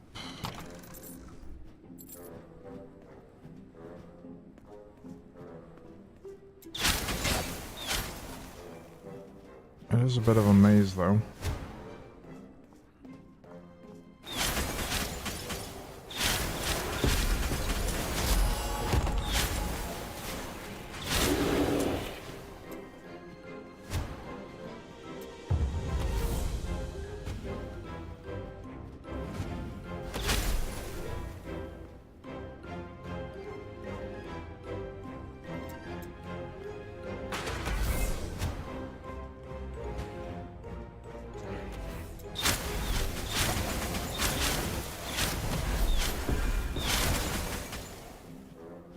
You're at work now, but you'll follow and enjoy your stream. Hope to see you when I'm home. Alright.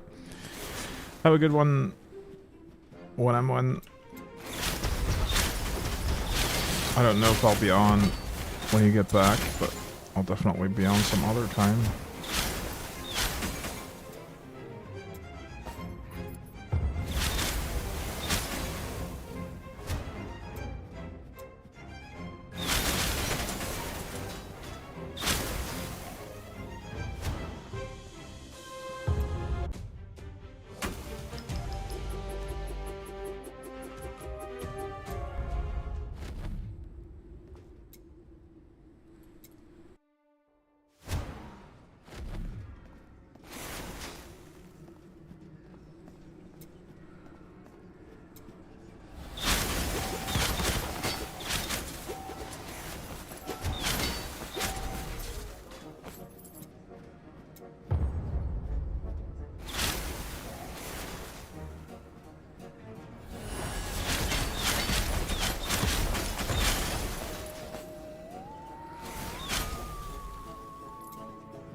Close all breaches. Okay, so this is a full clear one.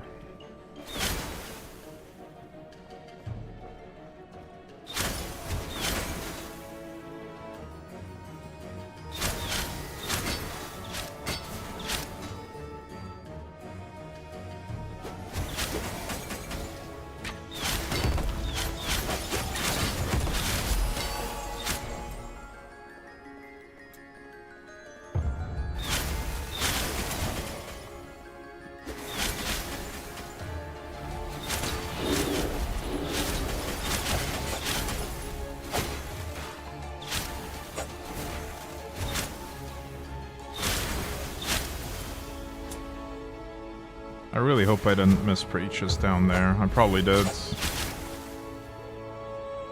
But maybe I'll have the option to loop around.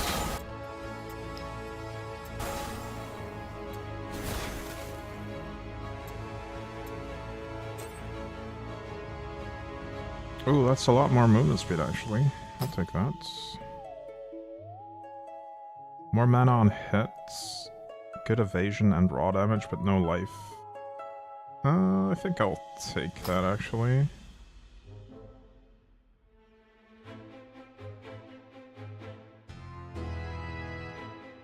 Even more mana on hits, but not much else of value.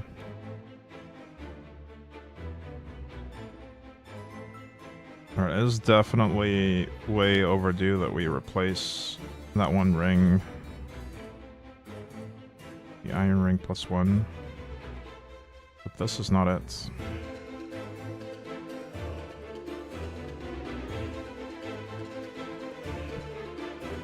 Overdrive chance on our gloves, but we have good gloves, so I'm not gonna take that. That's even more movement speed. I'll take that.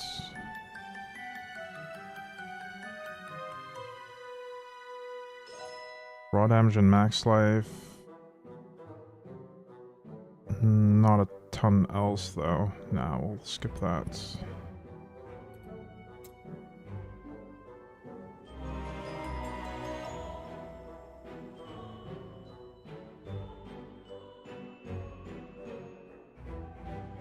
Alright, I'll stick to what I have currently.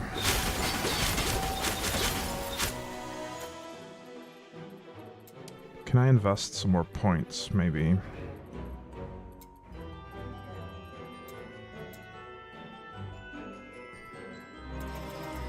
I can max that, get slow on that.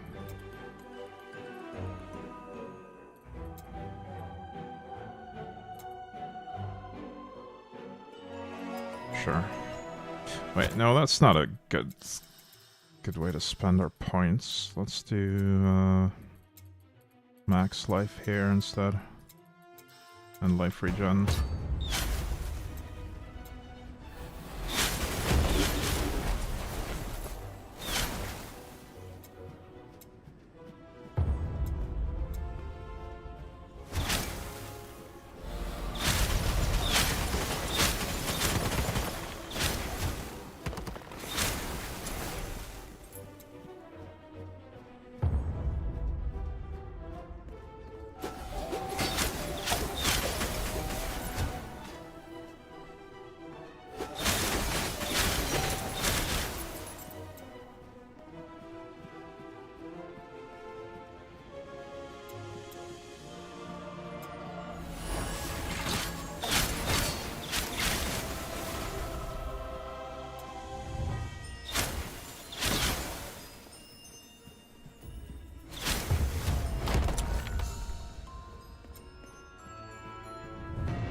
That's another dead end.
These campaign areas are very different layout-wise from what you get in expeditions.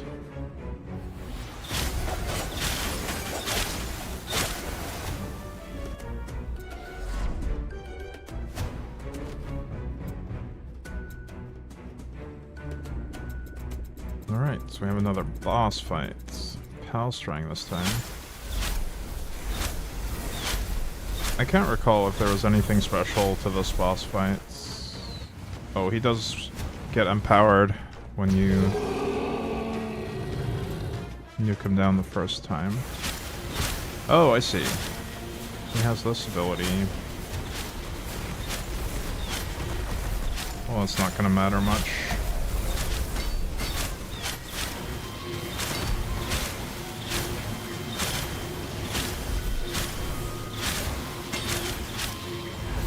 Yeah, this is trivially easy with my current setup.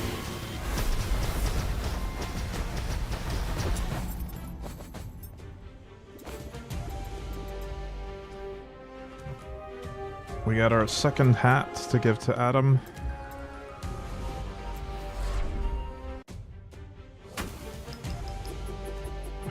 This game gives a Vampire Survivor feel. Yeah, but it's really very different mechanically. Like, Vampire Survivor has very different mechanics. It's really just the appearance that is similar.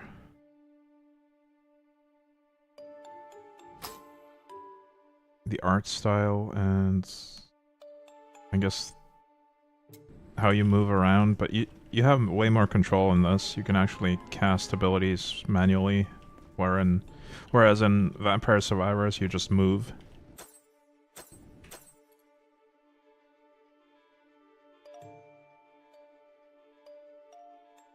So it's very different.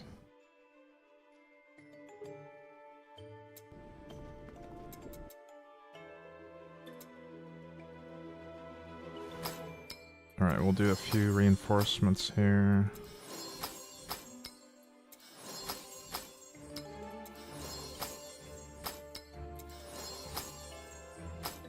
Not that one.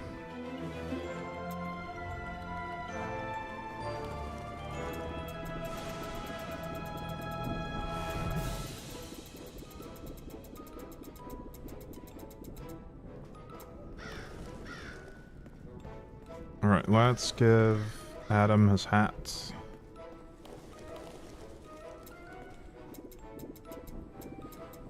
Wait, did we already do that?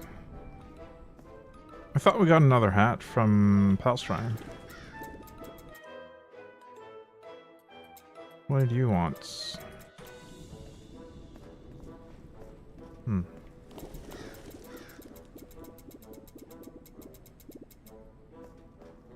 Well, let's talk to the king then. Knock knock.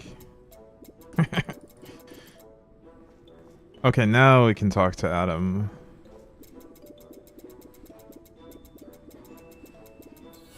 And we get our 6th stone, I think. Or is that the 7th, actually? 1, 2, 3, 4, 5. No, it's the 6th. Oh yeah, I can't count. The blue is the 7th. But we don't get that for quite some time. Where do I want to spend the stone, though?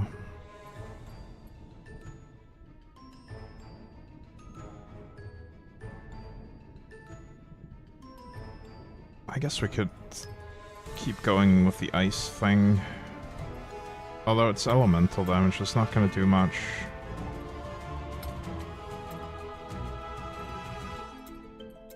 I honestly feel like redoing the tree and going a different direction here. Maybe up to fire.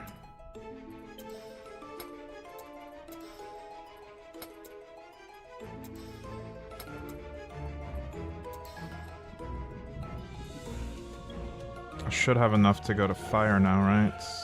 If we go...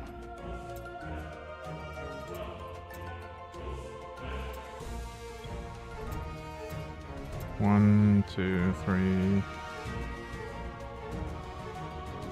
Damn.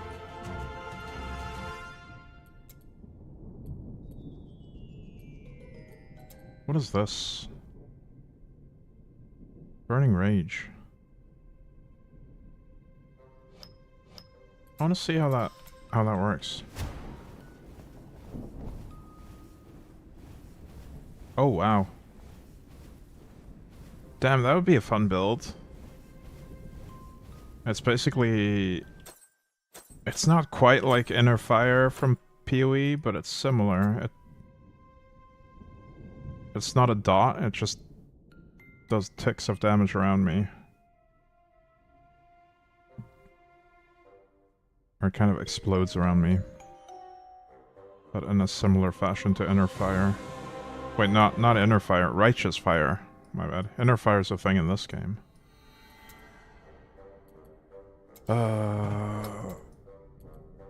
I don't know where to go. Raw boost. Is there another raw boost? Or raw damage in general? Raw lock. No, that's mana lock. I could have sworn there was a second... Oh, there it is. All the way down there. Morning, Sully.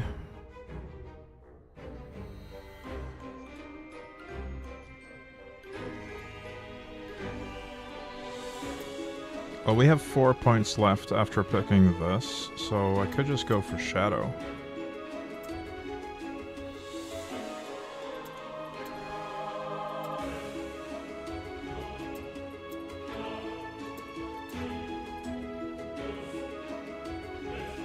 Or I could go Fire through here.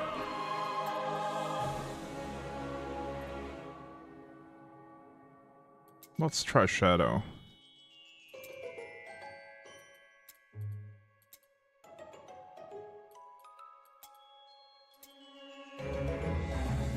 The problem with that is I don't really get anything interesting on the way to Shadow.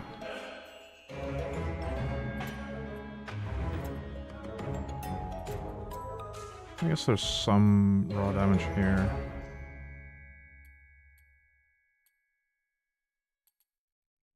Oh, I'm not getting that though.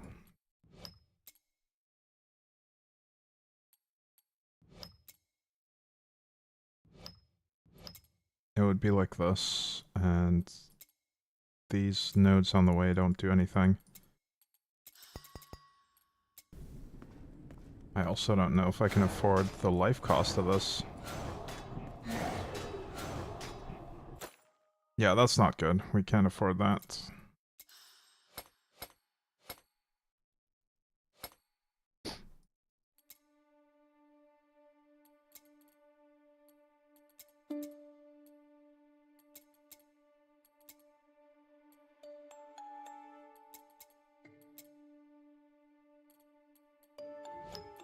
I'm just gonna take some nodes that do minor stuff then. Oh, we could do the life on hits. I forgot about that. That was pretty good. Any updates on the game or just a fresh start? I'm doing a fresh start because I want to see if I can put my the knowledge I gained by playing the game the first time. I want to see if I can put that to use and do better this time. So this node is really useful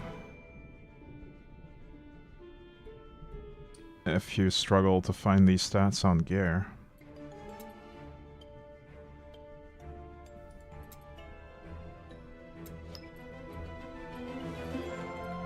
I guess we'll do light imbue because it's right there.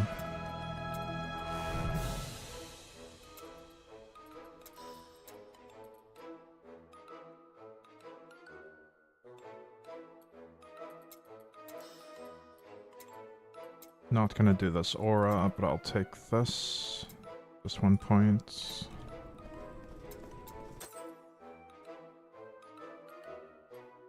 I'll try this setup. And let's scrap all of this.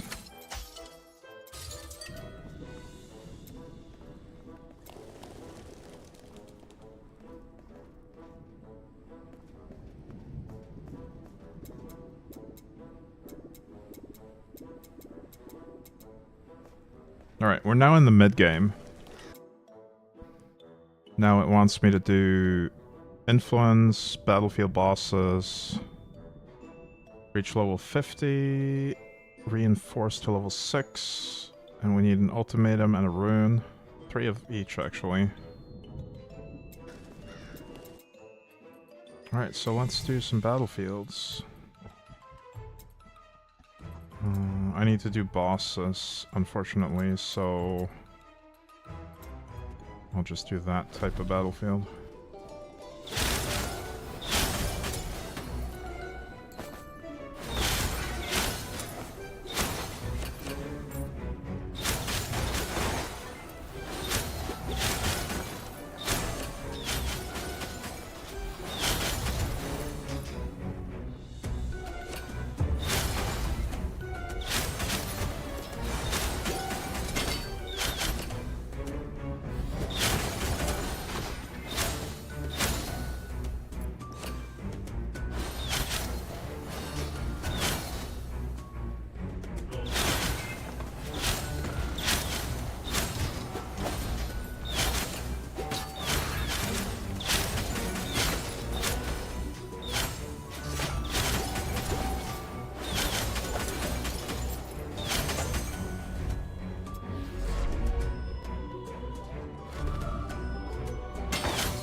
Wow, he died so fast. I might want to raise my wrath level here.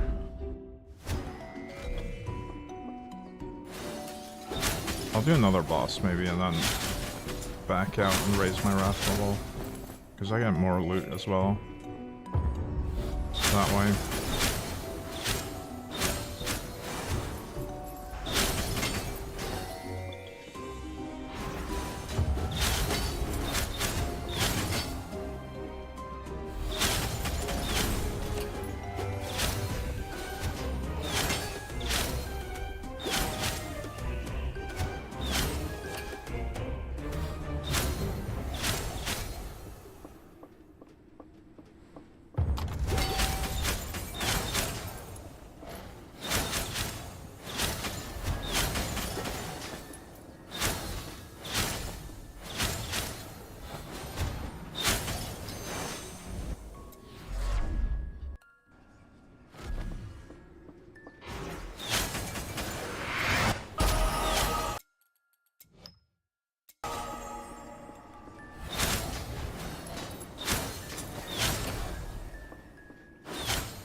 I'm not sure if I'm strong enough defensively though to raise the wrath level. I definitely have the damage outputs.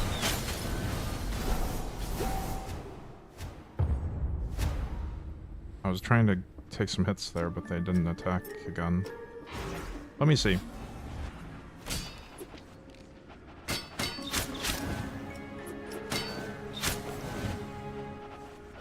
Alright, yeah, I guess... Wait, where did my mana go? Did they mana steal? Weird.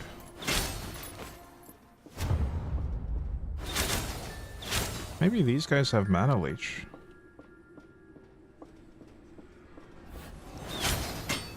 Oh, they do.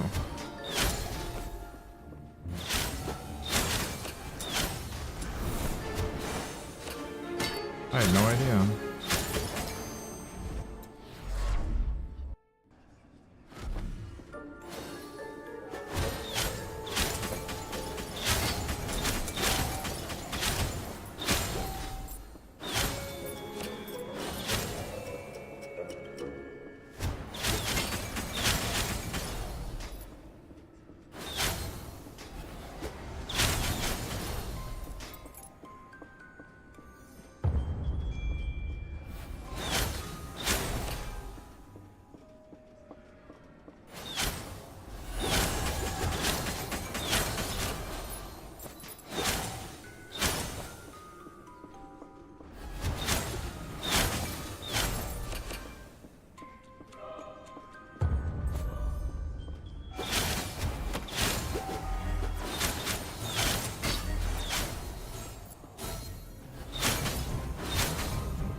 Oh, wow. He just got deleted.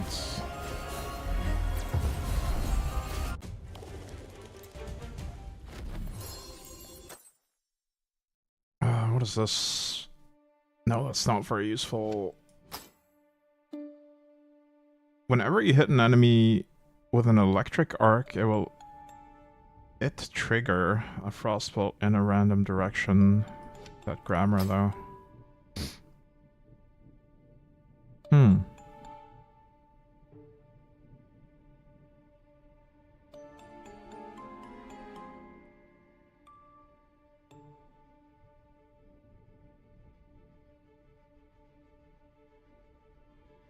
I'm just checking these items for movement speed mainly. I guess we'll take that ring. That's pretty good. I'll miss out on some life, but that's okay. I really tried to make frostbolts work, but it just seems useless on single target. Aw. With the electric arc combo. Okay. Yeah, I've never tried it. I'm probably gonna go for overdrive on this run. I got the overdriving sword pretty early, and I realized that you can get overdrive on throwing sword. So I think that's going to be a lot of fun once the build gets going. I'll do overdrive and then just overdrive on myself to heal myself. And then, can you see this, by the way, or is it too small? I might increase the size. There we go.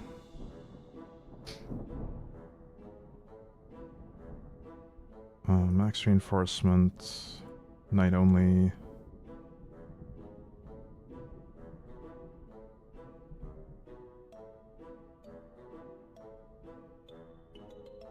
See, most of these are really good. I'm probably gonna skip this one though, because that's inner fire as well. The overdrive bounce number multiplier. This stuff.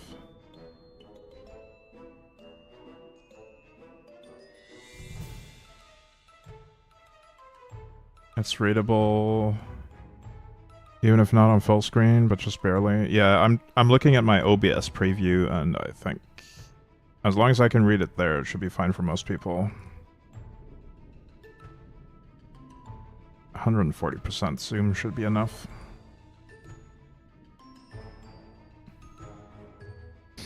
But yeah, this item is just massive.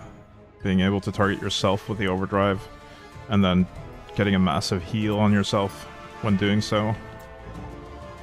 So huge.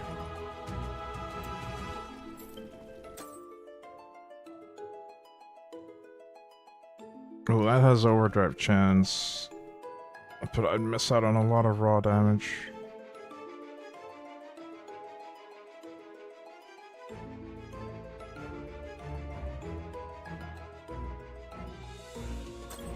Alright.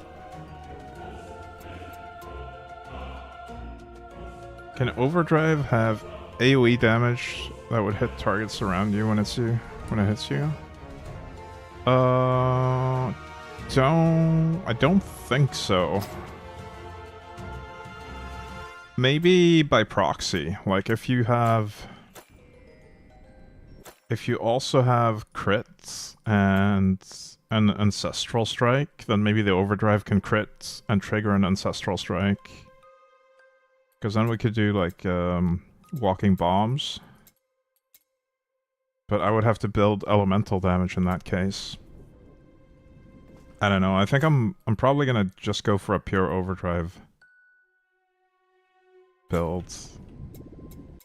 I don't want it to be too complex when I'm just trying to make a starter character to make a build guide for.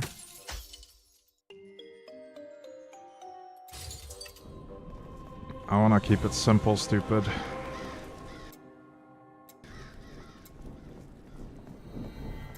But yeah, the thing about overdrive targeting yourself is I think it could probably bounce from yourself to some other enemy as well.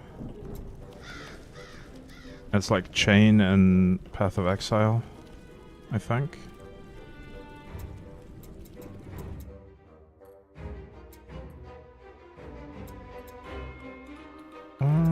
Let's do a little bit more Slorm Temple.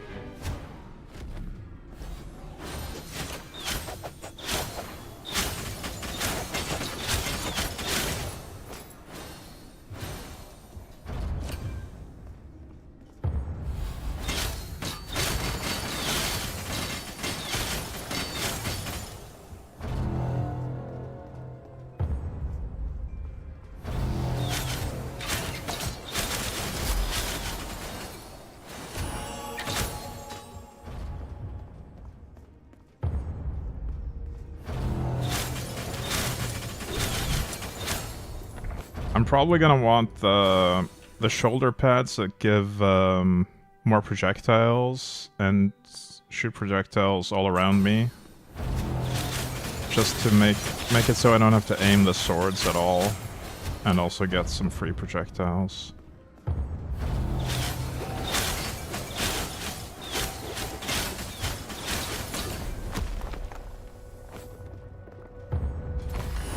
Wait, were any of the overdrive items shoulders? No, they were not.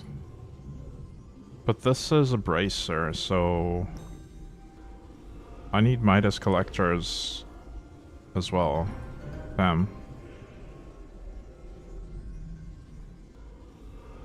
Oh, it's just increased damage on the last bounce. We could skip these. They're not necessary, I don't think. I'd rather have Midas collector bracers. A Link to the Last. Yeah, there's a lot of references in this game.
Spectral Shapeshifter. Yeah, we're not using that.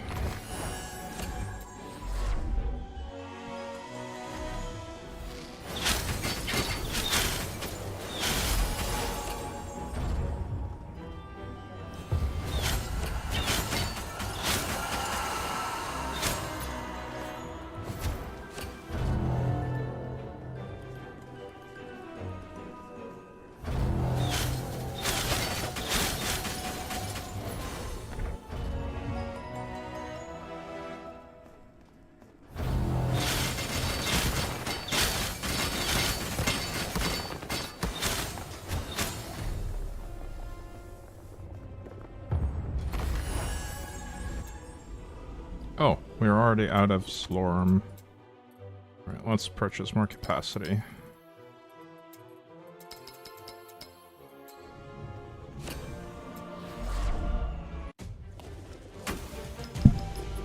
Bonk.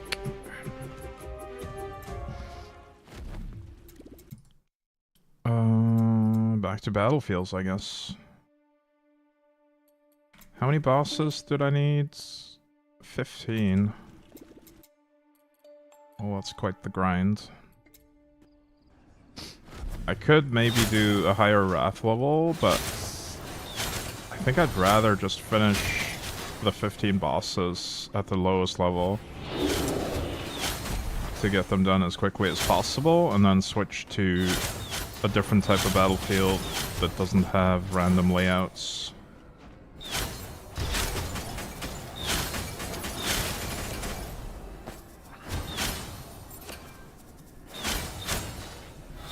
Because I'd much rather grind Mage Academy or Royal Wing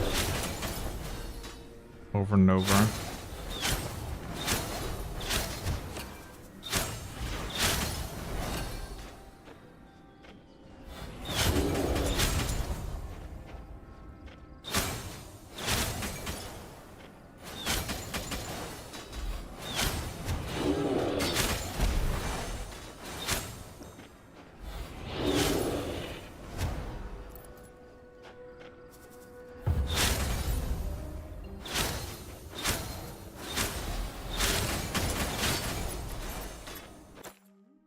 I'm also trying to figure out at which point it's worth crafting gear.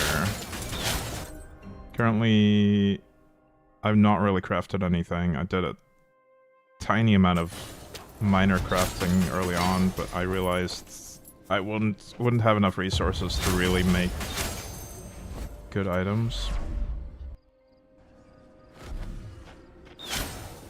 It is definitely way too soon to start using epics, but I could maybe craft some base defense, rare, and magic stats on some items.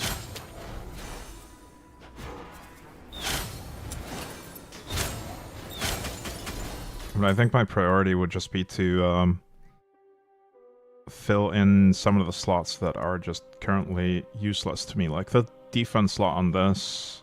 As projectile damage reduction, I don't care about that. The magic stat, elemental damage, I don't care about that. If you do Tempopotamus, I feel no crafting is needed until level 100. True, but it is also incredibly boring to just do Tempopotamus over and over.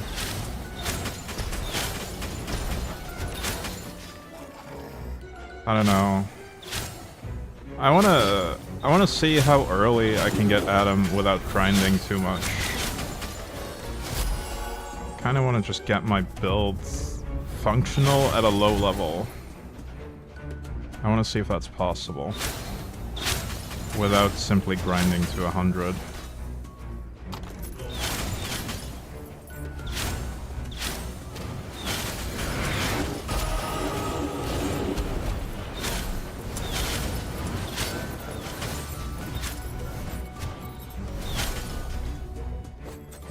Sword of the Lambs, that's pretty bad.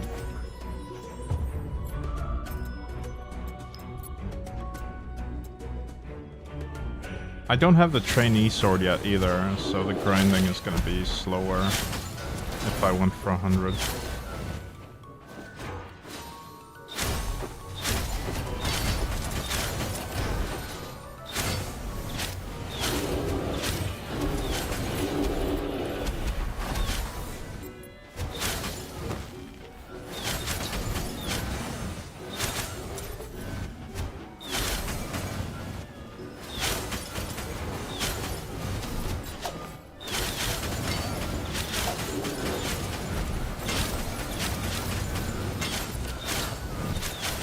Oh, I almost died there.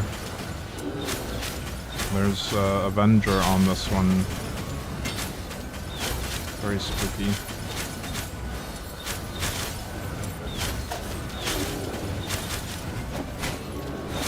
Yeah, I'm definitely not ready to raise the Wrath level.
Oh, it's that one again. I guess we scrap the first one then.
Lurking Shadow.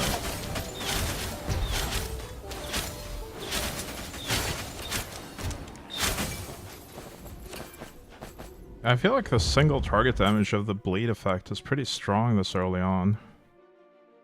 Don't know if it scales well into the endgame though.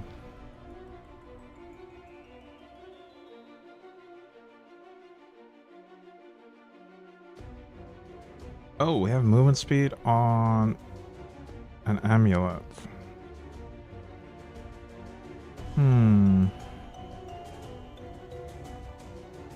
I wonder how bad that's gonna feel to lose that mana regen. I'll try it. I'll keep this though.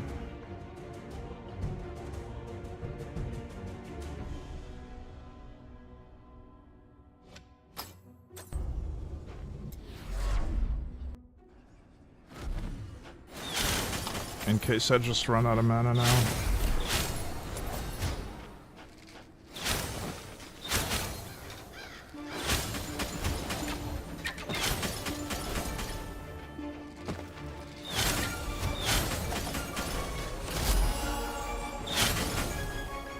It actually seems fine. Could invest some more Slorm and...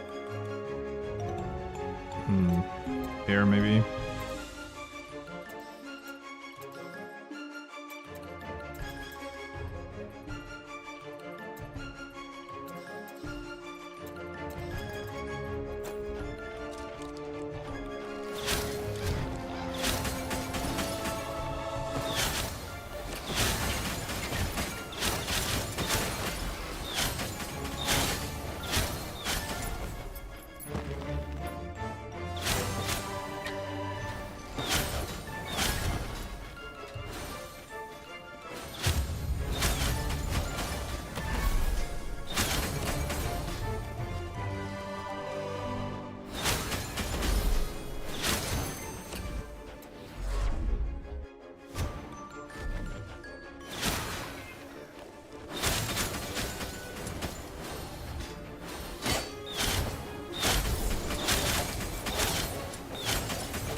I think I'll do one more boss and then head home to bank my progress, because I could die to something.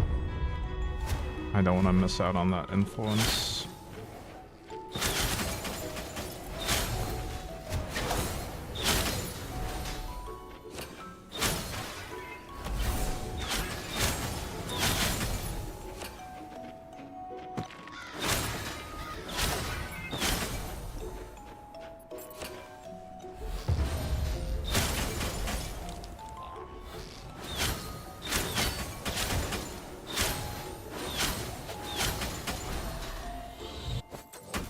The Ancestral Legacy.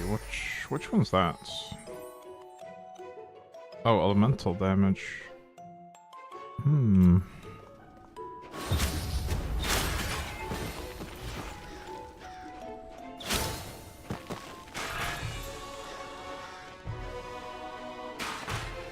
I'm actually kind of tempted to try an elemental damage build.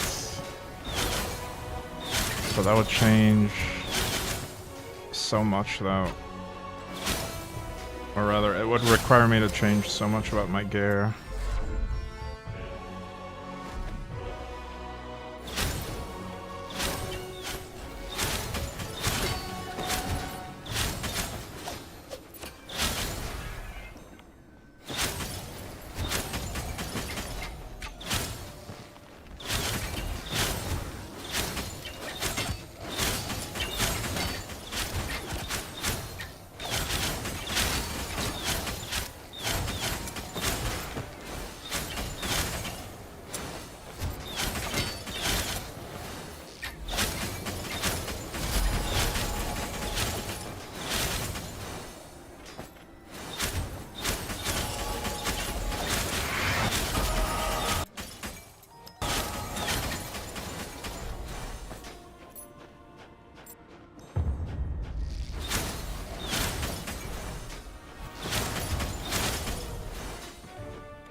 What is that? Whenever your life should be reduced below 1, you have an 18% chance to evade. Oh, based on your evasion chance.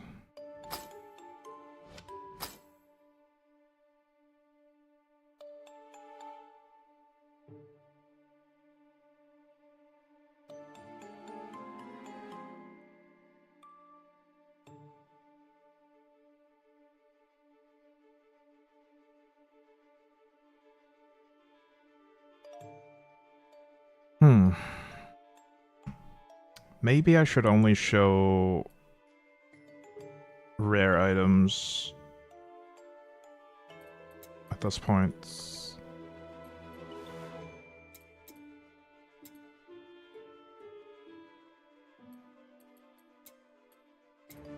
We'll remove the has a highlighted stats and just keep the pure stats for these two tiers. Also keeping reinforcement level for now. This one we can extract. This one too.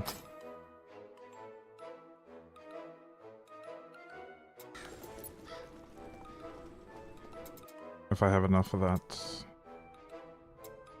that resource, I don't know. Oh, we have 10 of these.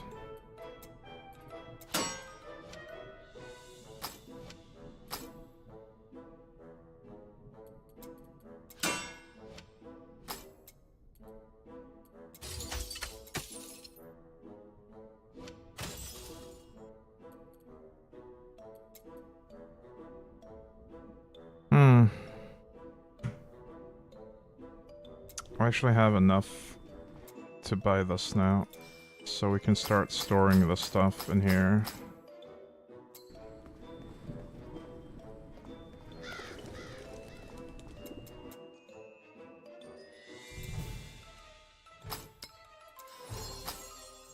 I'll start reinforcing stuff.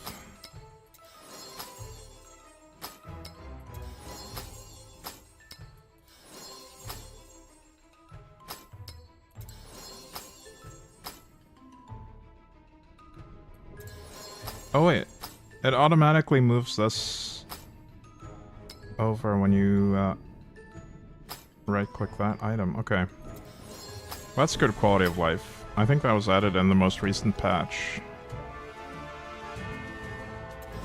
I don't have to manually click these things when I'm just quickly doing a 100% reinforce.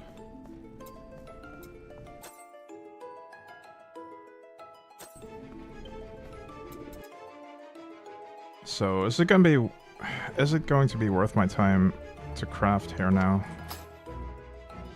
Let's say we wanted to change the minion damage to something else. Oh, we only have 13 rare. Yeah, I think it's still too soon to craft, honestly.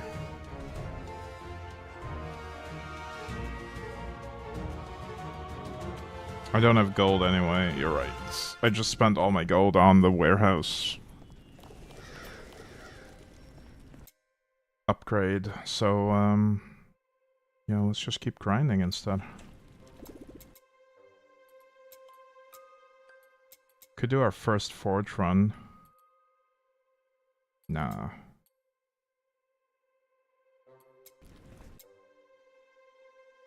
We need to do these bosses.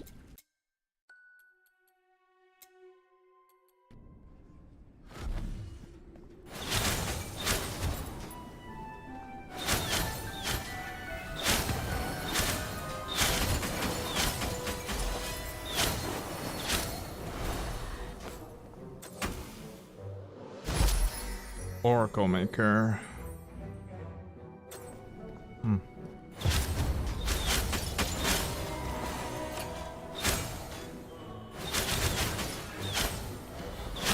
I guess once I've filled my Elder Slorm, I can go to Slorm Temple with that.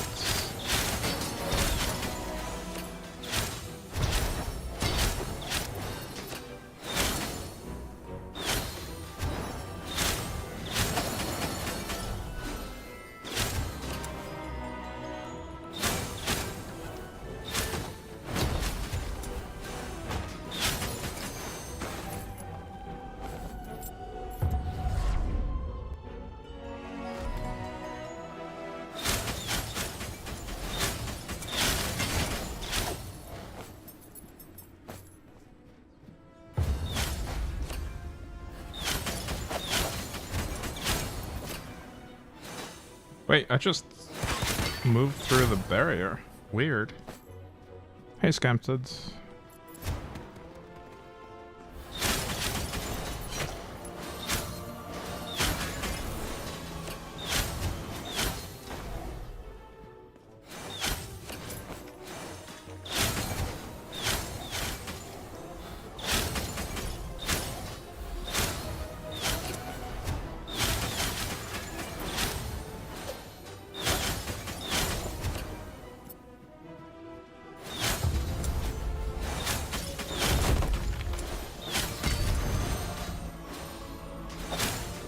I think one part of the progression that's gonna feel a bit weird or bad is,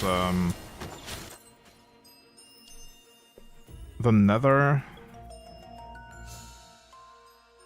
Because you can't really get shadow resistance on blue gear.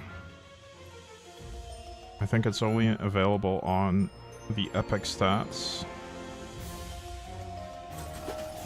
Both shadow resistance and fire resistance are kind of necessary for Nether, unless you go lots of evasion. So that's gonna take a lot of crafting.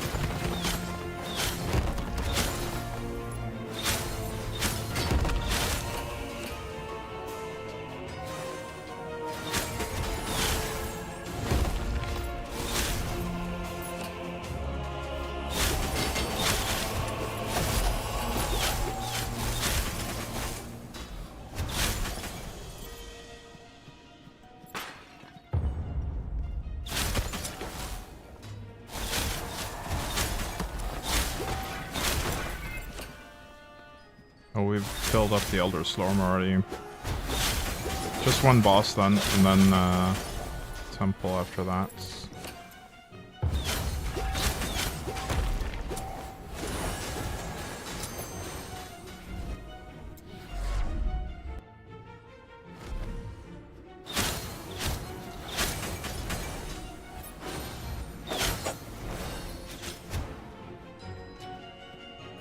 I can't do Adam yet.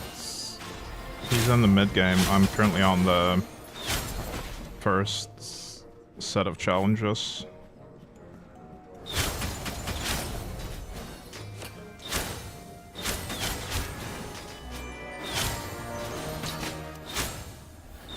I need to get 3 runes, 3 ultimatums, some boss kills, level 50, some influence. And there's a lot to do before I can even challenge Adam.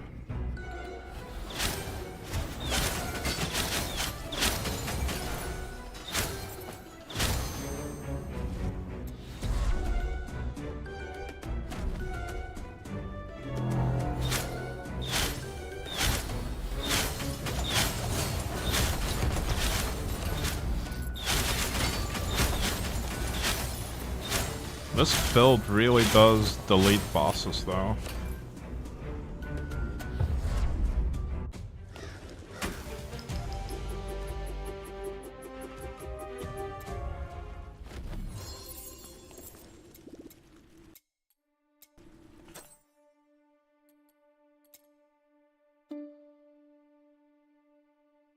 Pierce chance.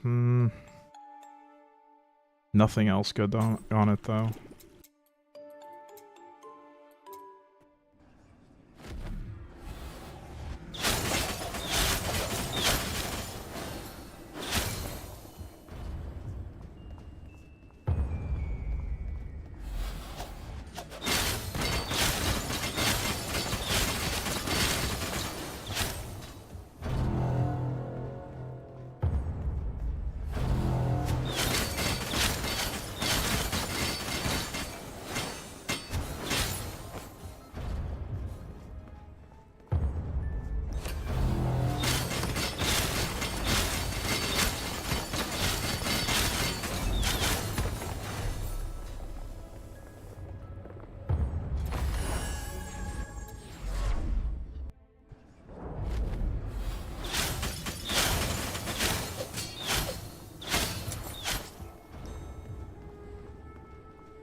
Hey Jake the Snake.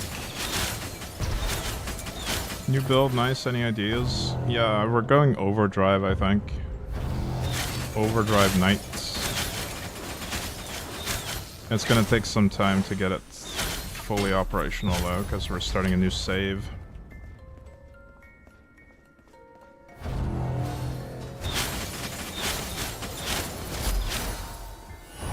It's already working quite well though, just for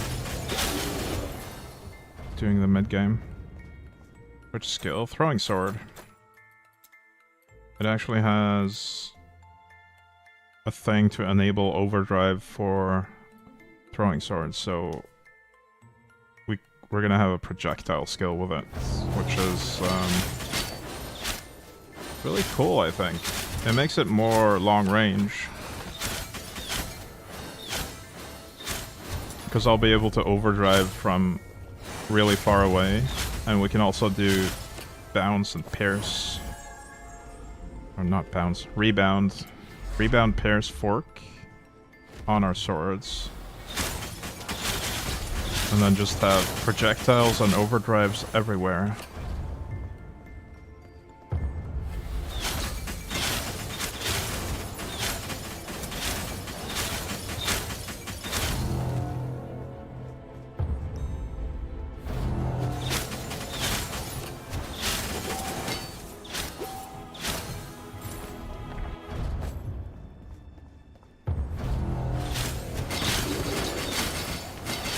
Yeah, I feel like projectiles are definitely incredibly powerful, but there are other options too that are just as good. It's just that projectiles is kind of a no-brainer. It takes very little effort to make them really strong.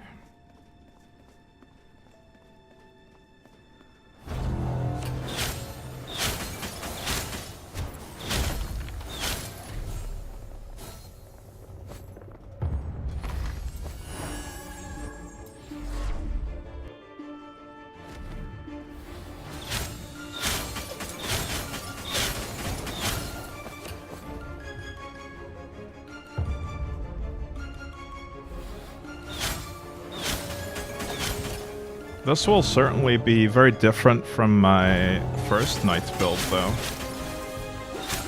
I was using Inner Fire and Whirlwind on the first one. No projectiles at all.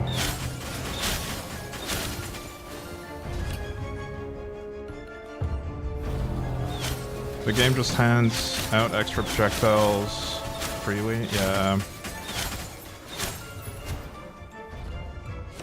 The Knight gets fewer free ones, though. The Knight is probably the least projectile-friendly class. Because the skill I'm using... Well, actually, you could do it with Woodstick, maybe. But with throwing swords, it throws up to 3 swords, which disables the ability to use the... what's it called? Let me find it. Shoulders.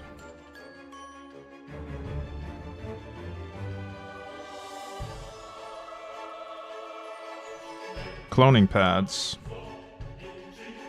See, I can't use cloning pads because I'll only have... I won't be able to force myself to only have one. So it doesn't... Yeah, it doesn't work. Sometimes I'll have 2 and sometimes I'll have 3 swords. So I'll only get the benefit of the cloning pads occasionally, but I could do Drunken Master instead.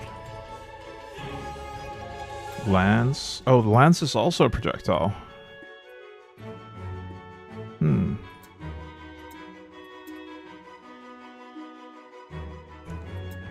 The throwing sword is the only one that can overdrive, though. I'm still committed to doing the overdrive thing.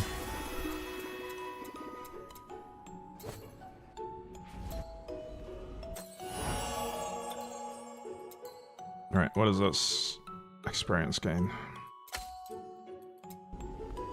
Well, we don't have the trainee sword yet, so we'll just use the extra experience gain ultimatum.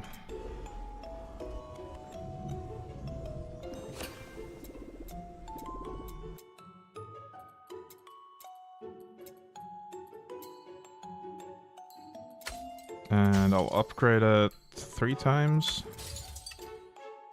Or rather, get it to level 3. Isn't that... No, wait. I can't recall, actually. Is that the requirement? Yes. Upgrade an ultimatum to level 3. So we've done what we need to do for the Slorm Temple. I need to do Forge. And more bosses.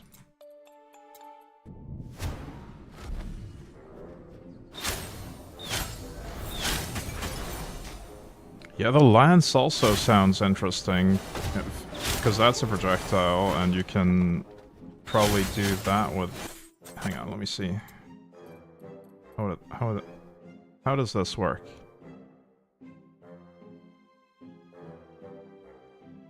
And Brian finds this attack to be ridiculous and shows you the example by summoning the Elder Lance of the Magript.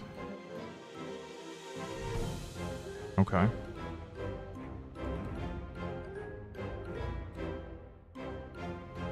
That's a lot of damage scaling just from the mastery.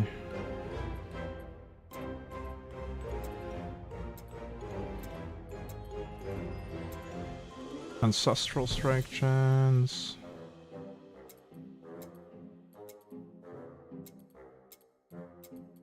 It's now a fast skill, that's good.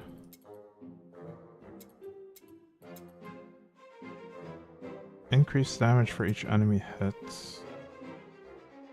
See, we can't take that, because that would ruin the cloning pads. Elder Traps, what are these? Oh. If it's perfect... Cast 4, we don't want that. World Tour. Nice.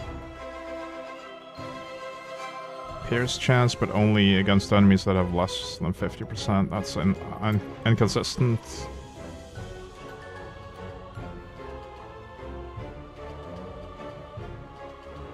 Well, honorable throw is equipped. What is honorable throw?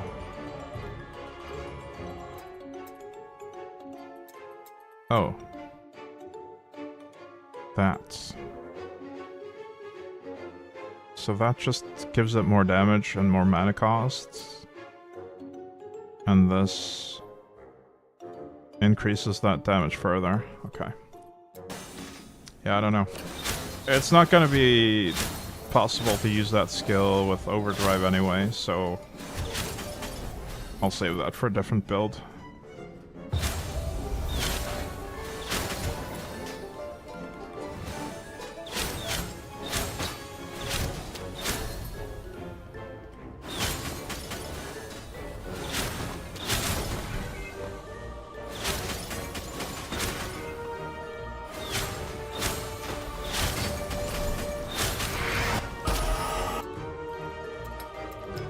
Level 40.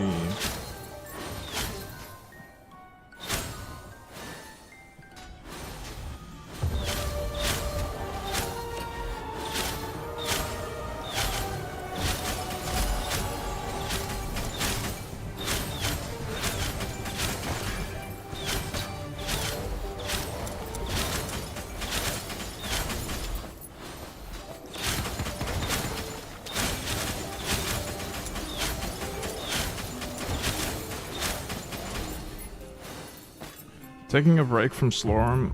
Mindless grinding in Dwarven Realm. What is that? Is that a fun game?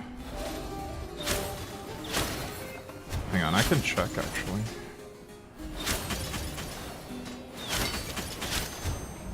One sec.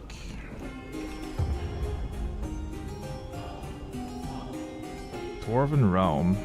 Mixed reviews.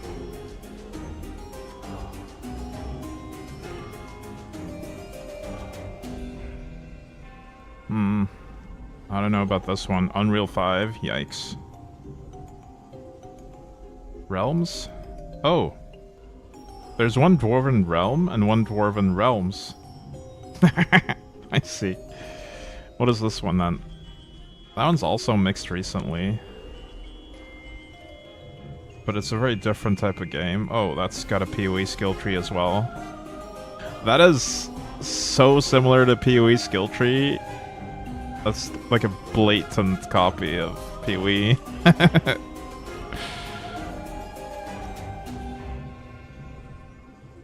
Like, it's literally the same system. Cool, though. These graphics, or this art style, though. I don't know. This reminds me of something as well. What does this remind me of?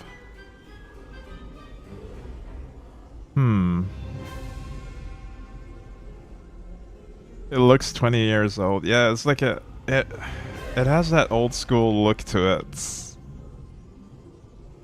But it also just looks like a mix of different art styles. It doesn't... I don't know, it feels weird. The interface seems like it was created by different people with different ideas of the interface. Just doesn't look coherent to me. Is this on mobile ported to Steam? I have no idea.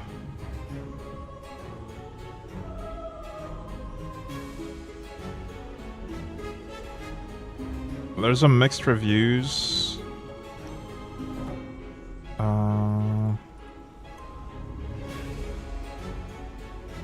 Linear scaling of everything, blah blah blah.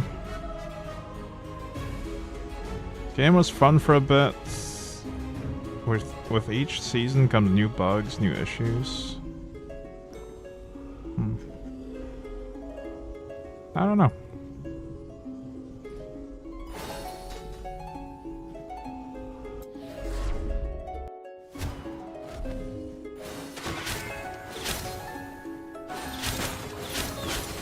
PC only? Yeah. Game is developed by 2 guys. Yeah, it's probably just a... They probably mostly know how to do the programming side of things and just cobble together the UI.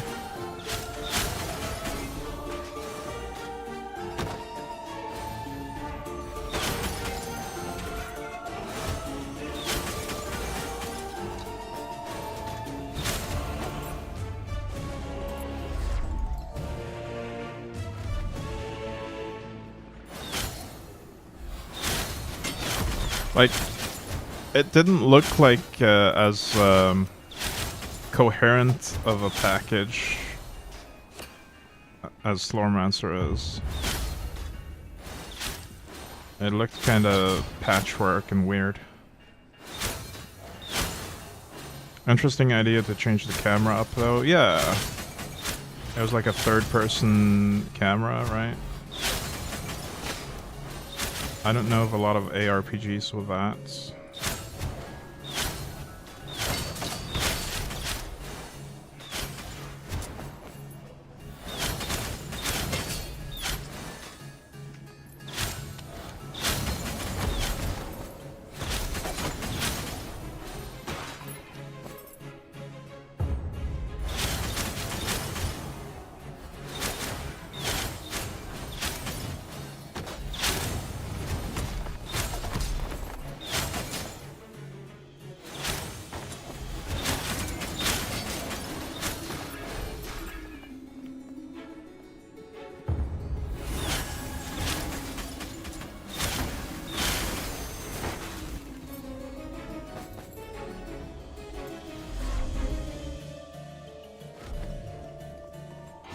Yay, we got another boss.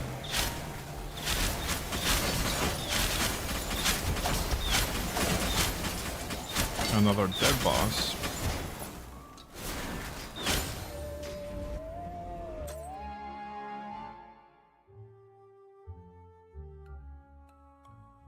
.7 movement speeds.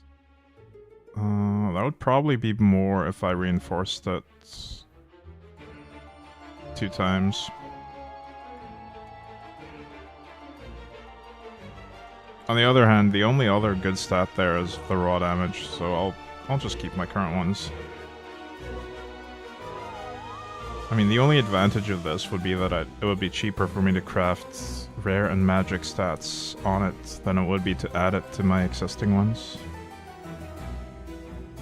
Yeah, I'm not sure.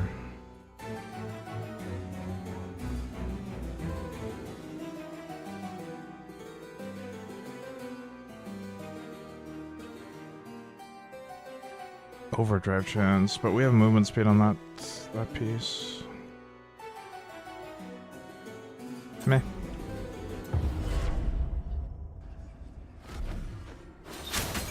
I think you're right though, Sully. It does seem like we probably would just be better off just grinding to 100 in Tempopotamus rather than trying to gradually craft gear as we go.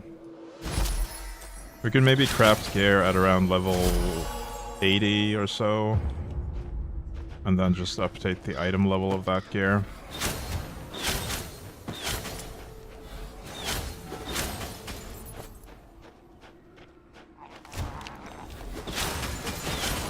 And then we could use that same gear for all of the early end game until we replace it with nether gear. Trainee weapon? No, I don't have it yet.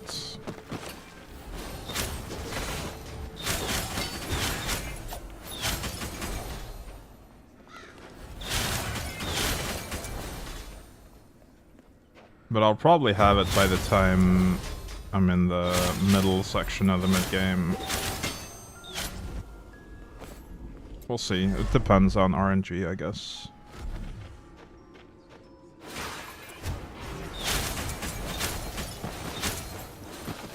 Yeah, the gold costs are too high.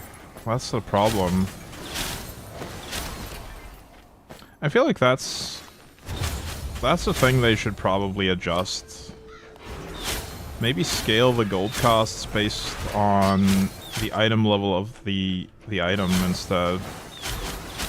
Or something to that effect. Make it really cheap to do it early on.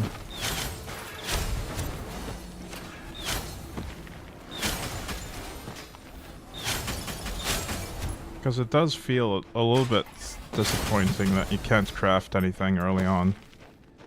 I've been trying, but I just can't. Can't get the resources to properly craft yet. Reinforcements, on the other hand, I can do plenty of that. At least up to, maybe level 6 reinforced. So far we've been doing reinforcements 1 and 2, mostly.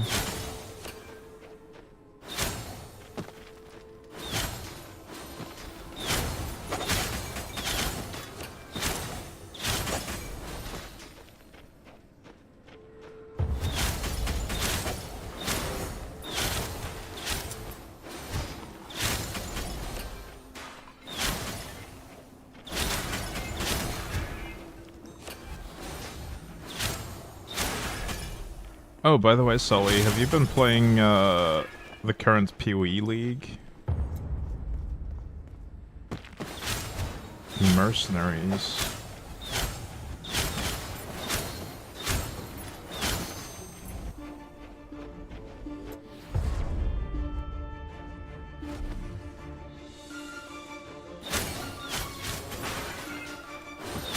I kinda miss PoE sometimes.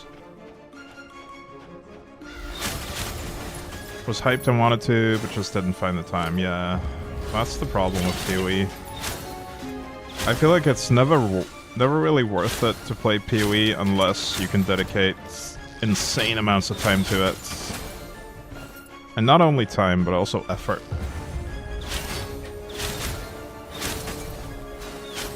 PoE is one of those games that gets good 100 hours into the league, maybe.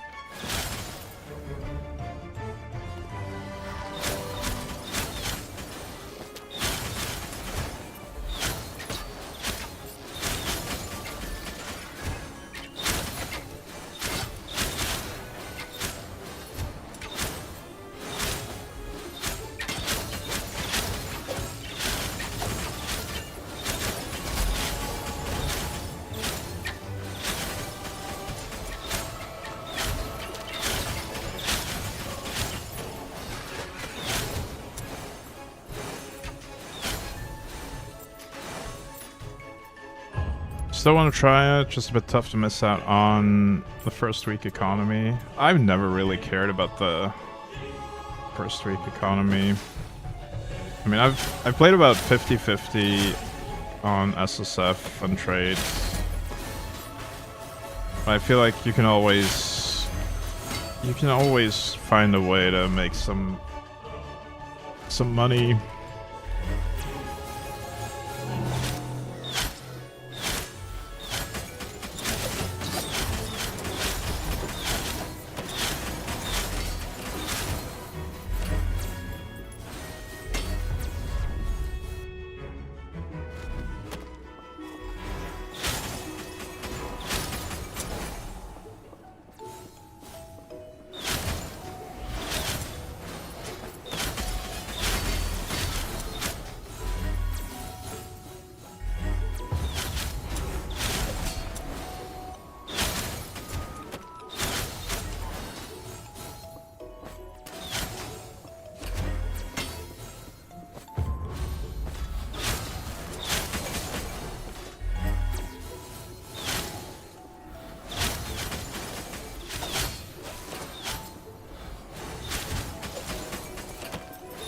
You need the capital for wacky builds. I see.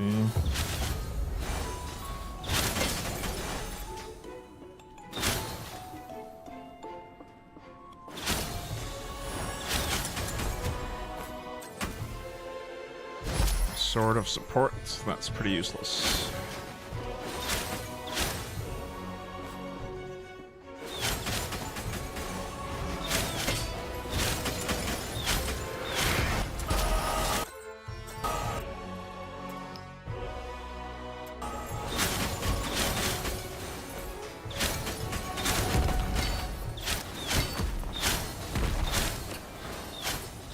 Oh, I've got a ton of Slorm right now.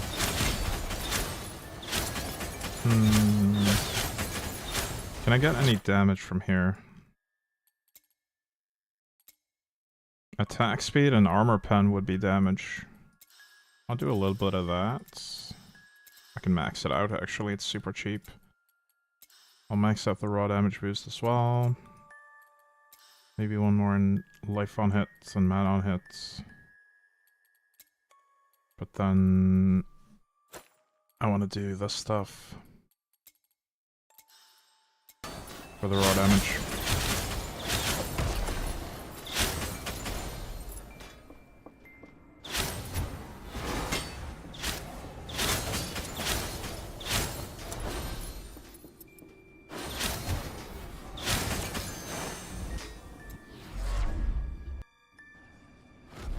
I feel pretty limited in this game, by the way, by the fact that it takes so long to get the blue stone. The blue stone is so helpful for just enabling builds by picking stuff on the opposite side of the tree, like Bloodright, or what was the overdrive one I was gonna get? Okay, that one I could technically get to. You should be able to branch out from the bluestone. Oh yeah, that would be awesome. Although there might be some technical challenges with that by they'd have to account for the fact that you could then put in the stones and remove the blue one. I guess I could just unsocket all the stones that are connected to the blue one if you do that. But yeah, I certainly agree. We should be able to start from, or branch out from the bluestone as well.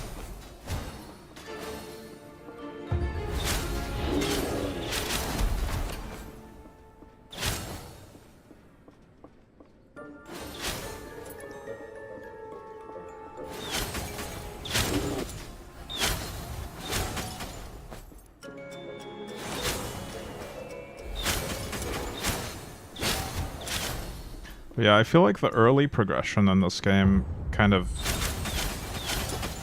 grinds to a halt in the middle. It just forces you to basically just grind a ton in the middle section of the game until you can get Adam and stuff.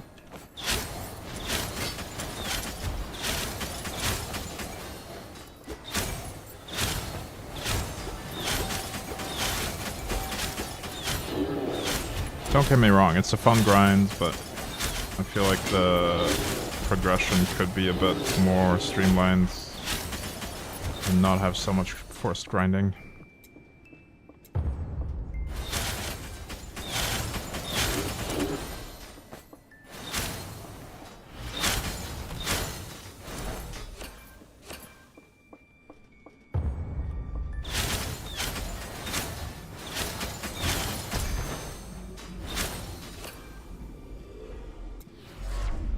Yeah, I think my main problem with it is that you can't really make proper builds until you have the blue stone and the runes and maybe some ultimatums. You can kinda make builds, but not to the same degree. And you also want primordial reapers to really specialize your build. And that also doesn't really happen until they level to 100 for the first time. Because you don't really get affinity until later.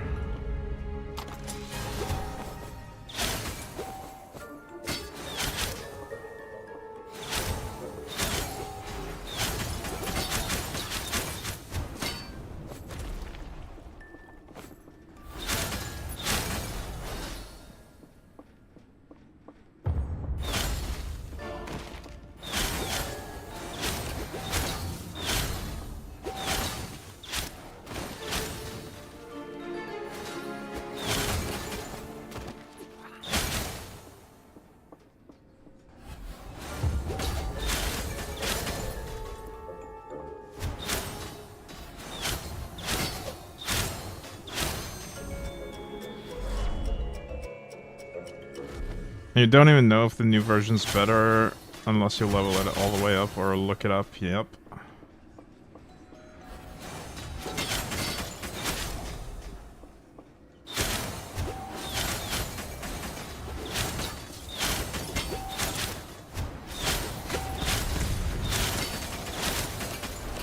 On the one hand, it has a lot of ability to respec quickly once you've already leveled stuff up, but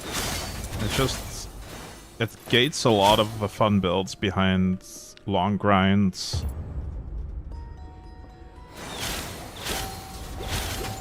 Initially. I could put together a fun build pretty quickly on my main save, though. It's just that I want to try to make like a starter build guide for someone, and I'm starting to realize that they basically just have to grind. Because there's no... I mean, you can... I guess I could give them this skill tree. It works. The skill tree really works for grinding the knights early game. And then just tell them which stats to prioritize.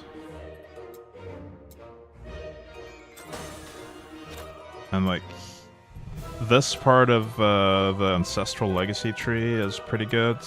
Just get the raw boost early. And then once you get more stones, you can get life on hit and mana on hit from here. I don't know. I'll have to make it as generic as possible as well, because another part is you can't really target farm the overdriving sword, for instance. You have to just grind until you get it as a drop.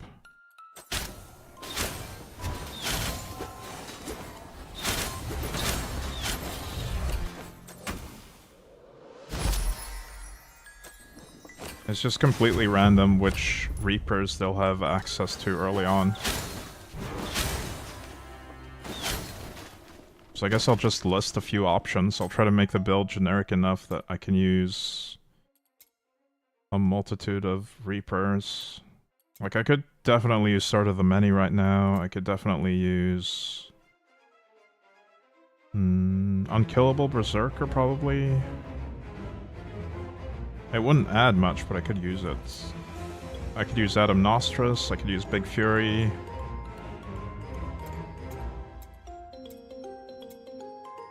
If I focus more on evasion, I could do Nimble Warrior.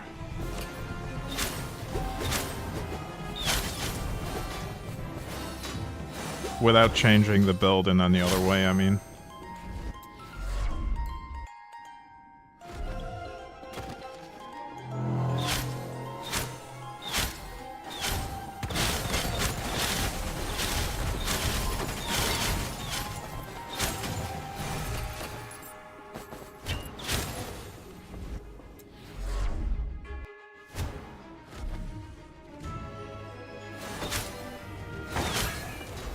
Let's do one more boss and then go back home and check on our inventory.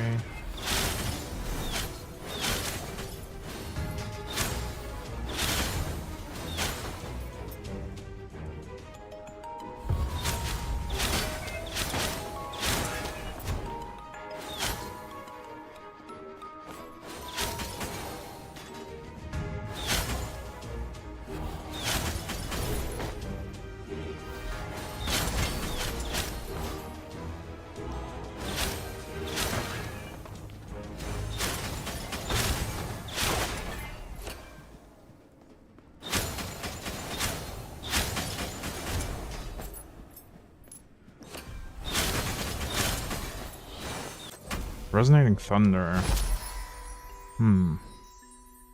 This one I don't really understand. I don't understand how the Omnislash works.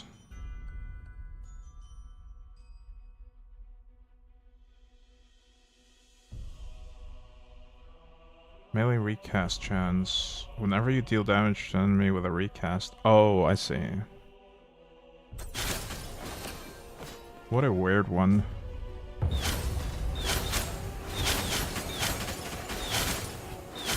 I've actually never tried the melee recast stats at all.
But yeah, as you can see, we have enough Slormite to easily get to reinforcement level 6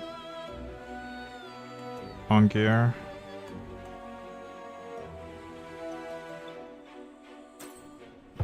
Or 5 at least. And that's definitely gonna help a lot with getting pretty high stats. And it's not going to cost a ton of money.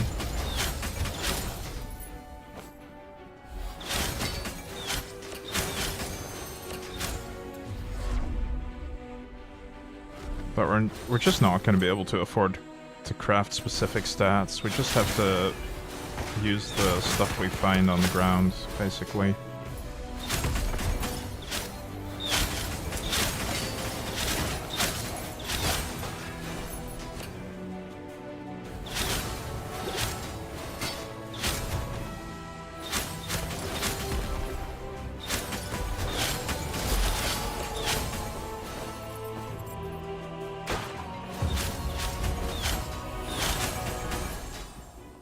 Oh wow, I'm on floor 17 without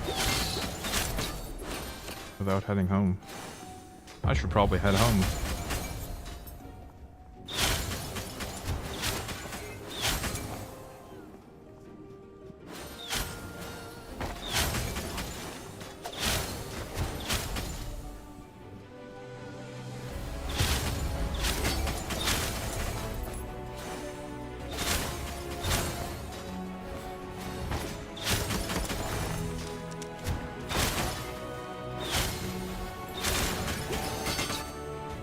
I'll do one more boss though.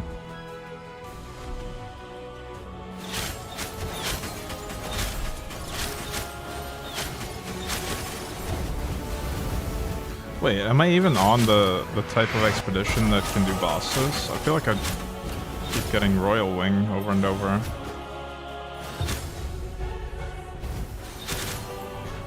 I might have picked the wrong thing.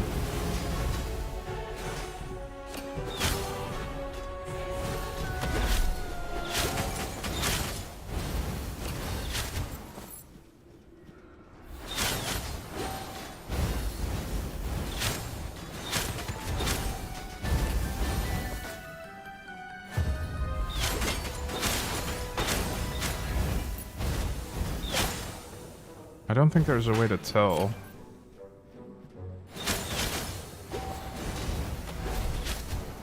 From the UI.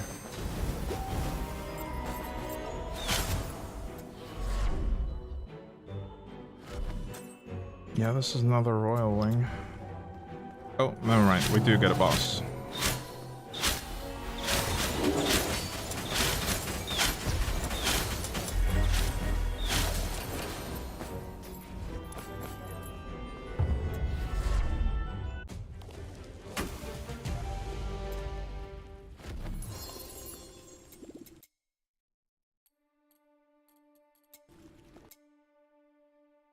Alright, level 50 and Slormancer 50 are gonna be trivial.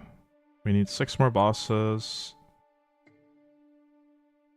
50 influence will also be pretty trivial.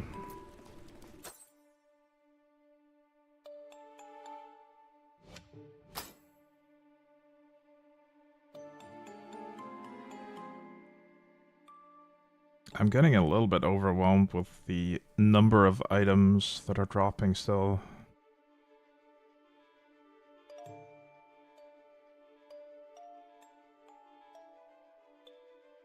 I might want to stricten my filter some more.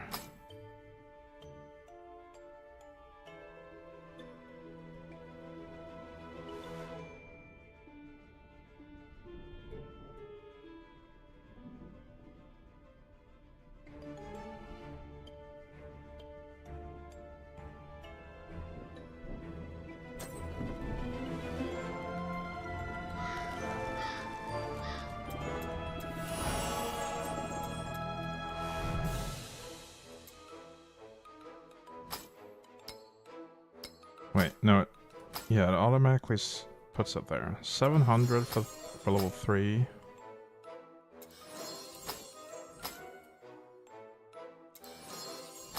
Yeah, this is dirt cheap.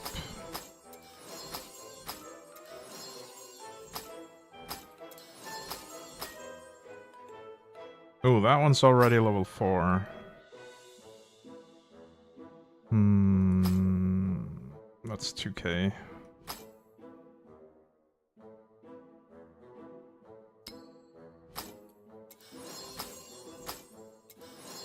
I do need one item to reinforce to level 6 though. Right? I think that was an objective on...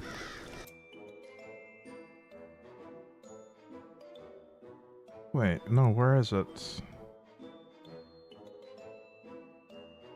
Oh yeah, there.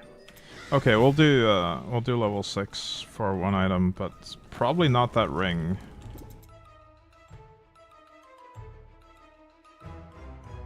I might as well. Might as well do it on that ring, actually.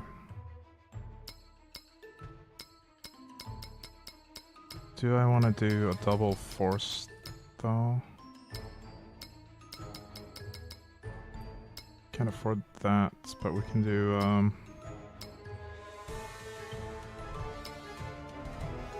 Nah, I'm not gonna do that. I'll just level it one more time.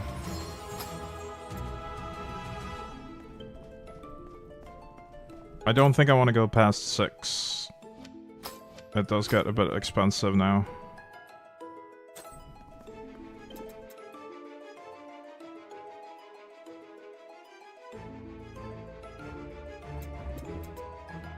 Can I afford to add a stat to this? 5k.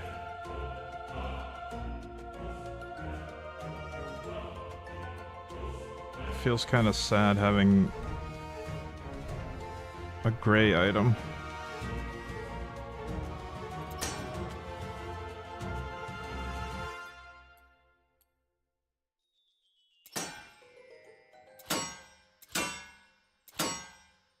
Sure, attack speed. I'll just go until I find something that's not trash, basically. Life regen's fine.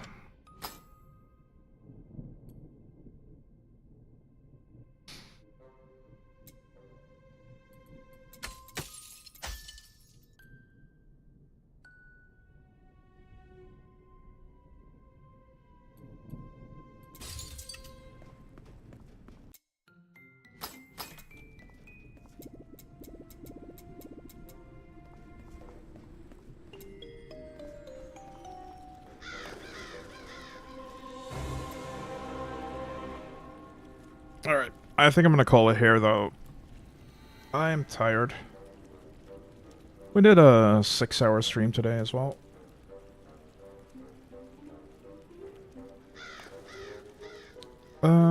Thank you guys for watching. Have a good rest of your day, and hopefully I will see you next time. Bye for now.